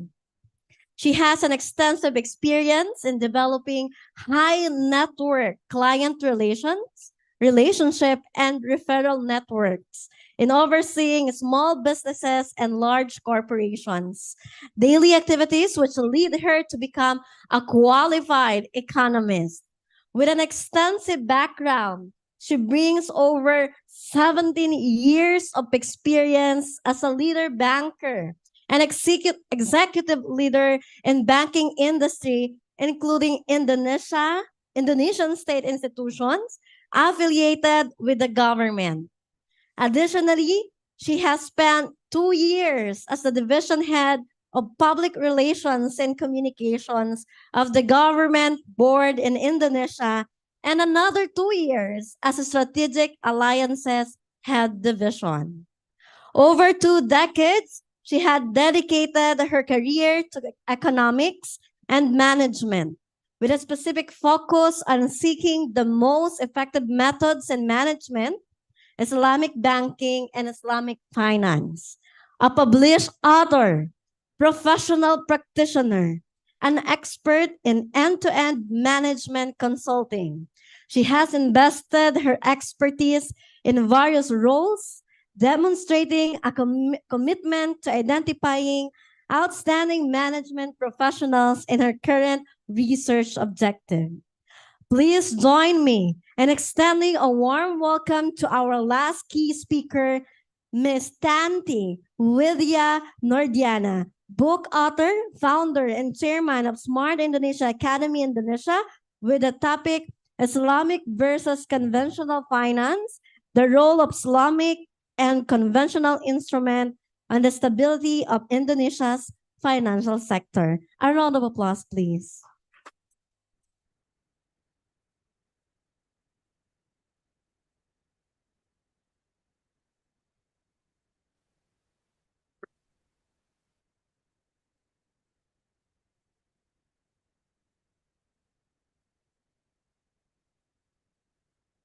To stand before you at the second International Conference on Multidisciplinary Approach for Sustainable Society, ICMASS 2023, here in the vibrant city of Kuala Lumpur as we gather on 2nd and 3rd of December 2023, I am privileged to address you as the international keynote speaker, delving into a topic of most significance: Islamic versus conventional finance, the role of Islamic and conventional instrument of the stability of Indonesia's financial sector.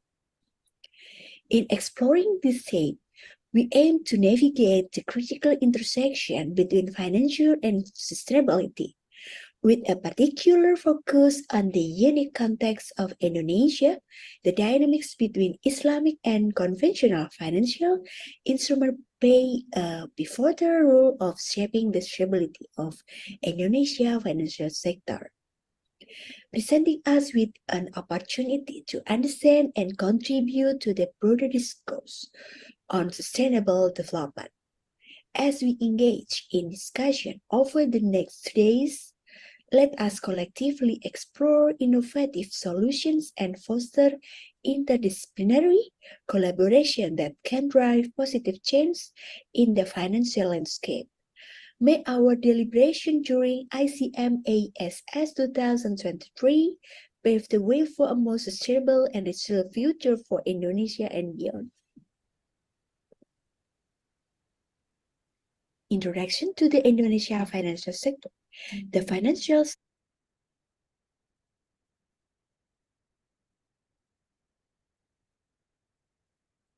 Okay.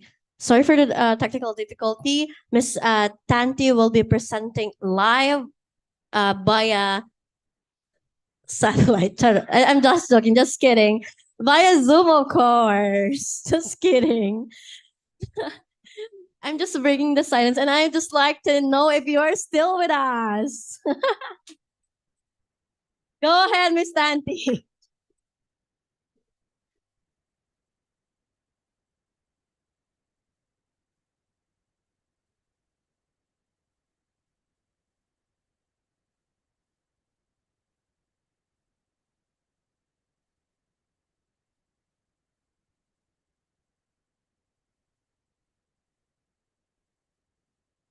Miss Tanti, go ahead. It's your turn. The virtual floor is yours.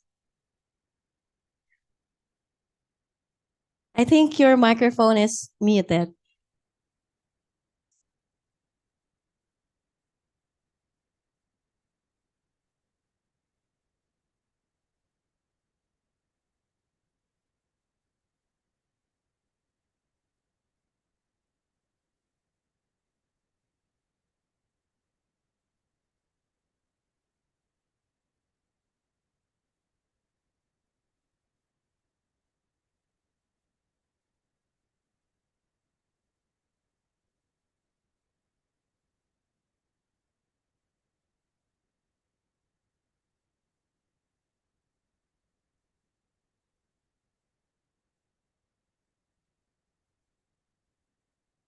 sector in Indonesia stand as crucial pillar in the nation's economic growth and development.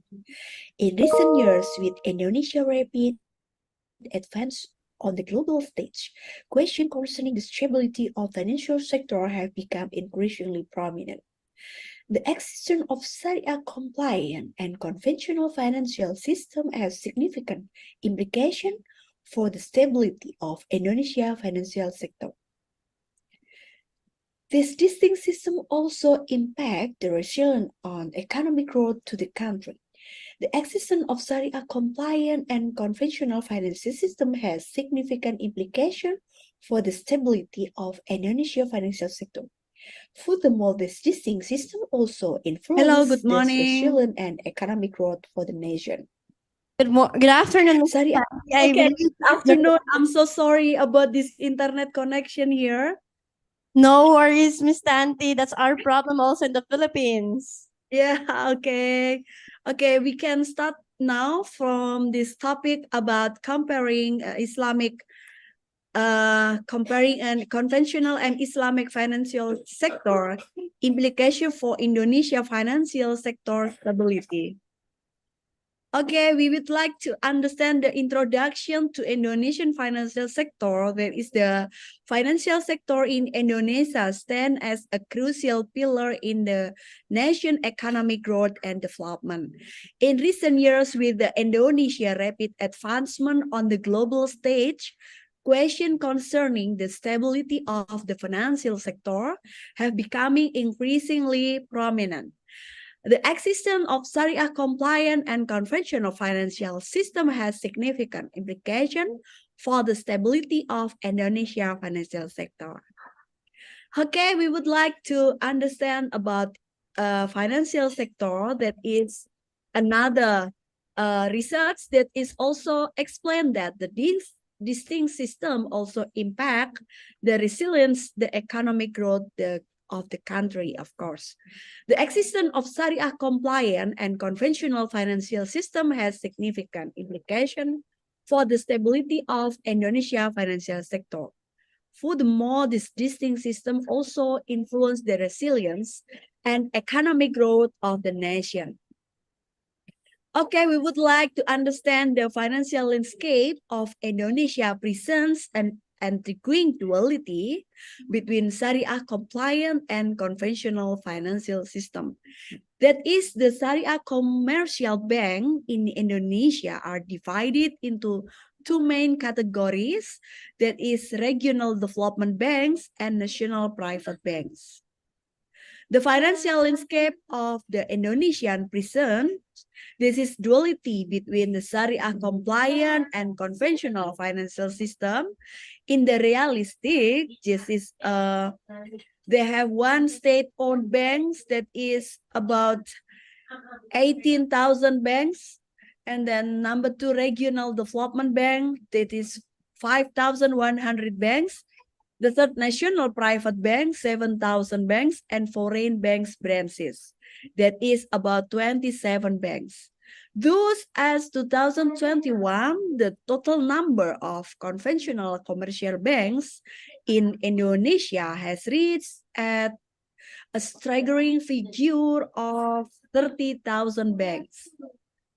We speak now about the Islamic financial principle that is operates based on a set of principles and guidelines derived from Islamic law of Sharia, and then the Islamic financial principle that is Islamic finance promotes resharing and asset-backed transactions.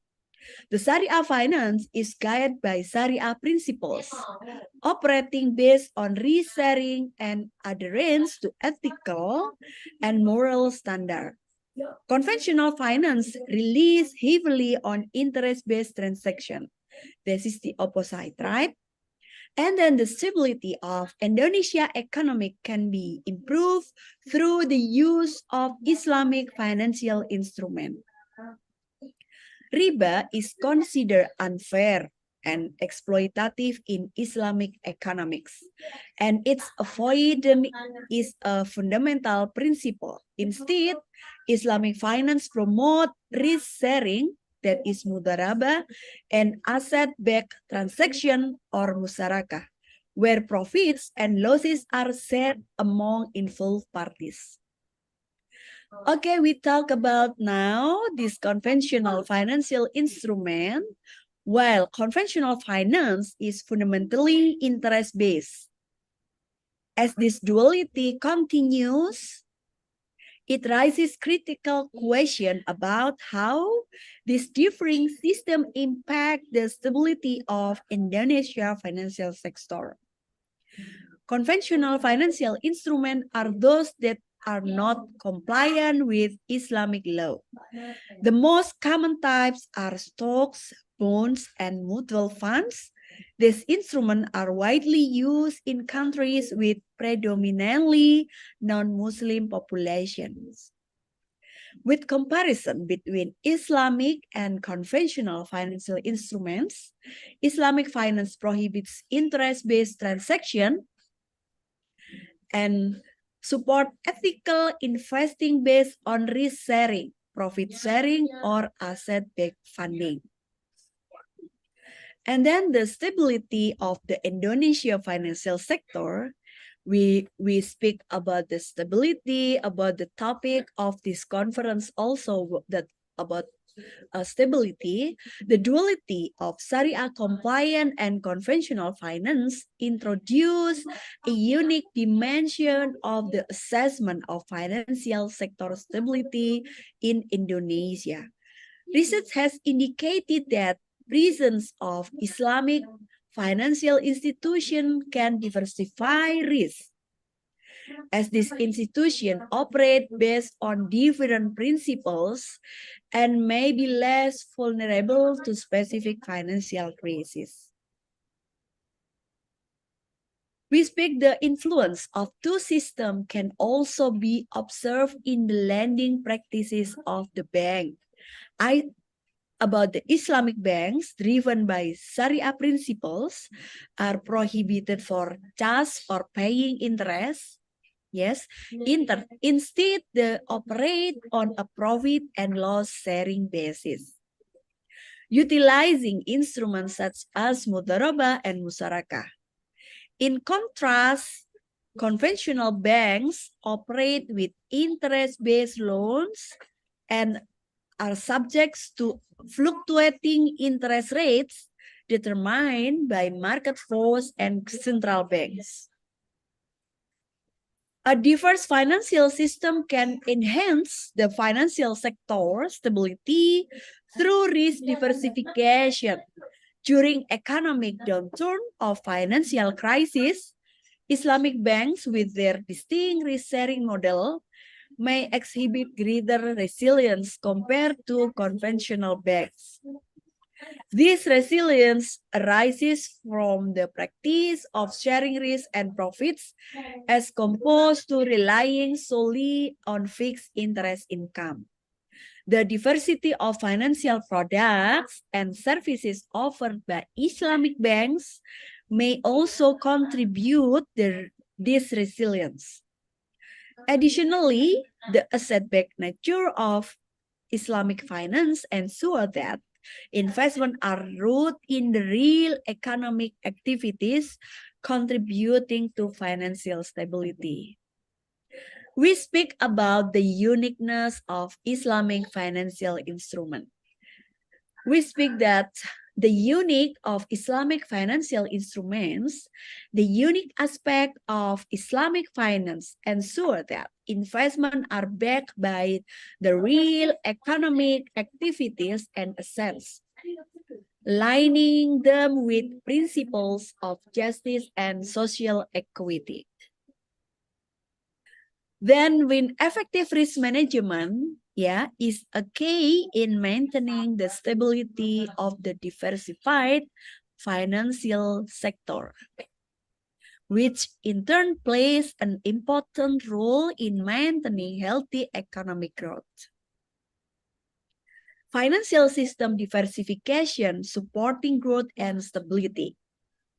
According to this research of Hock and Liu study, effective regulation and supervision are also key factors in supporting harmonious cooperation between two different financial systems, so that the regulation have different impact on Islamic banks and conventional banks because their business models are different.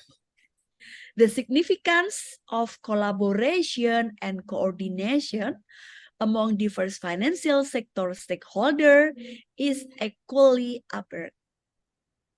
Diversification in the financial system also provides opportunities for financial product innovation through developing products and services that are in accordance with Islamic financial principles.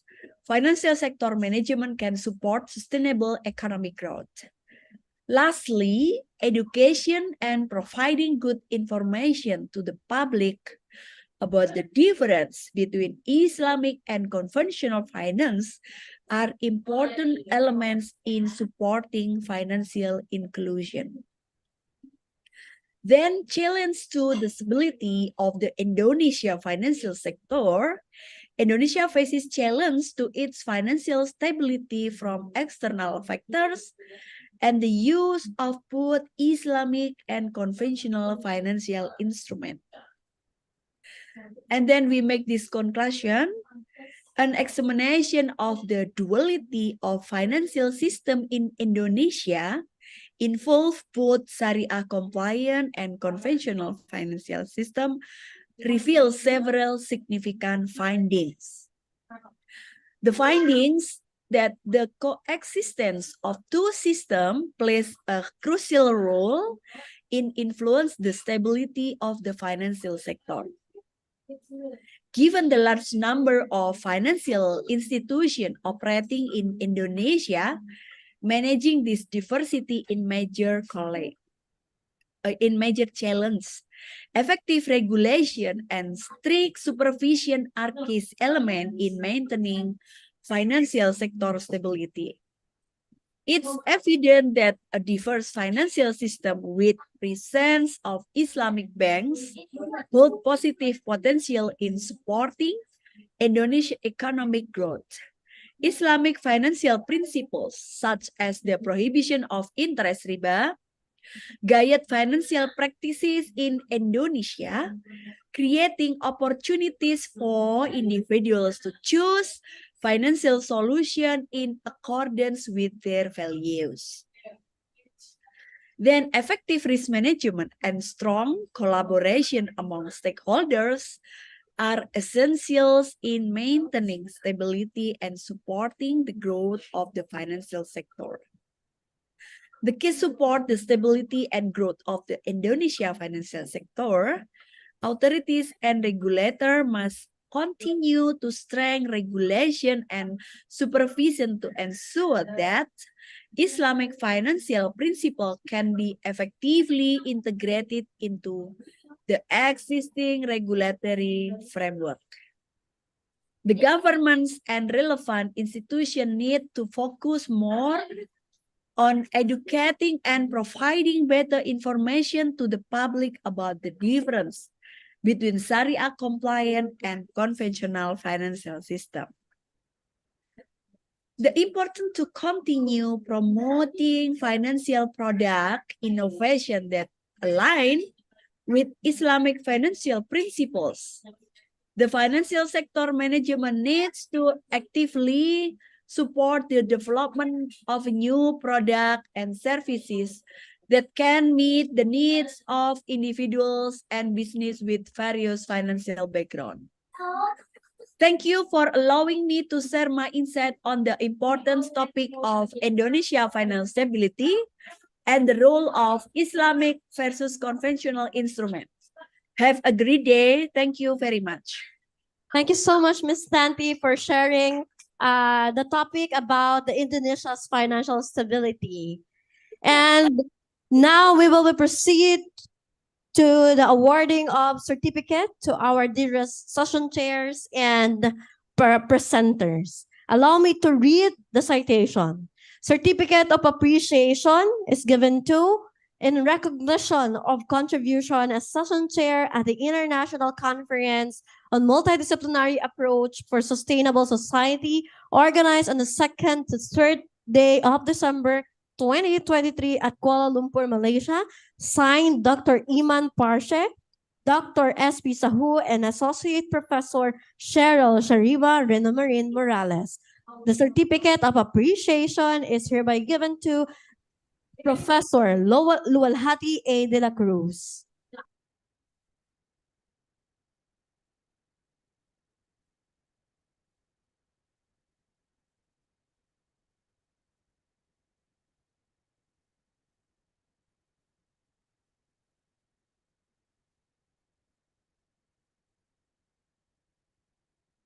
May we invite our keynote speakers and the core committee to join our session chair for photo documentation.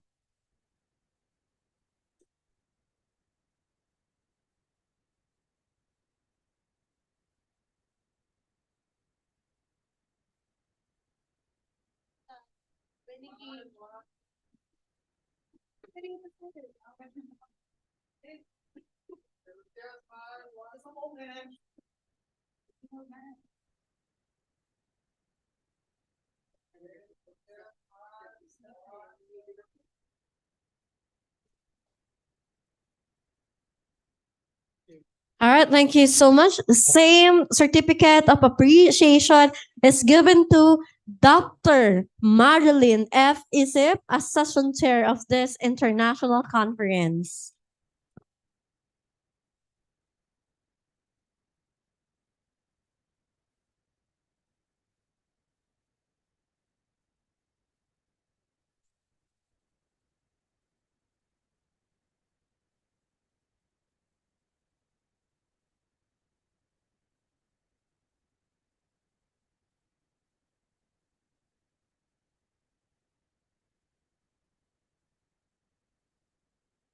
Okay, now let's proceed the awarding of certificate to our dearest guest speaker or keynote speaker.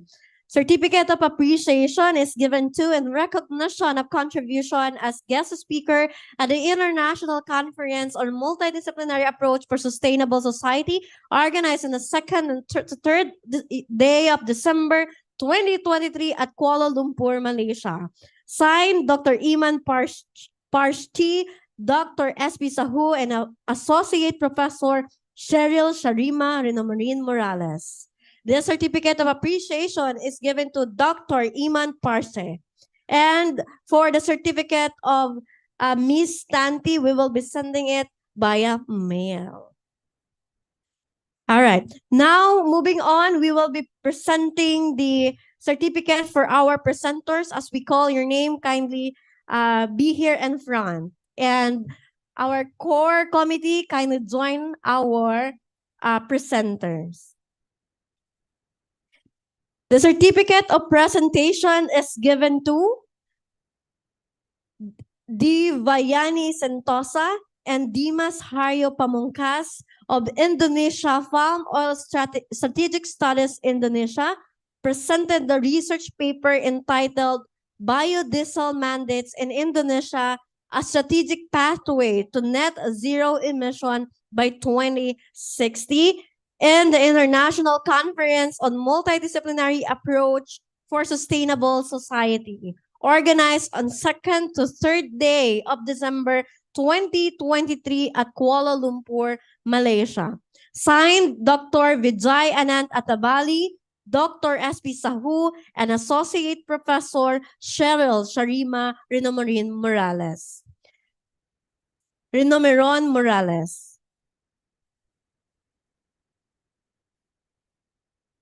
Organizers, kindly join our presenters. Same content of certificate. Our next research group.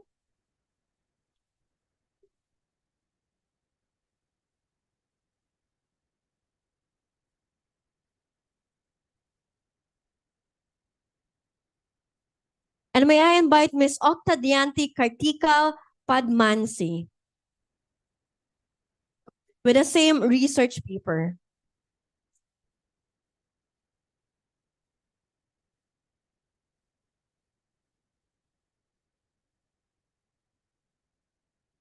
All right.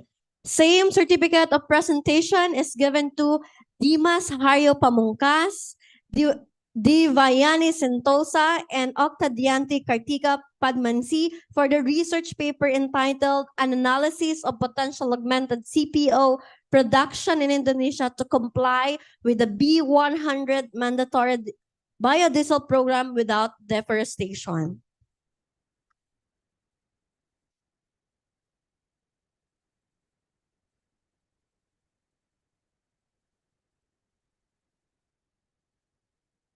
And another certificate of presentation for our researchers who are in front for their research paper entitled CPO Allocation Model for Mitigating Cooking Oil Scarcity in Mandatory Biodiesel Program, the case of Indonesia.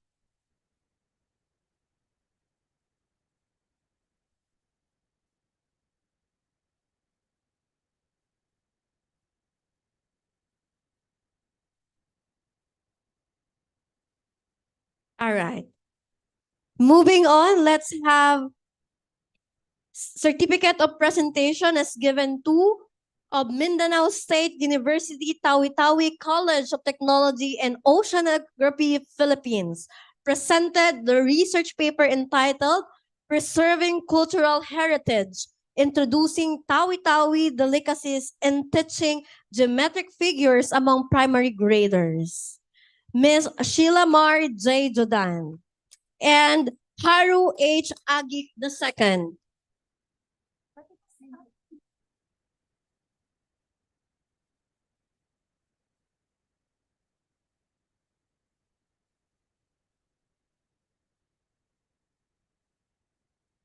Certificate of presentation is given to of Mindanao State University Tawi-Tawi College of Technology and Oceanography, Philippines. Presented the research paper titled The 21st Century Teachers' Competence in the New Normal Basis for Faculty Development Program.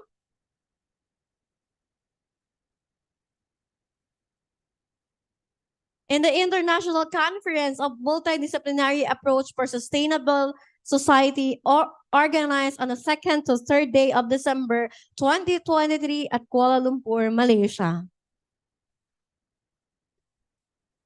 Certificate of presentation is given to Siniwati of Hasanuddin University, Indonesia, for the research paper entitled The Effect of Using ChatGPT on the National Security in Italy and Indonesia.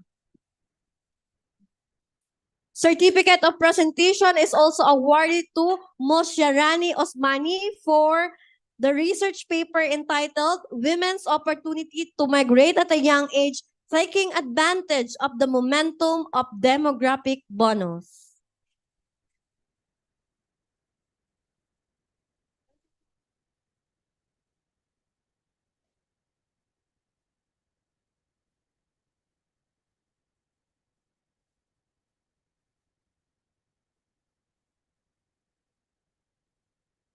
Certificate of Presentation is awarded to Miss Abigail Zin Abelardo and Miss Catherine Arliabe of Polytechnic University of the Philippines for the research paper entitled Evaluating the Capability Building of Instructors in the Bachelor of Science in Office Administration Program for an Inclusive Education.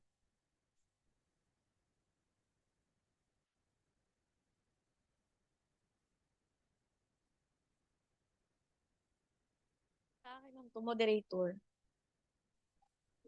Wala ako.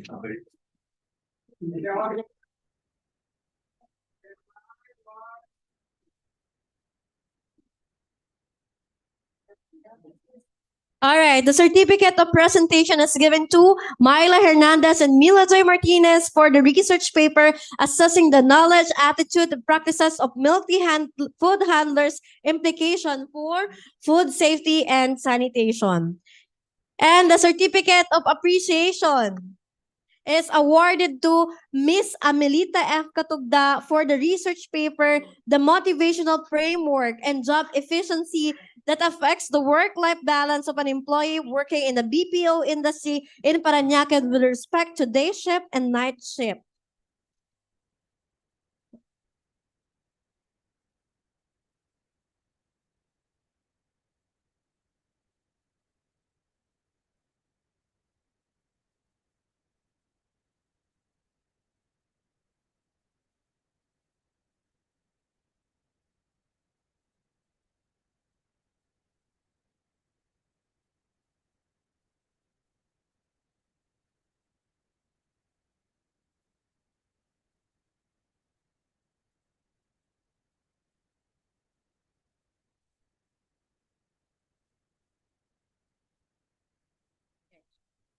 And now let's recognize our partnered university. The certificate of recognition is awarded to Masa University in recognition of contribution as partner of the International Conference on Multidisciplinary Approach for Sustainable Society. Thank you so much, Masa University.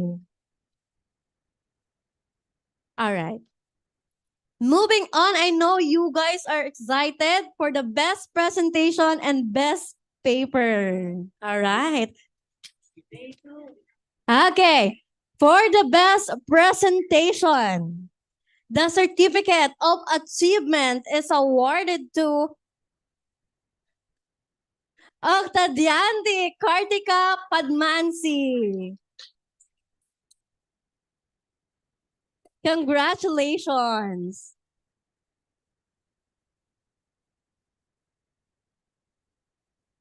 All the way from Indonesia.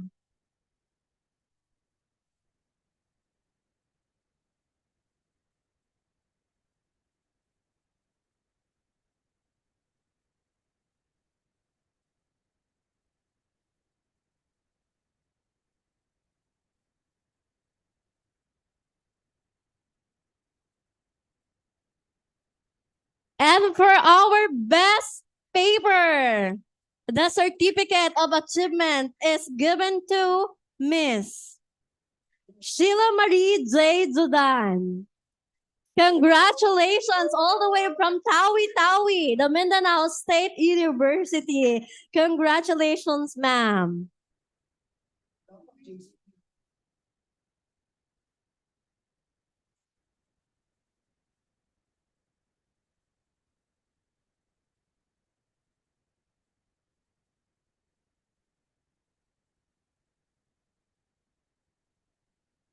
Congratulations again. And as we close this chapter of ICMASS 2023, let's carry the spirit of collaboration, innovation, and sustainable development into our respective fields and universities. All right. Before we conclude, let's take a moment to express our sincere appreciation to the core group. Thank you so much. Of course, we would like to express as well your sincerest congratulations for a very wonderful moderator for today. Let's have a certificate of appreciation to our dear Miss Milajoy J. Martinez in recognition for being our great moderator for today. Again, our dear organizers.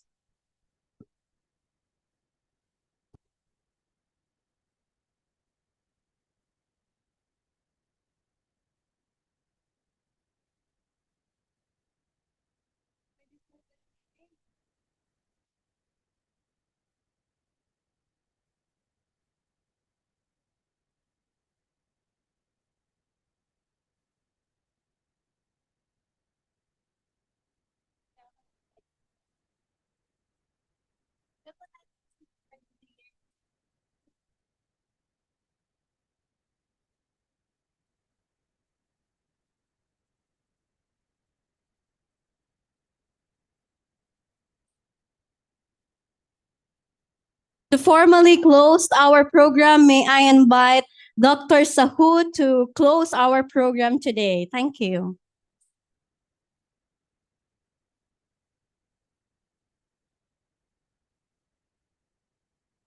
So at last I get a chance. In the morning I get two, but the thing was I was a sleepy bit. So this was a great day, great 2 days. And I'm very overwhelmed by all of your support. This has been a great 2 day for me, for our organization, for our co-organizers, for our committee. And this has not been a story of 2 days. This is a story of almost 6 months. So since initiation of this conference, this idea, we got a great support from PUP. We got a great support from MSU, NAPS, Smart Indonesia, IEEE, and also there are many other organizations which supported us in this. I will again point out one thing. This conference is just not for the namesake of sustainable society. What we want and we wish to have a sustainable society. So apart from giving thanks, I will request you all to work on this so that we can have a better future for us and generations to come. Again, I will thank you each and everyone to support us, to be here with us, to forging this connection which might live for lifelong with us. And I will guarantee that I will be in touch with you all. And I will ask you also to have a connection that will be a meaningful and desirable and better. We will have this type of meeting, conferences again in future. And hopefully we will take away very good memories with us. We will make some new ones and we will learn from our past and we'll make a better future. Thank you, everyone. Thank you for joining us. This is the closing of day 2. Thank you. And I must say, Malaysia, Kuala Lumpur is a very great city. You should visit each and every place if you have the spare time. Enjoy your day while you're staying here. See you next time soon. Thank you.